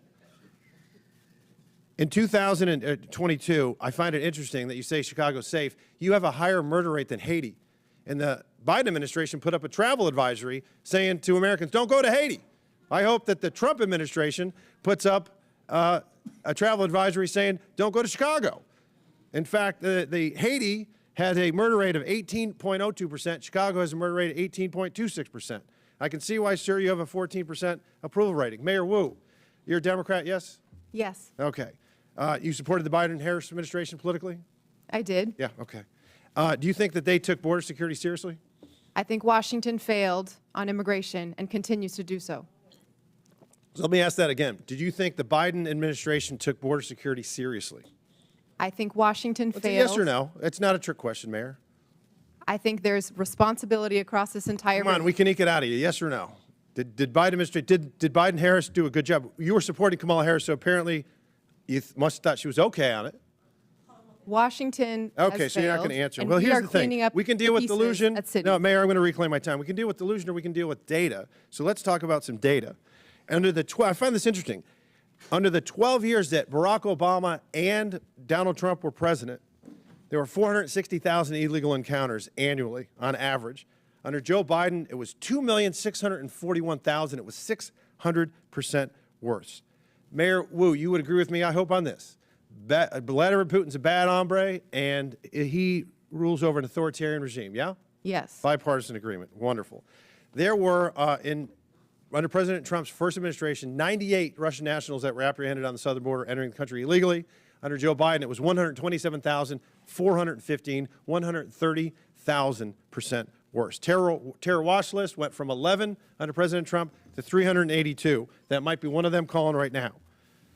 February of 2024, 190,000 illegal immigrants were apprehended. This past month was only 8,000, a 96% reduction. Now, the common theme that we heard from a lot of oversight Democrats is a bold-faced lie that illegal immigrants, or I should say immigrants, are less likely to commit crimes. What they're doing is they're fusing legal immigrants with illegal. When you bifurcate, when you separate them, yes, legal immigrants are less likely to commit crimes, but illegal immigrants are more likely to. Non-U.S. citizens account for 7% of the U.S. population, yet account for 15% of the federal arrests and prosecutions, according to the Justice Department. The Federation for American Immigration Reform found that if you were an illegal immigrant, you were 2 times more likely to be incarcerated in California and New York, and 5 times more likely in Arizona. And in my home state, in June of 2011 to June of 2024, or January 2024, Mr. Chairman, there were 428,000 criminal aliens booked in Texas jails. 299,000 of them were illegal immigrants charged with murder, rape, sexual assault, kidnapping, assault et al. 187,000 convictions. So it is an outrageous claim to say that when we secure the border, Mr. Chairman, no, 42 seconds left. No, you don't.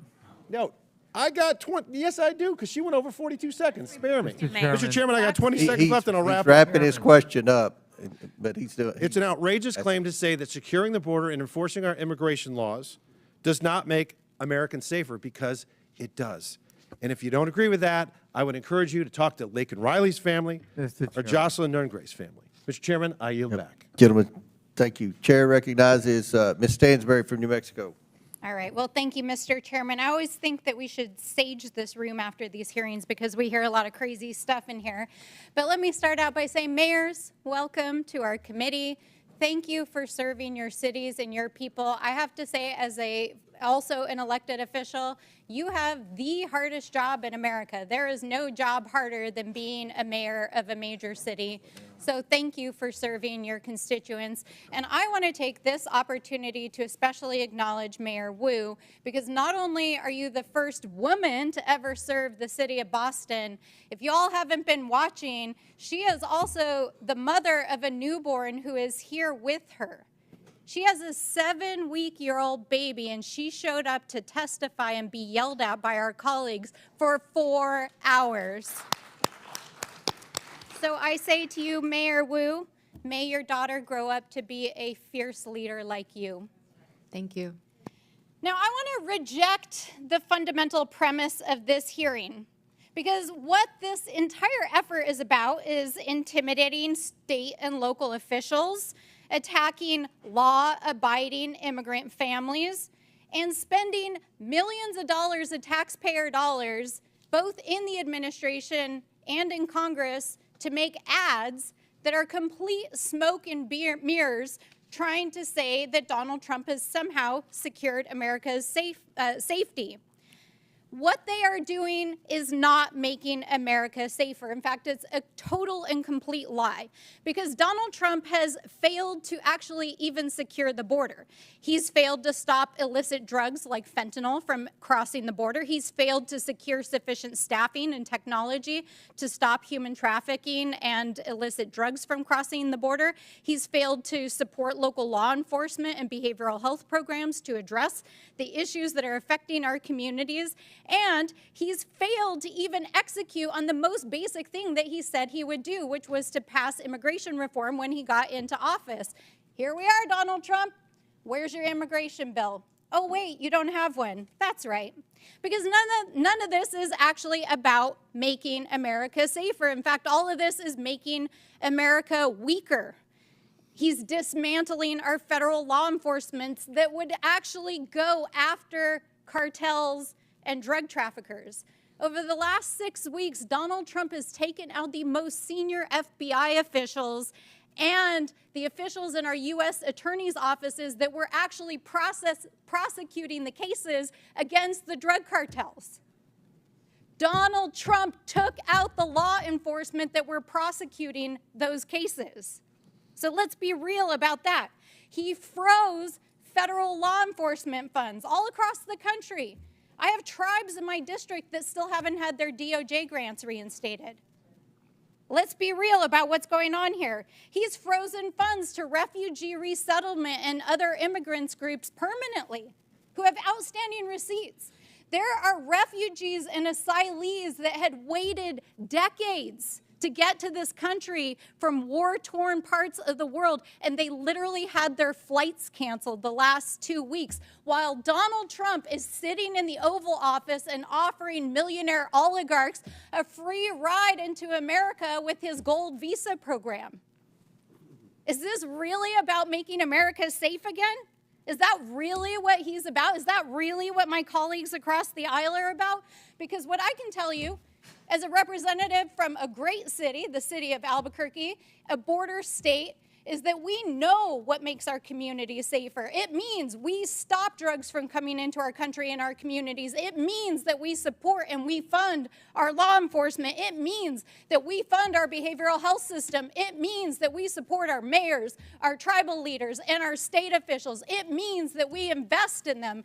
It does not mean that we drag them in front of Congress for 4 hours. We yell at them. We tell them we're going to give them criminal referrals. The DOJ is intimidating our mayors, and my colleagues across the aisle are producing TV ads to try to pretend that they're making this country safe again. It's total bullshit. Absolute bullshit.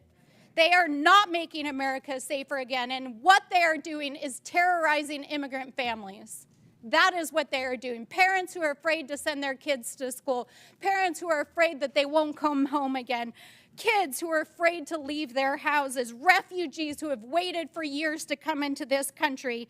And our mayors are sitting here enduring this ridiculous hearing as they've been threatened in front of the American people. And so I will say, in the words of my sister in the front row who brought forward the words of one of our faith leaders just a few days ago on the House floor, I hope that my colleagues across the aisle, who I can tell, most of whom come from immigrant stock, will have the same mercy that our ancestors had shown to them by this country so that you could sit here and be a congressperson. Gentlelady's time's expired. We're going Barrett to, asked unanimous consent. Ms. Crockett. From The Economist, how Boston became the safest big city in America. Murder is declining across the country, but Boston has led the way. And then I have one more UC request. It is from insightcrime.org. Gang violence in Haiti continued to surge in 2024, following a trend that began after the assassination of President in 2021. The country reported a record number of homicides in 2024 with over 7,000 murders for a rate of 62%, up from 40.9% in 2023. Without objections ordered, at the request of the witnesses, we're going to do one more questioner. It'll be Mr. Sessions from Texas. Then the committee will take a 15-minute break.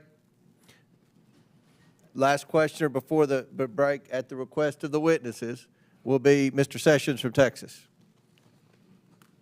Mr. Chairman, thank you very much to the panelists. Thank you for taking time to be here. I hasten to say that I'm probably not going to yell at you. I will not live up to the things that we've been accused of today, but I will say that I want to defend some actions that are being taken. I remember a few years ago when Boston had 2 illegal aliens who were, they were known as criminal aliens, but they were known as on the watch list. They created a bomb that went off at the Boston Marathon. Only killed a couple people, but caused huge disruption. And it brought to light that the administration at the time and prior administration had allowed people who were on watch lists that we understood, terrorism, criminal, and we were allowing them in the country. We watched forward as we moved about the rule of law being ignored. United States of America allows 1 million people to go through our process, the largest amount of anywhere in the world, 1 million people, and they go through a process. And I spoke at one of these ceremonies, naturalization ceremonies last May. And I spoke to the people that were there. And they all unequivocally stated, thank you to the United States of America, but they learned what they were entering, what they were expected to do, that their customs from where they came from, some could be kept, but the things which did not correspond to American law now needed to be followed, that they were going to become American citizens, not where they came from, but they wanted to be Americans, and they had to follow those rules and regulations or laws. That we were very open to them being here and that they could legally perform the duties that they wanted. What has caused this mismatch is more than just the Boston bomber or people being killed, but rather the public interests in looking at what the charade that it caused all across this country, in particular in larger cities. Chicago, yes. New York City, yes. Other cities around the United States where people felt not only threatened, but it was activity that was seen as unbecoming to people who should be where they were and giving respect and thanks to a group of people who were allowing them to be here, i.e., a city that was not going to arrest them. But you see, what we really understood is if you were here illegally, they weren't going to arrest you even for a crime.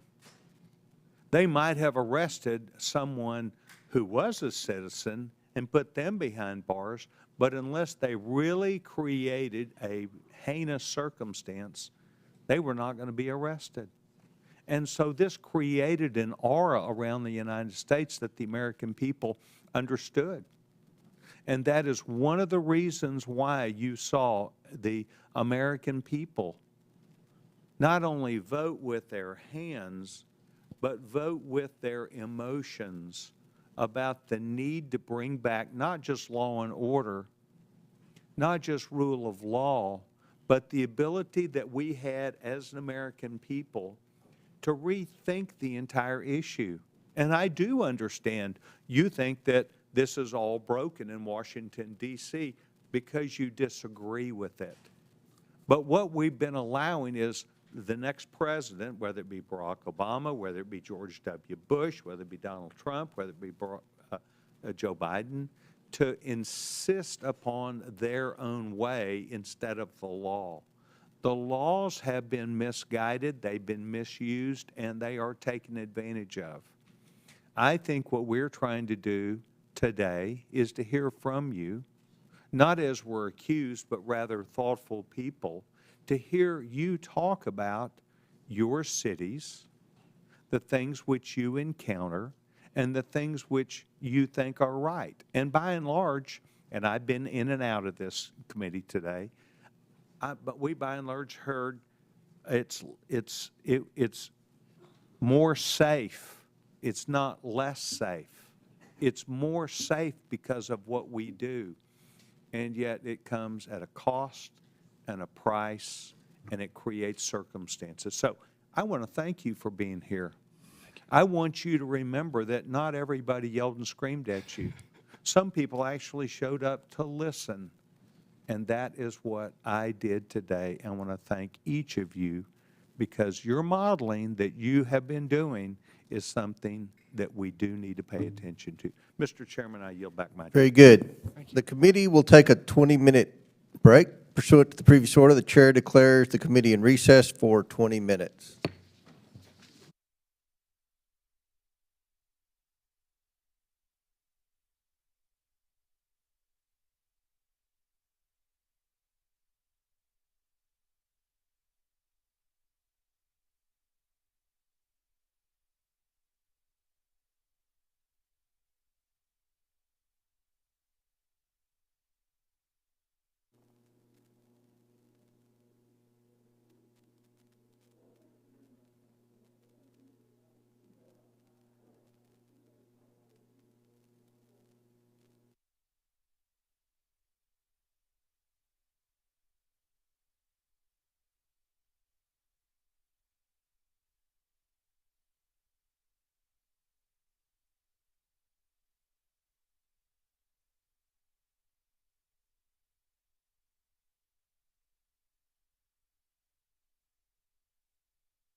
I'm ready. I think the mayor's out here. Okay. Yeah, Chairman,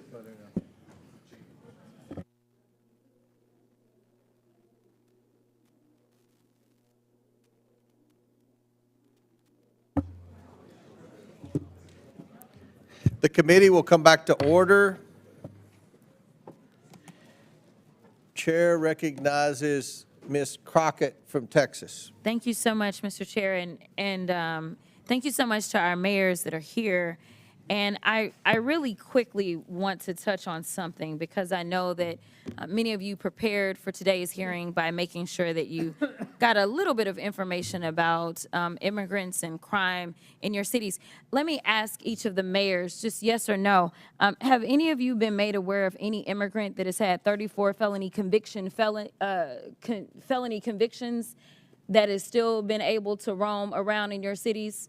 Anyone? No, ma'am. 34 felony convictions. No, from the Congresswoman. immigrants. Anybody? I'm not aware.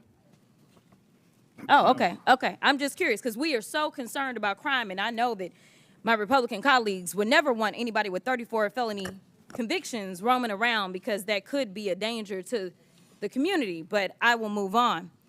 The Republicans put more effort into producing their little propaganda trailer for this hearing than they have into reforming America's immigration system. And that's why we're here today. In fact, Republicans are beating up on the vast majority of you about what you're doing for your citizens, but the last time I checked, you're actually showing up. You may or may not be aware, but the NRCC just instructed Republicans to stop their town hall meetings because their constituents were showing up and telling them to do your jobs. If I had to sum up some of what you have said thus far today, I would sum it up as you have been trying to tell them as politely as you can to do their jobs. In fact, we know that they have not done their jobs, and so they're trying to force you to do it for them by turning your local law enforcement officers into ICE agents. They have this fake outrage about how immigrants are stealing resources and jobs from Americans when residents of Boston, Chicago, New York City, and Denver are subsidizing public services in their districts and their states because the Republicans refuse to ensure that their constituents earn a livable wage. Look, they don't have a plan to fix immigration in America because they don't want to. Mass deportation isn't a plan. Arresting kids in schools or worshipers in church isn't a plan.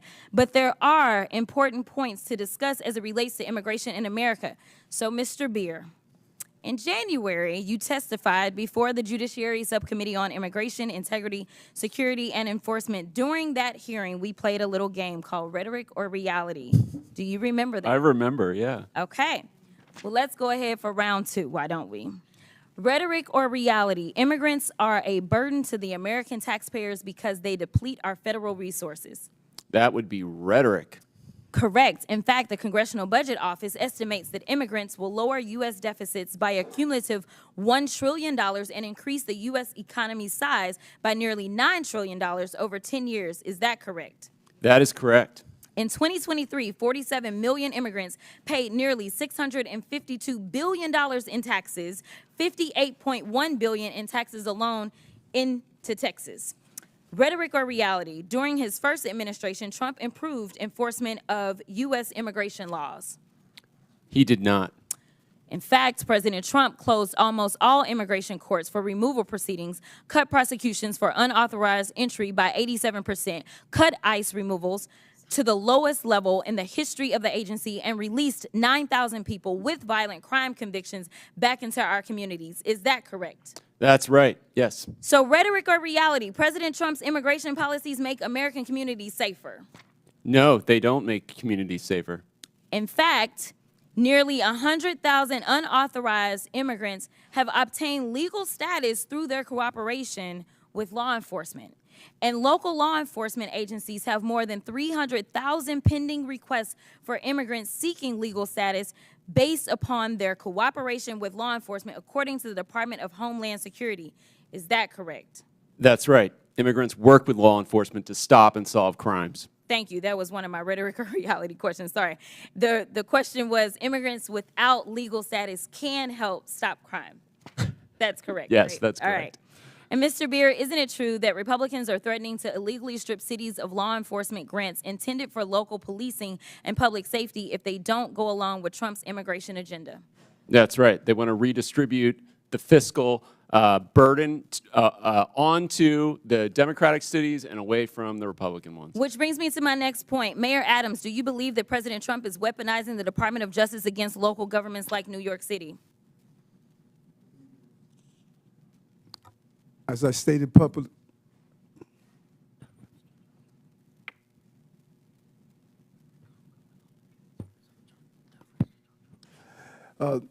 thank you for the question, Congresswoman. And as I indicated previously, this case is in front of Judge Ho, and I'm going to allow the judicial process to go forward.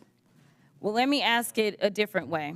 There was a quote from Mr. Well, he had to get advice, so can I just get a... What's that? He was getting advice, so can I get a little bit of time? I didn't interrupt while he was getting advice. Time because they were advising us. Go ahead. Okay, this is the last one. There was a quote from Mr. Homan, I believe, where he said he will be in your office and up your butt if there was a problem with whatever agreement. We don't know what it was. My question to you, I know you've been asked about it a couple of times today, is was he lying when he said that you made an agreement that would cause him to be up your butt if you failed to uphold your end of it? And gentlelady's time's expired, but if the mayor wants to answer that, he can. Congresswoman, I answered that question, and it appears as though we're asking the same questions over and over and over again. My comments are not going to change. No quid pro quo, no agreement. I did nothing wrong. Chair recognizes Mr. Langworthy from New York. Thank you very much, Mr. Chairman. Thank you, mayors, for being here. You all represent cities that should be beacons of opportunities for young professionals, entrepreneurs, and hardworking Americans that want to make it in this world. Not the laughing stocks that they've become in many ways. New York was once hailed as the capital of the world. Boston was admired for its founding role in America. Chicago was the gateway to the West and the icon of the Great Lakes. And Denver was admired for its natural beauty.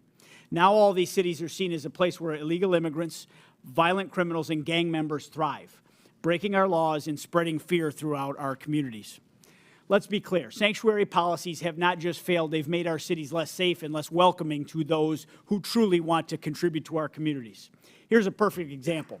Laken Riley's murderer was arrested in New York City on charges of detaining a minor.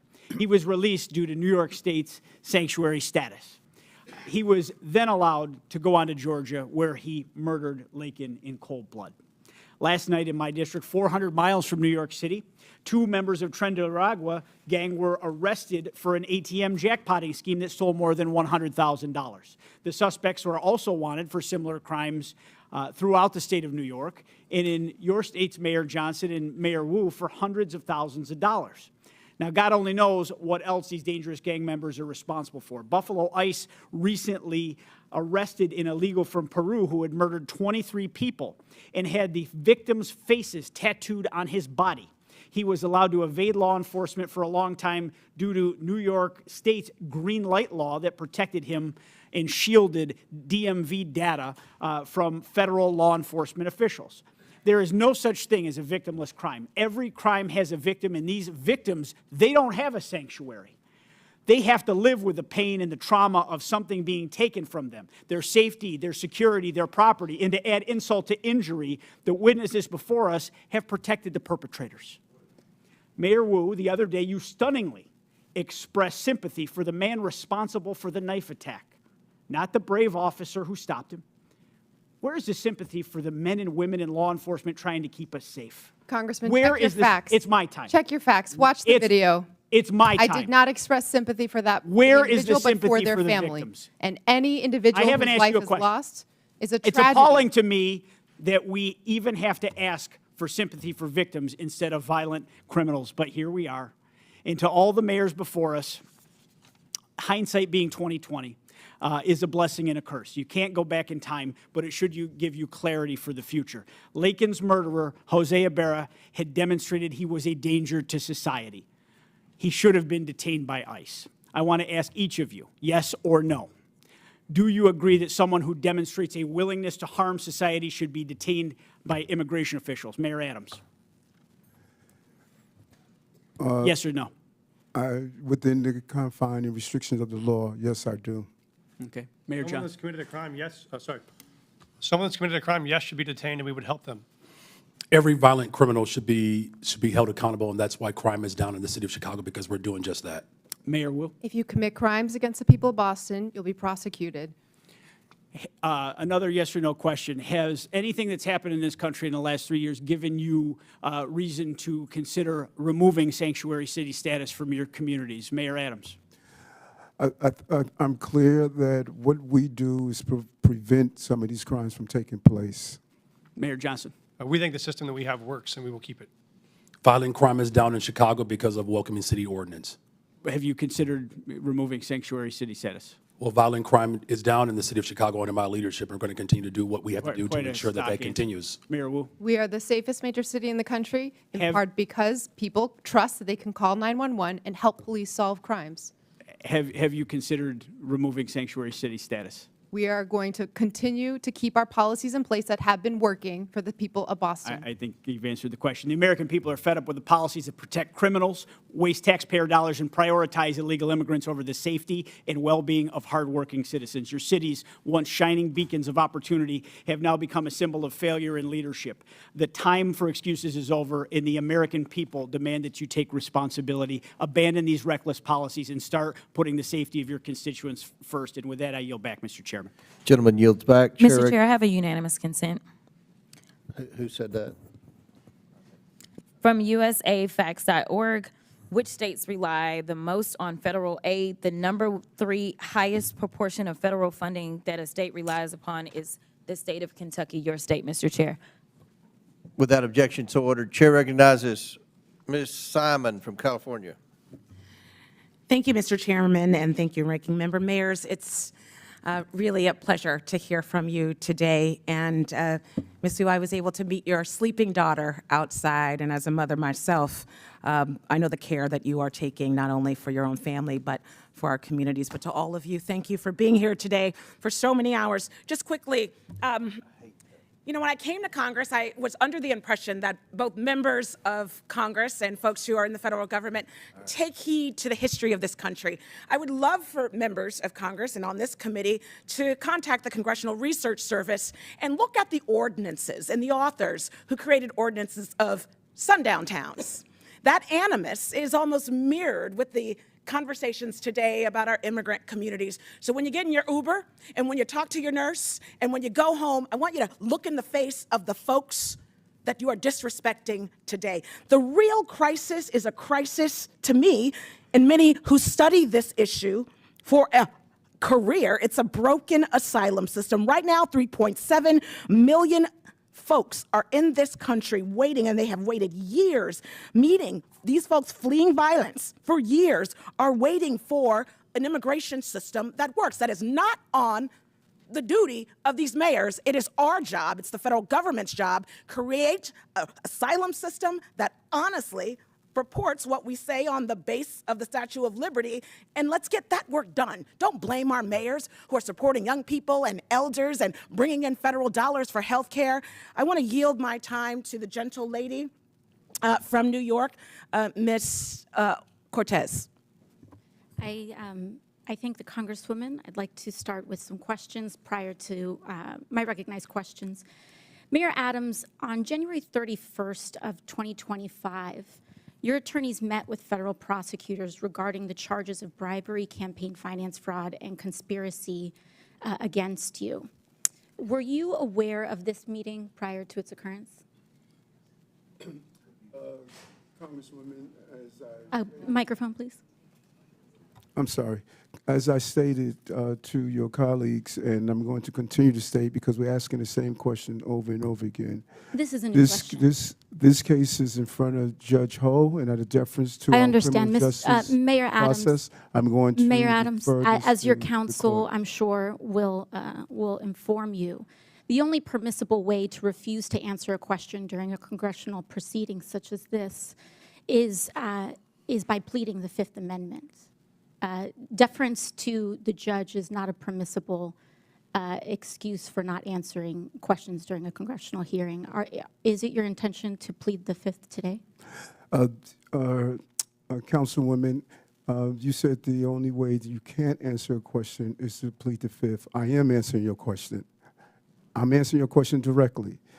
That You are not, Mayor Adams. Okay, I believe I am. I will ask it again. Were you aware of the meeting between your attorneys and federal prosecutors on January 31st? Answering this question is a yes or a no.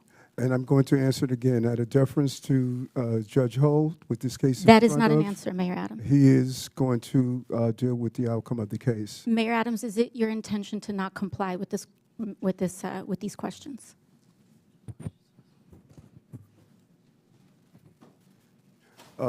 As I stated, I'm answering your questions, and what you're doing, let's be clear on, you're asking me about communications between my attorney and I.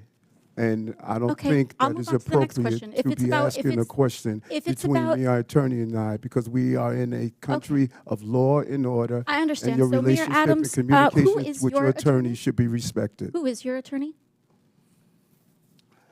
Alex Spiro. Alex Spiro, thank you.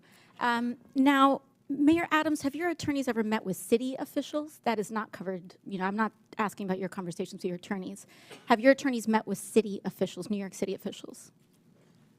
Any communication or activity between my attorney So yes and or I no? is Have up to your- attorney have and your I. You can personal reach out attorneys to, met with New York City officials? Alex Spiro, my attorney, to deal with those communications. Mayor Adams, in this meeting, did anyone representing you, including perhaps Mr. Spiro, agree or allude to any arrangement with the Trump administration that would involve changing city policies in exchange to reconsideration of the charges brought against you? You say in this meeting? Can you be clear? In the January on which- 31st meeting? Again, there was never any agreement, never any quid pro quo. And That's I not did what I'm nothing asking. wrong. Never any agreement, never any quid pro quo. Was there an and allusion nothing- to and a nothing shift that in I've New York done City wrong. policy? Gentlelady's time's expired. And I just want to remind everybody, Mayor Adams is here voluntarily, and we appreciate that. The topic of the hearing is about our illegal alien problem and the drain on the cities and what the solution is. So Chair now recognizes Mr. McGuire from Virginia. Thank you, Mr. Chairman, for convening this important hearing. The American people deserve answers on the disastrous policies of sanctuary cities. As a veteran, as a Navy SEAL, I hope what I'm about to say is common sense. If somebody saved your life on the battlefield, you wouldn't care if they were pink or blue or male or female or Democrat, Republican, or independent. We're all people. This is not a race, religion, or creed thing. This is our American people, we the people, are being robbed, raped, and killed by these criminals that are coming across our border. My first question is just a yes or no. Do you believe that someone who breaks the law is a criminal? Mayor Adams. Yes, I do. Next. If you've broken criminal law, Just yes. simple yes or no. Did you answer? Yes, sir. Okay, could you repeat your question again? If you commit a crime, are you a criminal? Yes or no? If you commit a crime, you should be held accountable, absolutely. I don't use that label depending on what it is, like a speeding ticket, for Understand. example. Next. Well, I got to tell you guys, thank God we have President Trump in the White House. Thank God we have the border czar, Tom Homan. Thank God we have Mike Johnston as a speaker. Thanks God we have Leader Thune in the Senate. And thank God we have Hegseth, Rubio, and everyone else. Over the last 4 years, the American people have been robbed, raped, and killed. And the left doesn't talk about that. They want to say that people might be scared in their homes. Well, what about the families whose members have been killed and persecuted? The border has been cleaned up in just a matter of weeks. Border crossings are down 97% in just a matter of weeks. And over the last 4 years, we've been getting lip service like we want to secure the border. 80% of Americans believe we should secure the southern border. We are all elected leaders, and I assume you all sought these positions to help your citizens improve the quality of life in your city. It appears to me that left-wing activists want to create wedges in our society and cause the mayors of our great cities to ignore the oath of office and to support rule of law. Each of you took an oath that included an oath to support the Constitution of the United States, correct? Yes. Yes. Yes. Are you aware Correct. that Article 6, Section 2 makes laws of the United States supreme, known as the Supremacy Clause? Is everybody aware of this? Yes. I'm shocked Yes. that you all, as elected leaders, flaunt violating federal laws as if you are running a political campaign. We are a nation of laws. We lose credibility as a nation when we disregard or ignore the law and the people die. As of July 24th, there are more than 660,000 illegal aliens from criminal backgrounds roaming the United States. It is estimated that a total added cost of illegal aliens nationwide is $150 billion per year since the start of 2023. The federal government has spent more than $1.45 billion reimbursing local jurisdictions and non-governmental organizations that provide travel, shelter, and other service to illegal aliens. What about homeless veterans that are living on the street? What about Hurricane Helene victims that are still suffering in North Carolina? What about those folks that are suffering from the forest fires in Los Angeles? Chicago has spent over $639 million. Denver spent over $365 million. Boston is spending potentially, well, about $1 billion annually. And New York City estimates it could potentially spend $12 billion on illegal aliens from 2022 through fiscal year 2025. If you were the president and you found that your cities were spending billions of dollars against the interest of your citizens in violation of the Supremacy Clause, don't you think you would have cause to consider withholding federal funding, yes or no? No answer? No, because we've not violated any federal law. Yes, you are making the taxpayers of this nation foot your bill for your potential whims that you don't agree with is wrong, and that is getting people killed. Mayor Wu, in the Boston area alone, Tom Homan said there are at least 9 accused child rapists. That is who inaccurate. That is authorities- false. My time. That is false. Local I'd like authorities to see the refused facts turn on over that. to Again, US put him under Immigration oath and ask the Customs questions Enforcement. here. How could you do that to your citizens? It sounds like you care more about your politics than the safety of your citizens. Imagine the parents of those children abused by someone you all released into society. Congressman, our It safety could have been statistics prevented. are the lowest in the country, In my lower than your district. A little girl was age 14, was raped by an illegal alien. He was released from jail 4 times because it seems, and a lot of you guys on the left, you believe that criminals are good, police are bad, and no one cares about the victims. This horrific crime was avoidable, but it was sanctuary policies like yours that allowed the offender to travel to the U.S. and end up in my district. And with that, I yield. Gentleman yields. Chair recognizes Mr. Min from California. Thank you, Mr. Chair. I want to take a moment just to note that once again, this committee is failing to do its job and actually exercise oversight in the way it should. My phones are ringing off the hook with people who are angry as hell about what they see as the rampant corruption of this administration, the illegal activities of Elon Musk and Doge, and the massive cuts to Medicaid that Republicans voted for last week.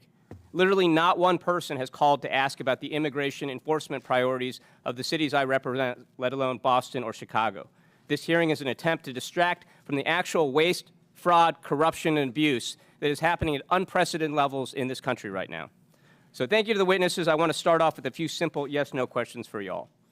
First, please raise your hand for the mayors if you are aware of any laws or policies that prevent federal authorities from enforcing immigration in your city. Okay, no hands are raised.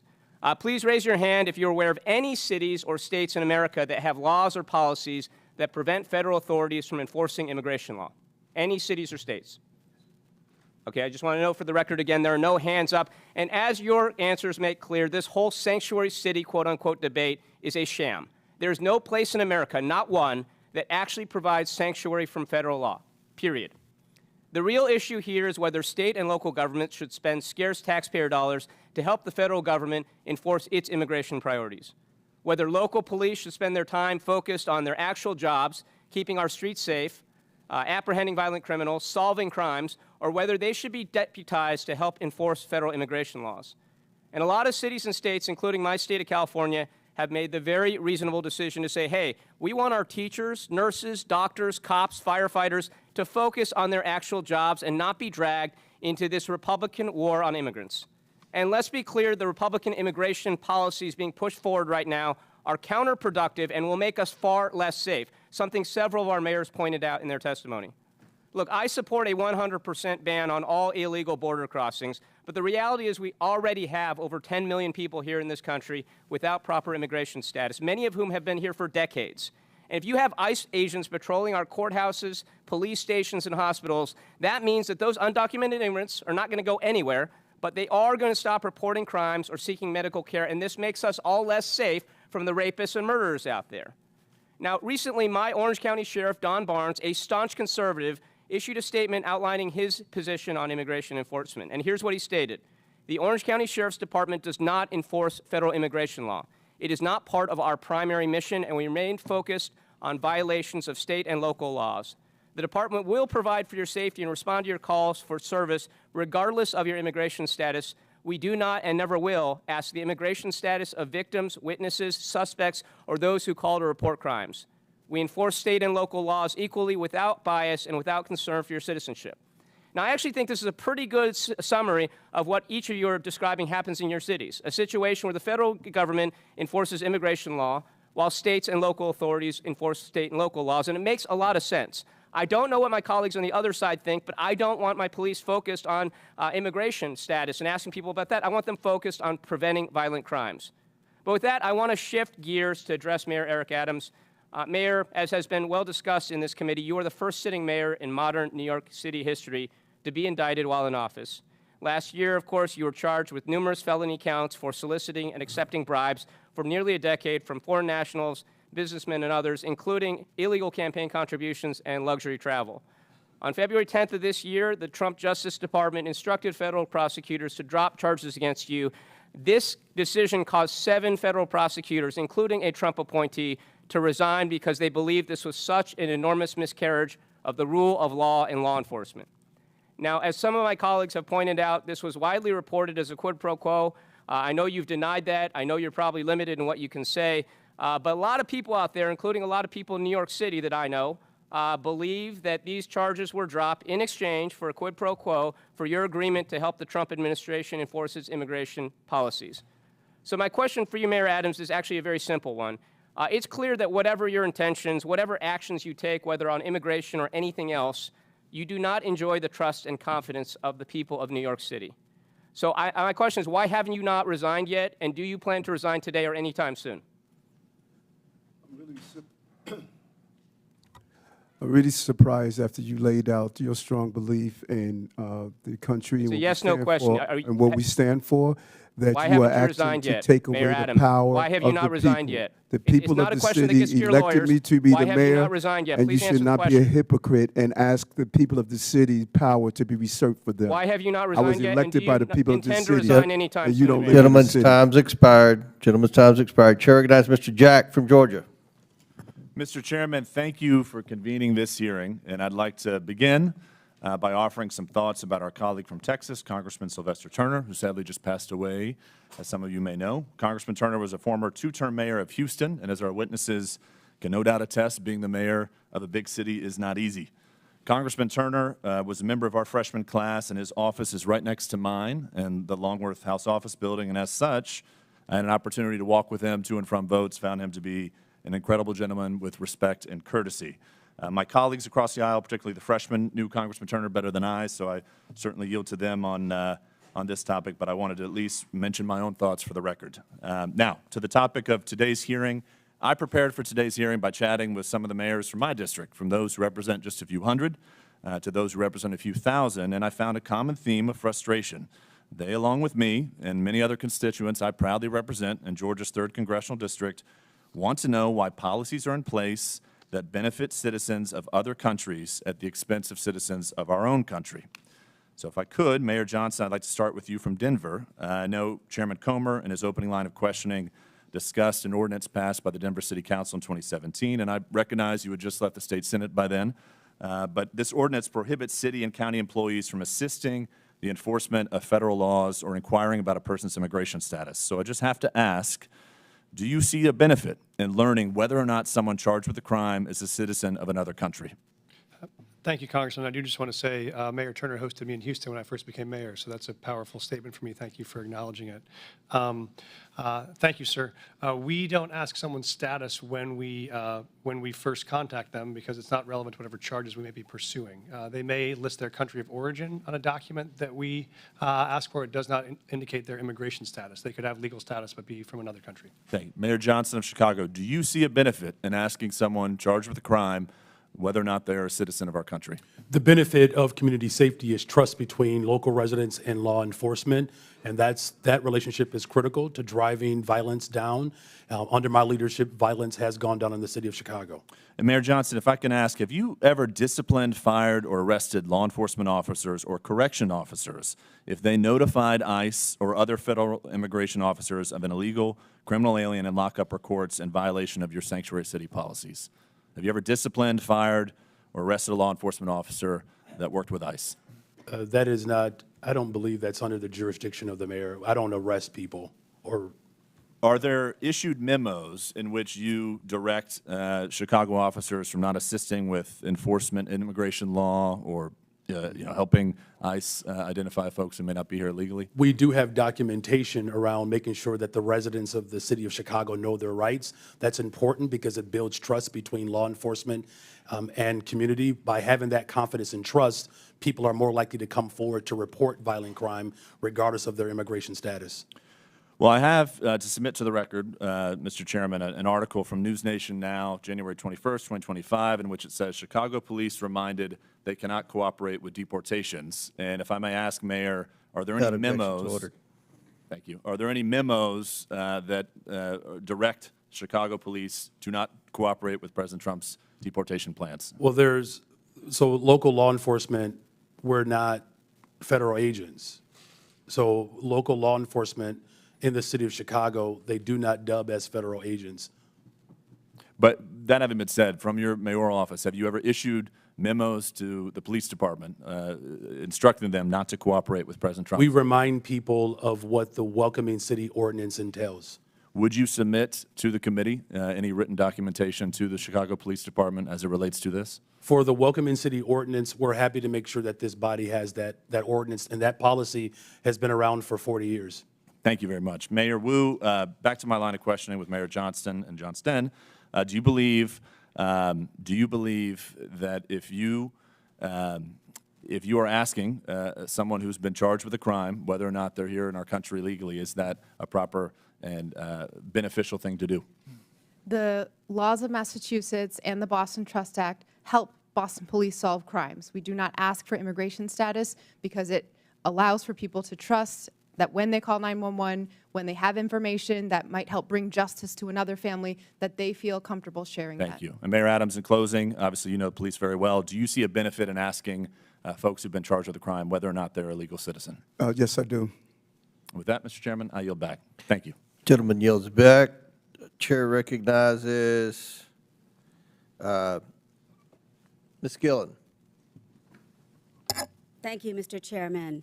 I think one thing everybody seems to agree on here is that our immigration system is broken and desperately needs to be fixed. And I ask my colleagues on the other side of the aisle to work together with us to fix our broken immigration system, to fix our broken asylum system, which isn't fixed by firing the top immigration judges who can actually help us fix this problem. But my focus here today is the effect on my constituents on Long Island. Every day, my constituents are dealing with the effects of the failure to secure our border and the influx of more than 670,000 migrants who have come into the state and New York City, putting a strain on our schools, on public safety and law enforcement, and local governments. Mayor Adams, you said your top priority is to keep New Yorkers safe, but under your watch, the exact opposite has happened. Instead of effectively governing our city, your policies have compounded this crisis.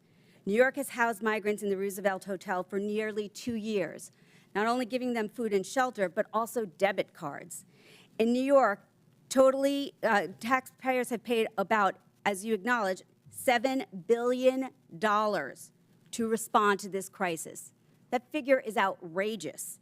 And now, instead of stopping the bleeding, you're going back and asking the taxpayers of New York to spend another $1 billion on this crisis.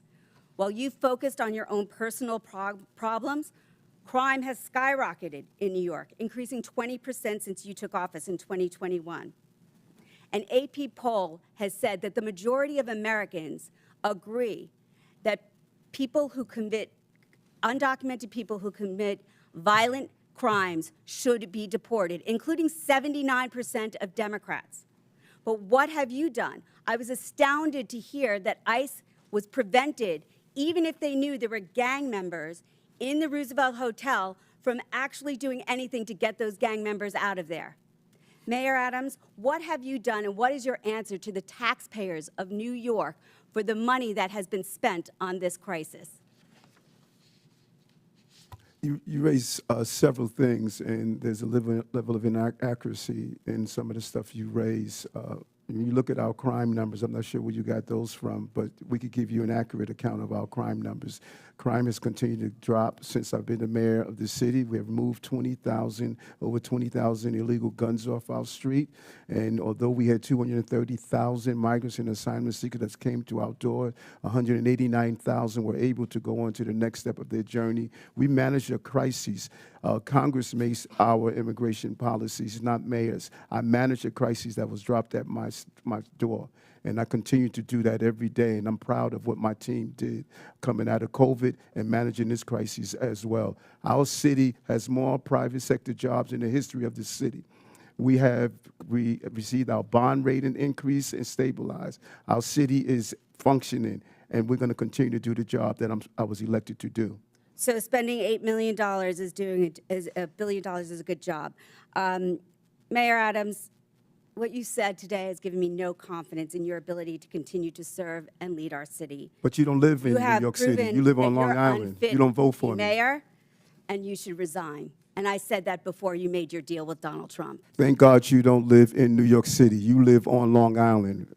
But people the of problems city, New York City people of affect city my elect constituents people who of work New York in Long City Island, who elected. work in Manhattan, whose kids live in Manhattan, who go to the doctor in Manhattan. Everything that happens in Manhattan affects my constituents, Mayor.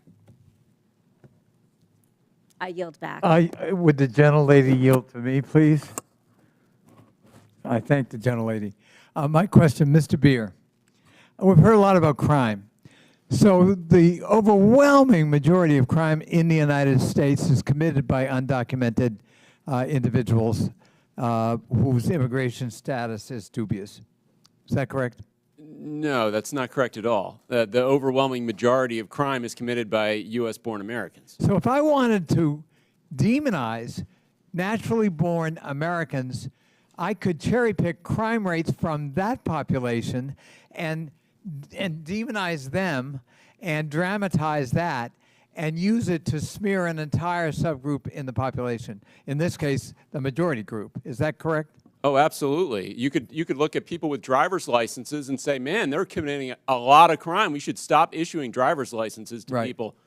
I think that's really the sham and the shame of what people are doing in terms of political exploitation of a population this country needs if we're going to grow and protect the social safety net for the future. Thank you. Chair recognizes Ms. Green from Georgia. Thank you, Mr. Chairman. Thank you for coming before our committee today. In the past 4 years, our nation has been invaded by millions and millions of people who have crossed our border. There's also millions of what's called known gotaways. These are people that our government has no idea where they came from, who they are, what they're going to do in our country. And many of these known gotaways could be criminals. They could be part of the narco cartels. They could be terrorists. We don't know who they are, and there's millions of them here. This country has also been the victim of fentanyl. This is a dangerous chemical that comes from China, is made into pressed pills in Mexico and Canada, and illegally distributed into our country by the cartels. On average, 200 to 300 Americans die every single day from fentanyl. Not die, they're murdered. They're murdered. Americans have also been victims of all types of illegal alien crimes. One family in particular, Lakin Riley's family, I know them personally, and her death was absolutely horrific. Jose Ibarra entered the United States illegally on September 8th, 2022, near El Paso, Texas, with his wife and son. He was detained by the U.S. Border Patrol, but soon released due to overcrowding at detention facilities. After his release, he was transported to New York City, arriving around September 15th, 2022. The following summer, he was arrested by New York Police Department and charged with acting in a manner to injure a child, and a driver's license violation. Before an immigration detainer could be issued, NYPD released Ibarra according to ICE. He later, after this release, moved to Athens, Georgia, where he was cited for a misdemeanor for shoplifting in 2023. This guy got arrested multiple times. He was stopped at the border, but he was continually released. Just a few months later, he brutally murdered Lakin Riley. Mayor Adams, do you agree that Lakin Riley would still be alive today if New York Police Department hadn't released Jose Ibarra after they arrested him? Despicable crime. And as a former law enforcement officer, I respond to these crimes as the mayor as well. And I believe people like that should be held accountable. And I've advocated to stop this revolving door criminal justice systems like him to come out and hurt innocent people. I wish we would have had the power to prevent that from happening. Mayor Adams, will you continue sanctuary city policies in your city? That policy is by law. I do not make the law. I must operate within the confines of the Constitution and the law. Mayor Adams, will you advocate to get rid of sanctuary city policies in the city of New York? I have made it clear on a portion of the sanctuary city policies that I believe we need to alter to prevent crimes like this from taking place. Federal law under 8 U.S.C. 1324 makes it a crime to knowingly harbor and shield illegal aliens from detection, but your cities refuse to work with ICE detainers to help them find these criminals. I'll go one at a time. Mayor Adams, will you work with ICE in New York City, yes or no? ICE is part of our criminal justice apparatus, and I will work with my city, state, and federal agencies to keep our cities safe, no matter who they are. Mayor Johnston, will you work with ICE to protect your city? We do work with ICE right now, Congresswoman. When they send us information about someone they would like access to, we send them notice when and where we will release them, and they can pick them up. We've done that 1,226 times. We will keep doing it. Will you end sanctuary city policies? We think the policies that we have right now allow us to work with ICE and to stop crime, and we'll keep doing that. Mayor Johnston, will you work with ICE? Our local law enforcement, Chicago Police Department, we work with federal agents on a variety of issues: drug trafficking, sex trafficking, getting guns off the street, and we will continue to work with federal agents. Will you stop harboring illegal aliens? Will you end sanctuary city policies? So the city of Chicago, we do not harbor criminals. We do not harbor undocumented individuals. We comply with all laws. Mayor Wu, will you work with ICE to protect Americans, legal Americans in your city, and end sanctuary policies? The Boston Police work with ICE and federal agencies every single day on criminal matters and hold people who are committing crimes accountable. Chairman, if I may, I'd like to enter for the record, according to the U.S. Constitution, giving aid and comfort to the enemies of the United States is an act of treason, and those that violate that should be Without held objection, so accountable. ordered. Thank you. Chair Dale recognizes Ms. Ocasio-Cortez. Thank you, Chairman. Now, Mayor Adams, are you aware that the former acting U.S. Attorney Danielle Sassoon was present at the January 31st meeting between your lawyers and federal prosecutors? As I stated, and you, Congresswoman, you appear to want to ask the question over and over again, and so I could only No, give these you are the very appropriate different questions, question over and over again. That this Okay, case is I in front of understand. Mayor Judge Adams, are you Ho, not and answering Joe this Ho question because you believe you will be incriminate able to respond yourself? to the movement I of this understand. case. Mr. Chairman, I deference to would him, like I to would like submit have him to handle the it. congressional record Danielle Sassoon's resignation letter from the U.S. Attorney.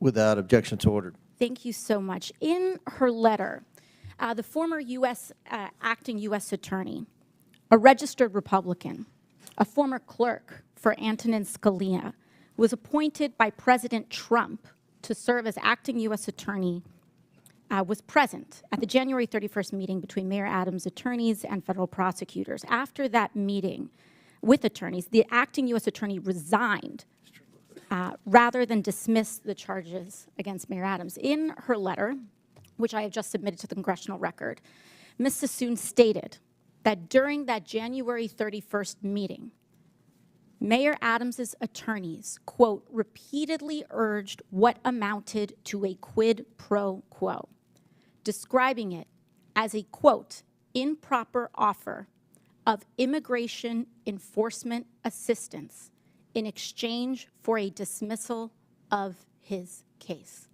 end quote. The acting U.S. attorney has submitted a former acting U.S. attorney has submitted a letter. And Mayor Adams, do you know how many federal prosecutors total resigned rather than file the motion to drop the charges? It was reported that 7. 7, correct.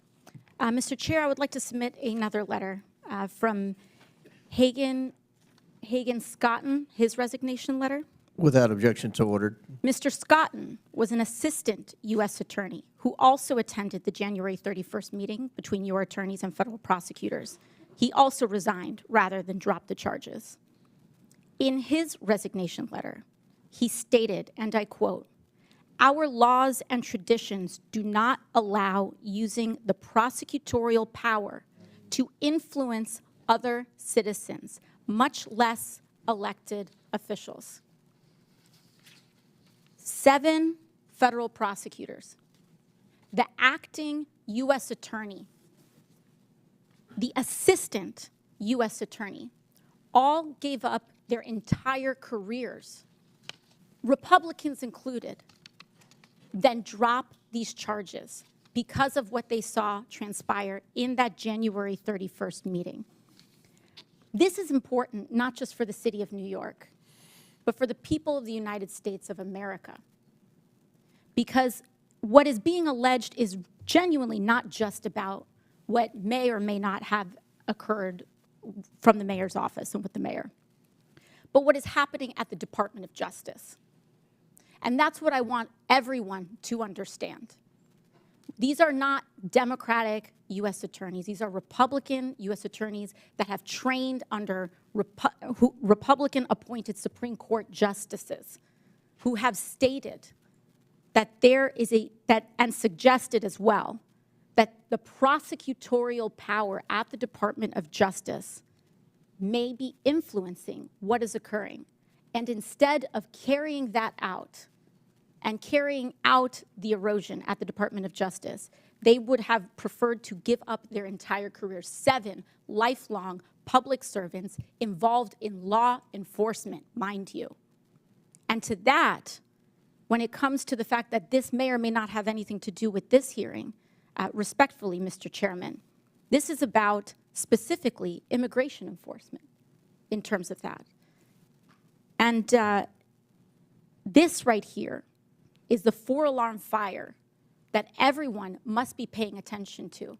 Because if it's not just in the mayor's office of New York City, what other city, what other individual, what other municipality leader can be next? For a party that talks about states' rights and municipal rights, we must defend, yes, the rule of law, including in the Department of Justice. And with that, I yield back. Gentlelady yields back. Chair recognizes Mr. LaHood from Illinois. Thank you, Mr. Chairman, and I thank you for allowing me the opportunity to wave on to this important committee hearing today. I want to thank the witnesses. I represent a district right outside of Chicago, the excerpts of Chicago representing Rockford, Bloomington Normal, Peoria. And I want to thank you, Mr. Chairman, for having this hearing. It's past time that individuals like the mayors we have before us come before us and explain to the American people why you continue to fail to enforce the laws of our country and allow illegal immigrants to flood into our communities. And it's clear to me that sanctuary city policies have significantly harmed our once great cities, which is very, very unfortunate. During my time as an elected official, I have strongly condemned the policy around sanctuary cities and the impact it's had on the state of Illinois. And I believe every sensible resident in Illinois knows these policies have further harmed the economy in Illinois, increased crime throughout our state, and endangered hardworking, law-abiding Illinois citizens. I want to turn my attention to you, Mayor Brandon Johnston of Chicago. As I've watched you over the last 2 years that you've been mayor, I've been amazed at how tone deaf you have been and how oblivious you've been to the decline of Chicago. And I say that looking objectively at a number of things. Out of control crime in Chicago, people scared throughout neighborhoods on the west side, south side, north side. Morale has never been lower with law enforcement and CPD. Record number of police officers leaving the force. We have been hemorrhaging people out of the city of Chicago to the suburbs and elsewhere where they feel safe. Record number of businesses fleeing the city of Chicago. You couple that with record deficits. $2 billion deficit, the $2 billion deficit line of credit that you just had to take out this week. But you've spent $300 million of taxpayer money on illegal immigrants. And when I think about all of those things and I look at the strategy you continue to take, I mean, you're putting the interest of illegal immigrants above the interest of taxpayers in Chicago. But you continue to go down this path, and for the life of me, I can't understand it. So, Mayor, tell me why you continue to put the interest of illegal immigrants above taxpayers in Chicago. Thank you for your representation. Violent crime is down in Chicago. Well, let me reclaim my time. So I have a statistic here. Last year, Chicago had 573 murders. Down. Okay, but I want to compare that to the city of New York that is almost two-thirds the size of Chicago, 337 murders. So you had 573 murders in the city of Chicago, and you're one-third the size. That's the lowest amount in 5 years under my leadership. Okay, and you look at the level of violent criminals, sexual offenses, and drug dealers. All violent crime is down in Chicago. In fact, just this year alone, Congressman, respectfully, there's a 20% decrease in violent crime in the city of Chicago. I don't agree with your statistics. Well, it's not a matter of whether or not you agree with it. It's a matter of whether it's a fact. Let me reclaim my time, because I thought you might do this. And when I hear your answer, no one in this room should be surprised that your approval rating is 6.6%.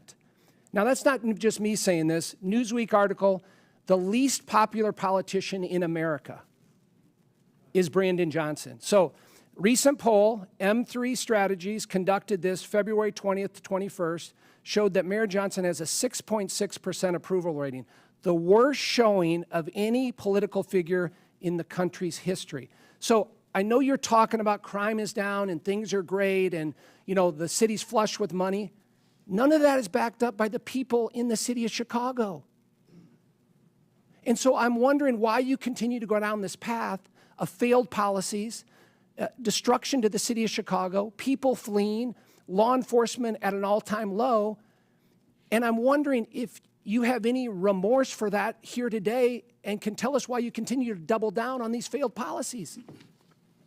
We've invested $1.25 billion for housing and economic development, particularly for Black Chicago. It's the largest investment in the history of Chicago. 45% increase in youth employment, particularly for Black and brown children. I will not apologize for my investments in the people of Chicago. We have one of the most diverse economies, the top universities. As violence continues to go down and investments continue to go up, that is what's most important. We've opened up 3 mental health clinics, the first mayor since the first Black mayor in the history of Chicago. I'm going to reclaim my invest in Mr. Mayor, I'm going to reclaim my time. In public health, and I will continue to make those investments. Your approval rating speaks volumes. Well, the people approve of my investments, and I will continue to make those investments. You're going the wrong direction. You need to reverse your policies on sanctuary cities. That's what the election results were last year. Crime and immigration were the #1 issue in the election from Republicans, Democrats, Chairman, the gentleman's time We could use your help to actually help us continue to invest in these programs that continue to drive violence down in the city of Chicago, and I'm willing to work with you, and I'm glad I had a chance to finally meet you for the first time. Gentleman's time's expired. Chair recognizes Mr. Davis from Illinois. Well, thank you very much, Mr. Chairman, And I also want to thank you and Ranking Member Connolly. If the gentleman could speak into the microphone so we can hear. Thank you very much, Mr. Chairman. I also want to thank you and Ranking Member Connolly for letting me participate in today's hearing.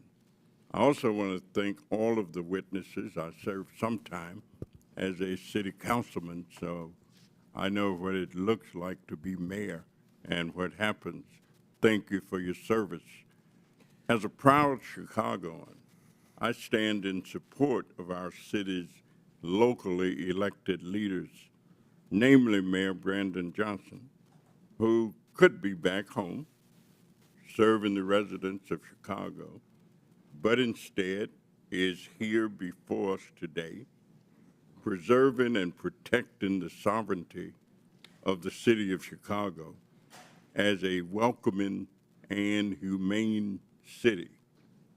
At a time when immigrants are being blanketly labeled as criminals and targeted haphazardly to fuel the Trump-Musk administration's PR-orientated deportation stunt, I'm proud that since the enactment of the Illinois Trust Act in 2017, the state of Illinois, Cook County, and the city of Chicago have maintained an ongoing commitment to welcoming those in need, including those that have endured persecution abroad and pressed their way across borders, looking and longing for a better life for themselves and their families.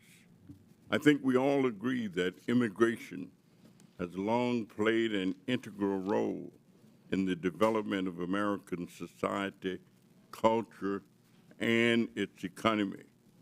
In recognition of such, the city of Chicago is holding true to its values.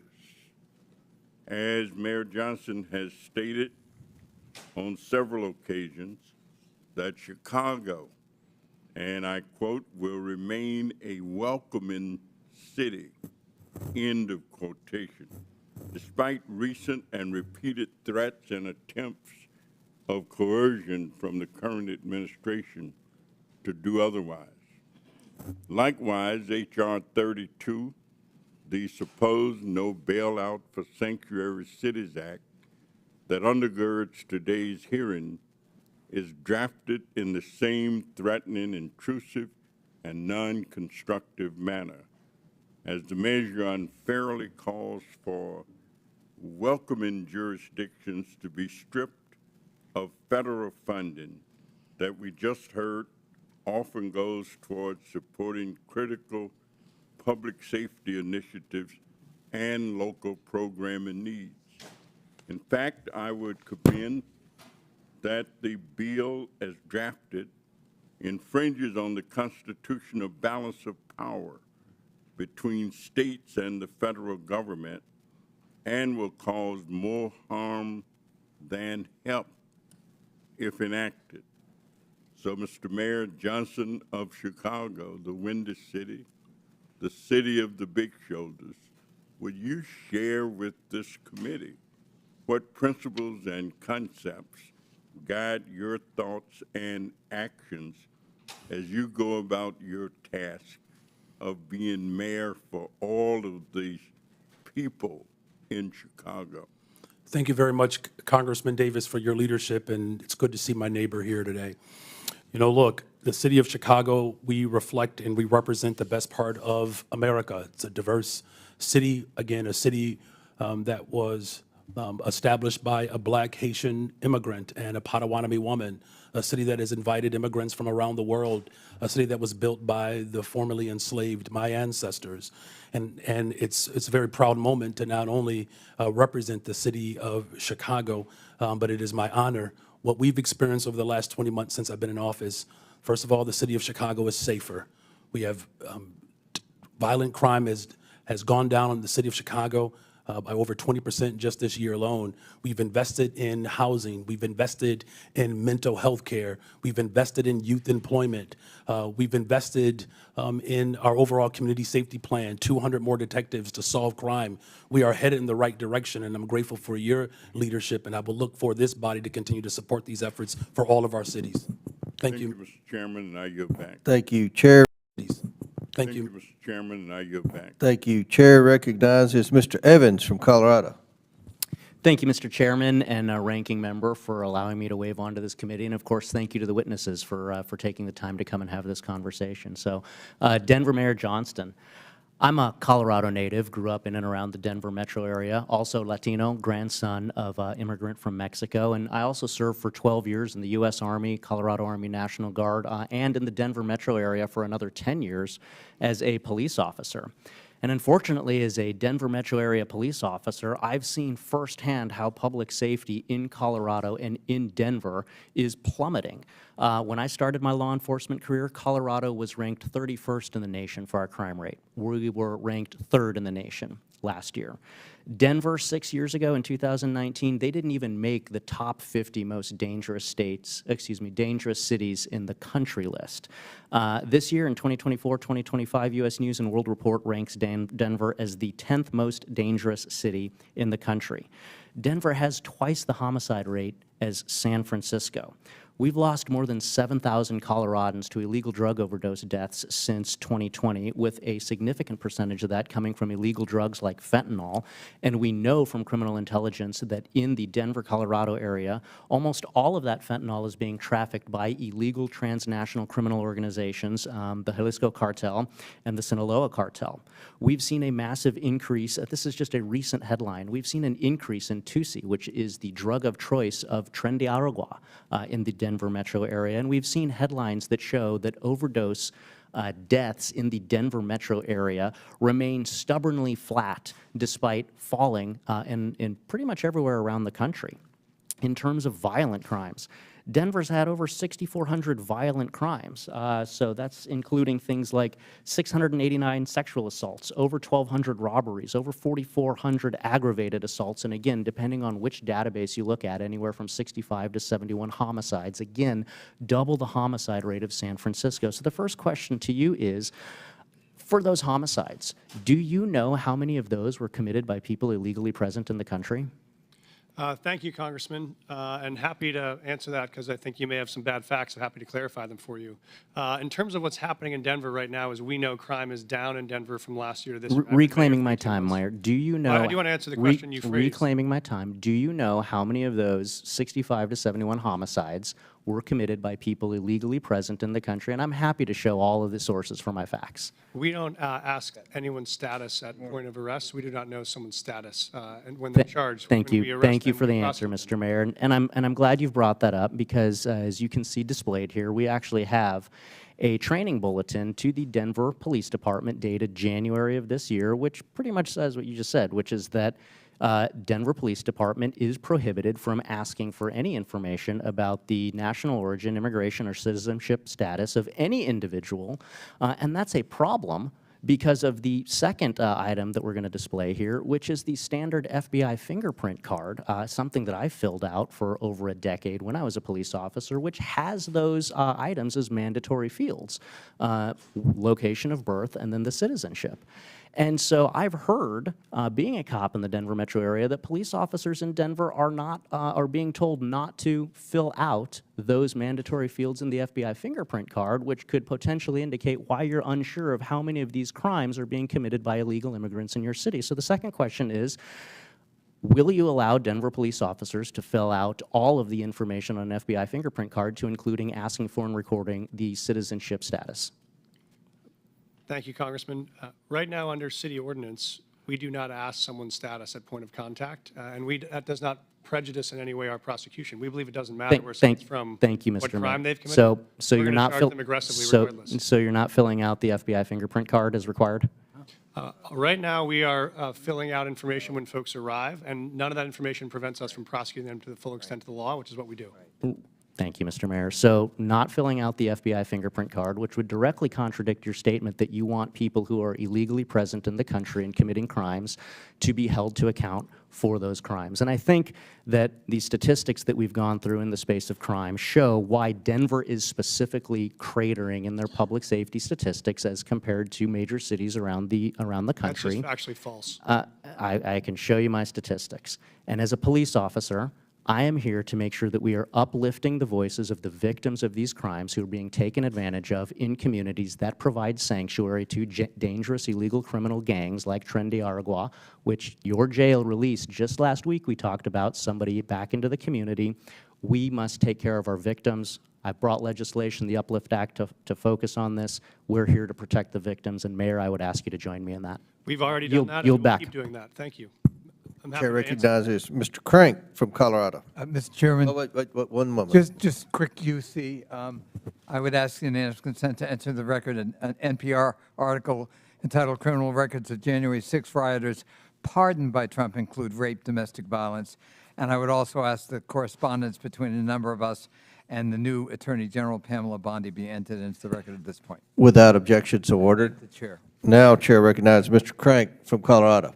Thank you, Mr. Chairman. Thank you for allowing me to wave on. This is a very important issue to the state of Colorado, and Mayor Johnston, thanks for being here. I know for all of you it's been a long day. Appreciate you being here. Mayor Mike Johnston, Denver has an ordinance that prohibits city and county employees from assisting in the enforcement of federal immigration laws or inquiring about a person's immigration status. We've just talked about that. The city of Denver also has a legal defense fund to support individuals facing deportation. Denver's received more than 41,000 illegal aliens over the past 2 years, and due to its sanctuary status, has become a popular destination for illegal aliens. It's estimated that Denver spends more than $180 million a year supporting illegal immigrants.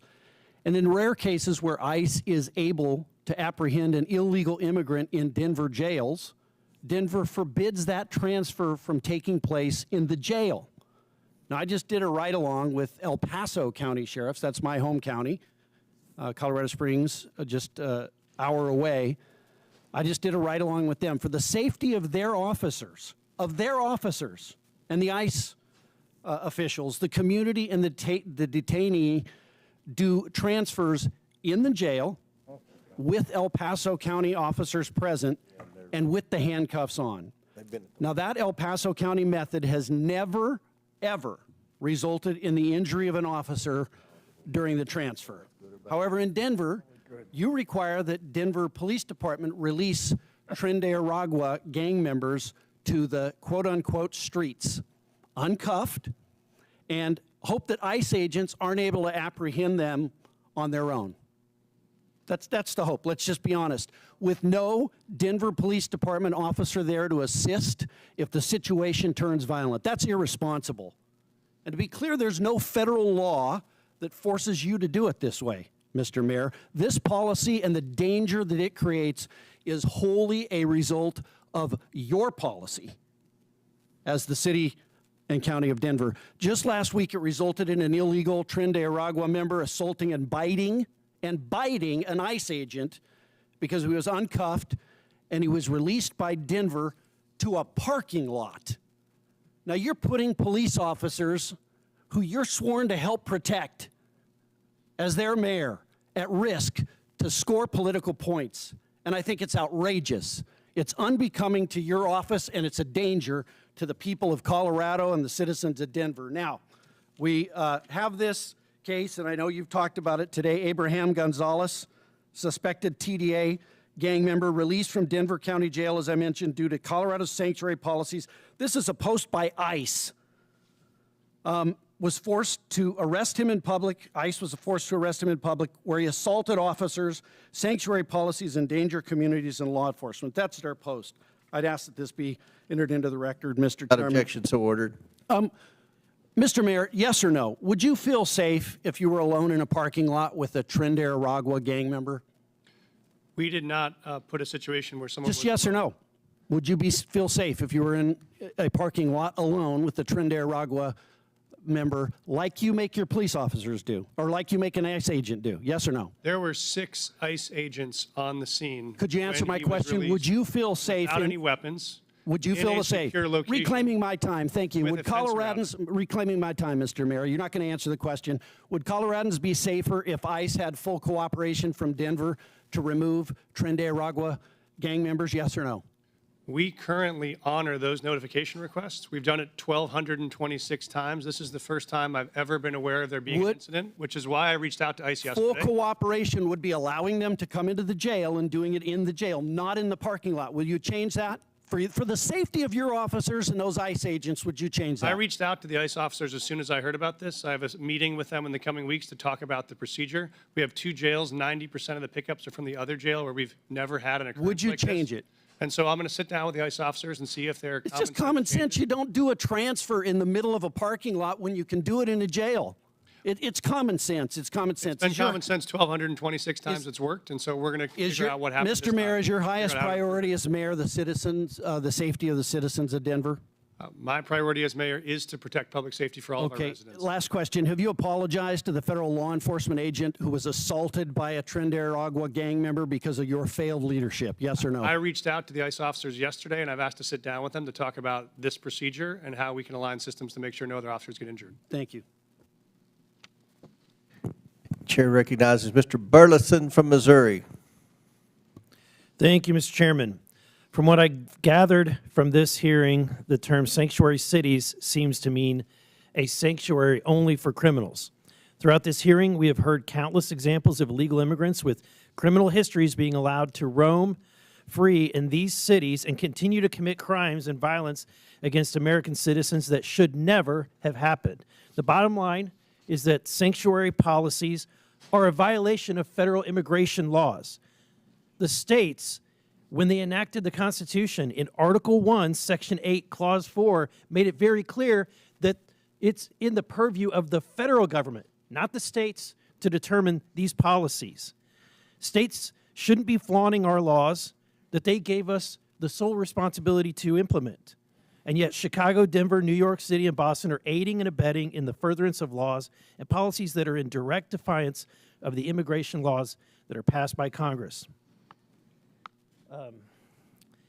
This hearing is important for us as Congress to determine ways in which we can use our constitutional powers, such as the power of the purse, to force these and other sanctuary cities into compliance. My first question, I want to ask Mr. Bier.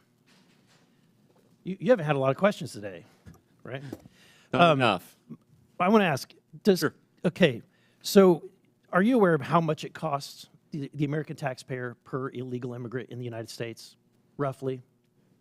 Not on a per capita basis, no. Okay.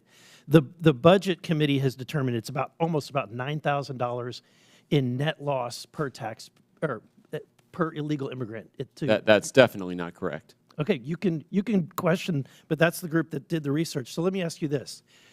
Does Cato support subsidizing, creating taxpayer programs to subsidize other people's health care benefits? No, we don't.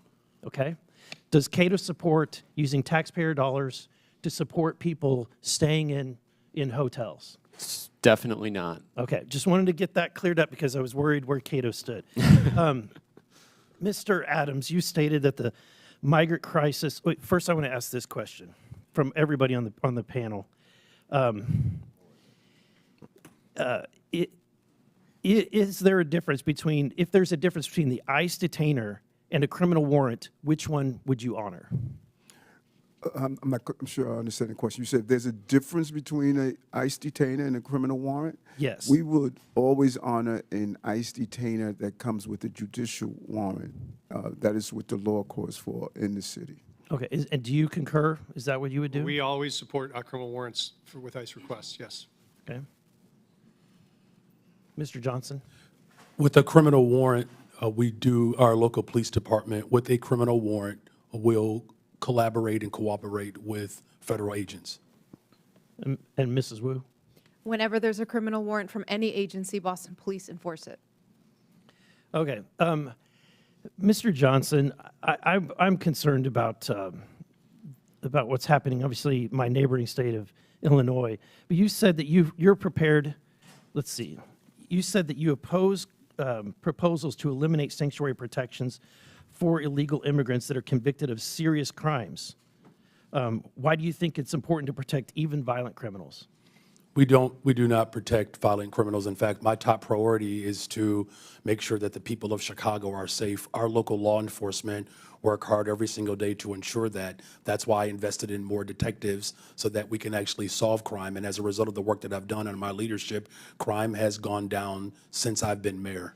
Mrs. Wu, you've said multiple times, you made it very clear that you're a welcoming city, knowing that there is a cost to the taxpayer.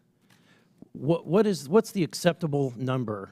Is there any acceptable or reasonable limit that you would consider before your city is overrun? We are a city that is the safest in the country because everyone feels connected to city services. Everyone can So call there's 911. you have no answer. There's no capacity that's too much. Congressman, respectfully, I'm the mayor of Boston. I don't get to decide who comes into our country and where they go after that. Our job is to keep people fed and healthy and safe when they arrive in our city. And we do that in order to make sure that everyone across our community is safe. Resources are strained, but I would ask you to please do your job and be part of passing bipartisan legislation that would allow us to do what we passed H.R. 2, but what's been made very clear is that we don't need to pass laws. All we need is a new president. My time has expired. Gentleman's time's expired. They've called for votes, but we have one last question. Mr. Hurd from Colorado. Thank you very much, Mr. Chairman. Good afternoon. Mayor Johnston, it's nice to see you. Thanks for coming. I have a question about Denver's policies that I fear have made it a magnet for migrants and have drawn tens of thousands to Denver in a short amount of time. Given the strain that's being placed on city resources, is there a limit, and this might be similar to a question that was just asked before, if another wave of arrivals begins, does Denver have a contingency plan, or is the commitment to being a sanctuary city truly open-ended no matter how many come?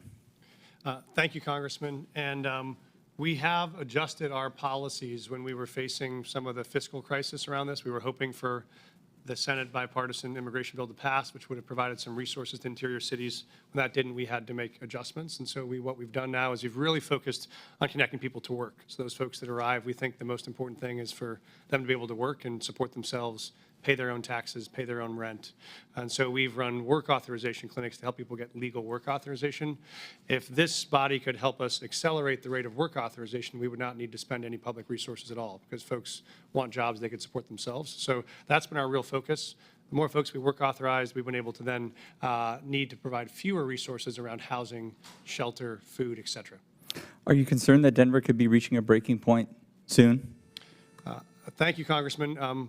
We actually are seeing dramatic drops in arrivals since June of 2024. So we are not in a moment of crisis right now. We don't have migrant encampments. We've closed all of our shelters. We've actually dropped our spending on migrant supports by 90% from 2024 to 2025. So our expenditures are down dramatically, and we'd love to see it stay that way. How about my concern about incentivizing certain actions? Do you have any concrete evidence that sanctuary policies have not made Denver more vulnerable to crime? Thank you, Congressman. We do have concrete evidence that even as 42,000 newcomers have arrived in the city over the last 18 months, crime has gone down in Denver. And so shootings are down 24%, homicide is down 17%, auto theft is down almost 30%. So we've seen all those major drivers go down at the same time we've had new folks arrive. And that's because of the sanctuary policies or in spite of them, or what would those numbers be absent the policies in Denver that incentivize these behaviors? Thank you, Congressman. We see them as unrelated. We are continuing to make a strong stand on public safety. We're continuing to find ways to integrate folks who have arrived on our city in the middle of the winter with no clothes or support, and we've been able to do both. We've also made historic reductions in homelessness at the same time that we were facing this. I declared an emergency on homelessness because that was our top priority, and we've become the largest big city in America to end the cycle of street homelessness for veterans. So that's been equal part of our focus at the same time. So just so I'm clear on your testimony, you don't believe that there's any evidence that the City of Denver's policies have made Denver more vulnerable to crime? No, sir, I do not see any evidence that it has. Okay. If violent criminals are exploiting these protections, are you willing to reconsider aspects of the city's policies to prioritize public safety? Thank you, sir. We are very aggressively pursuing violent criminals right now. In fact, we're doing it in collaboration with many federal agencies. We have a Raven task force we launched, which has been focused on disrupting gang activity. That's why we've been so successful in managing and reducing the presence of TDA in the city. It's how we helped reduce the presence of MS-13. So we have aggressive actions going on in partner with federal agents, and that's working. One of the concerns that I've heard, Mayor Johnston, in Western Colorado and Colorado's 3rd Congressional District and also in Southern Colorado is that there are illegal immigrants here that are coming to, or that are in Denver that are then relocating to Western and Southern Colorado. Are you aware, or can you confirm that the illegal migrants that are in Denver, that were in Denver, have stayed in your city and have not traveled to other parts of the state? Thank you, sir. Obviously, as you know, when folks arrive to Denver, whether they come from Carbondale or Grand Junction or Chicago, we don't track where they go. It's a free country. If they choose to move to Lakewood or to move to Pueblo, we wouldn't know. We just provide the emergency services to make sure they're not freezing on the streets. And so that's our focus, but we don't track anyone's long-term trajectory, whether they're a native-born or an immigrant. Would it surprise you if there were individuals that were leaving Denver that were relocating to other parts of Colorado? It wouldn't surprise me that folks were moving in the same way it doesn't surprise us that folks are constantly relocating to Denver from other parts of the country as well. Okay. Thank you very much, Mayor Johnston. Mr. Chairman, I see my time has almost expired, and I yield the remainder back. Well, thank you very much, and that's it. In closing, I want to thank our witnesses for being here today, and believe it or not, this is the best behaved this committee's been all Congress. So I want to compliment my ranking member, Mr. Conley, and again, thank you for your testimony today. I look forward to further discussion. With that and without objection, all members have 5 legislative days within which to submit materials and additional written questions for the witnesses, which will be forwarded to the witnesses. If there's no further business, without objection, the committee stands adjourned.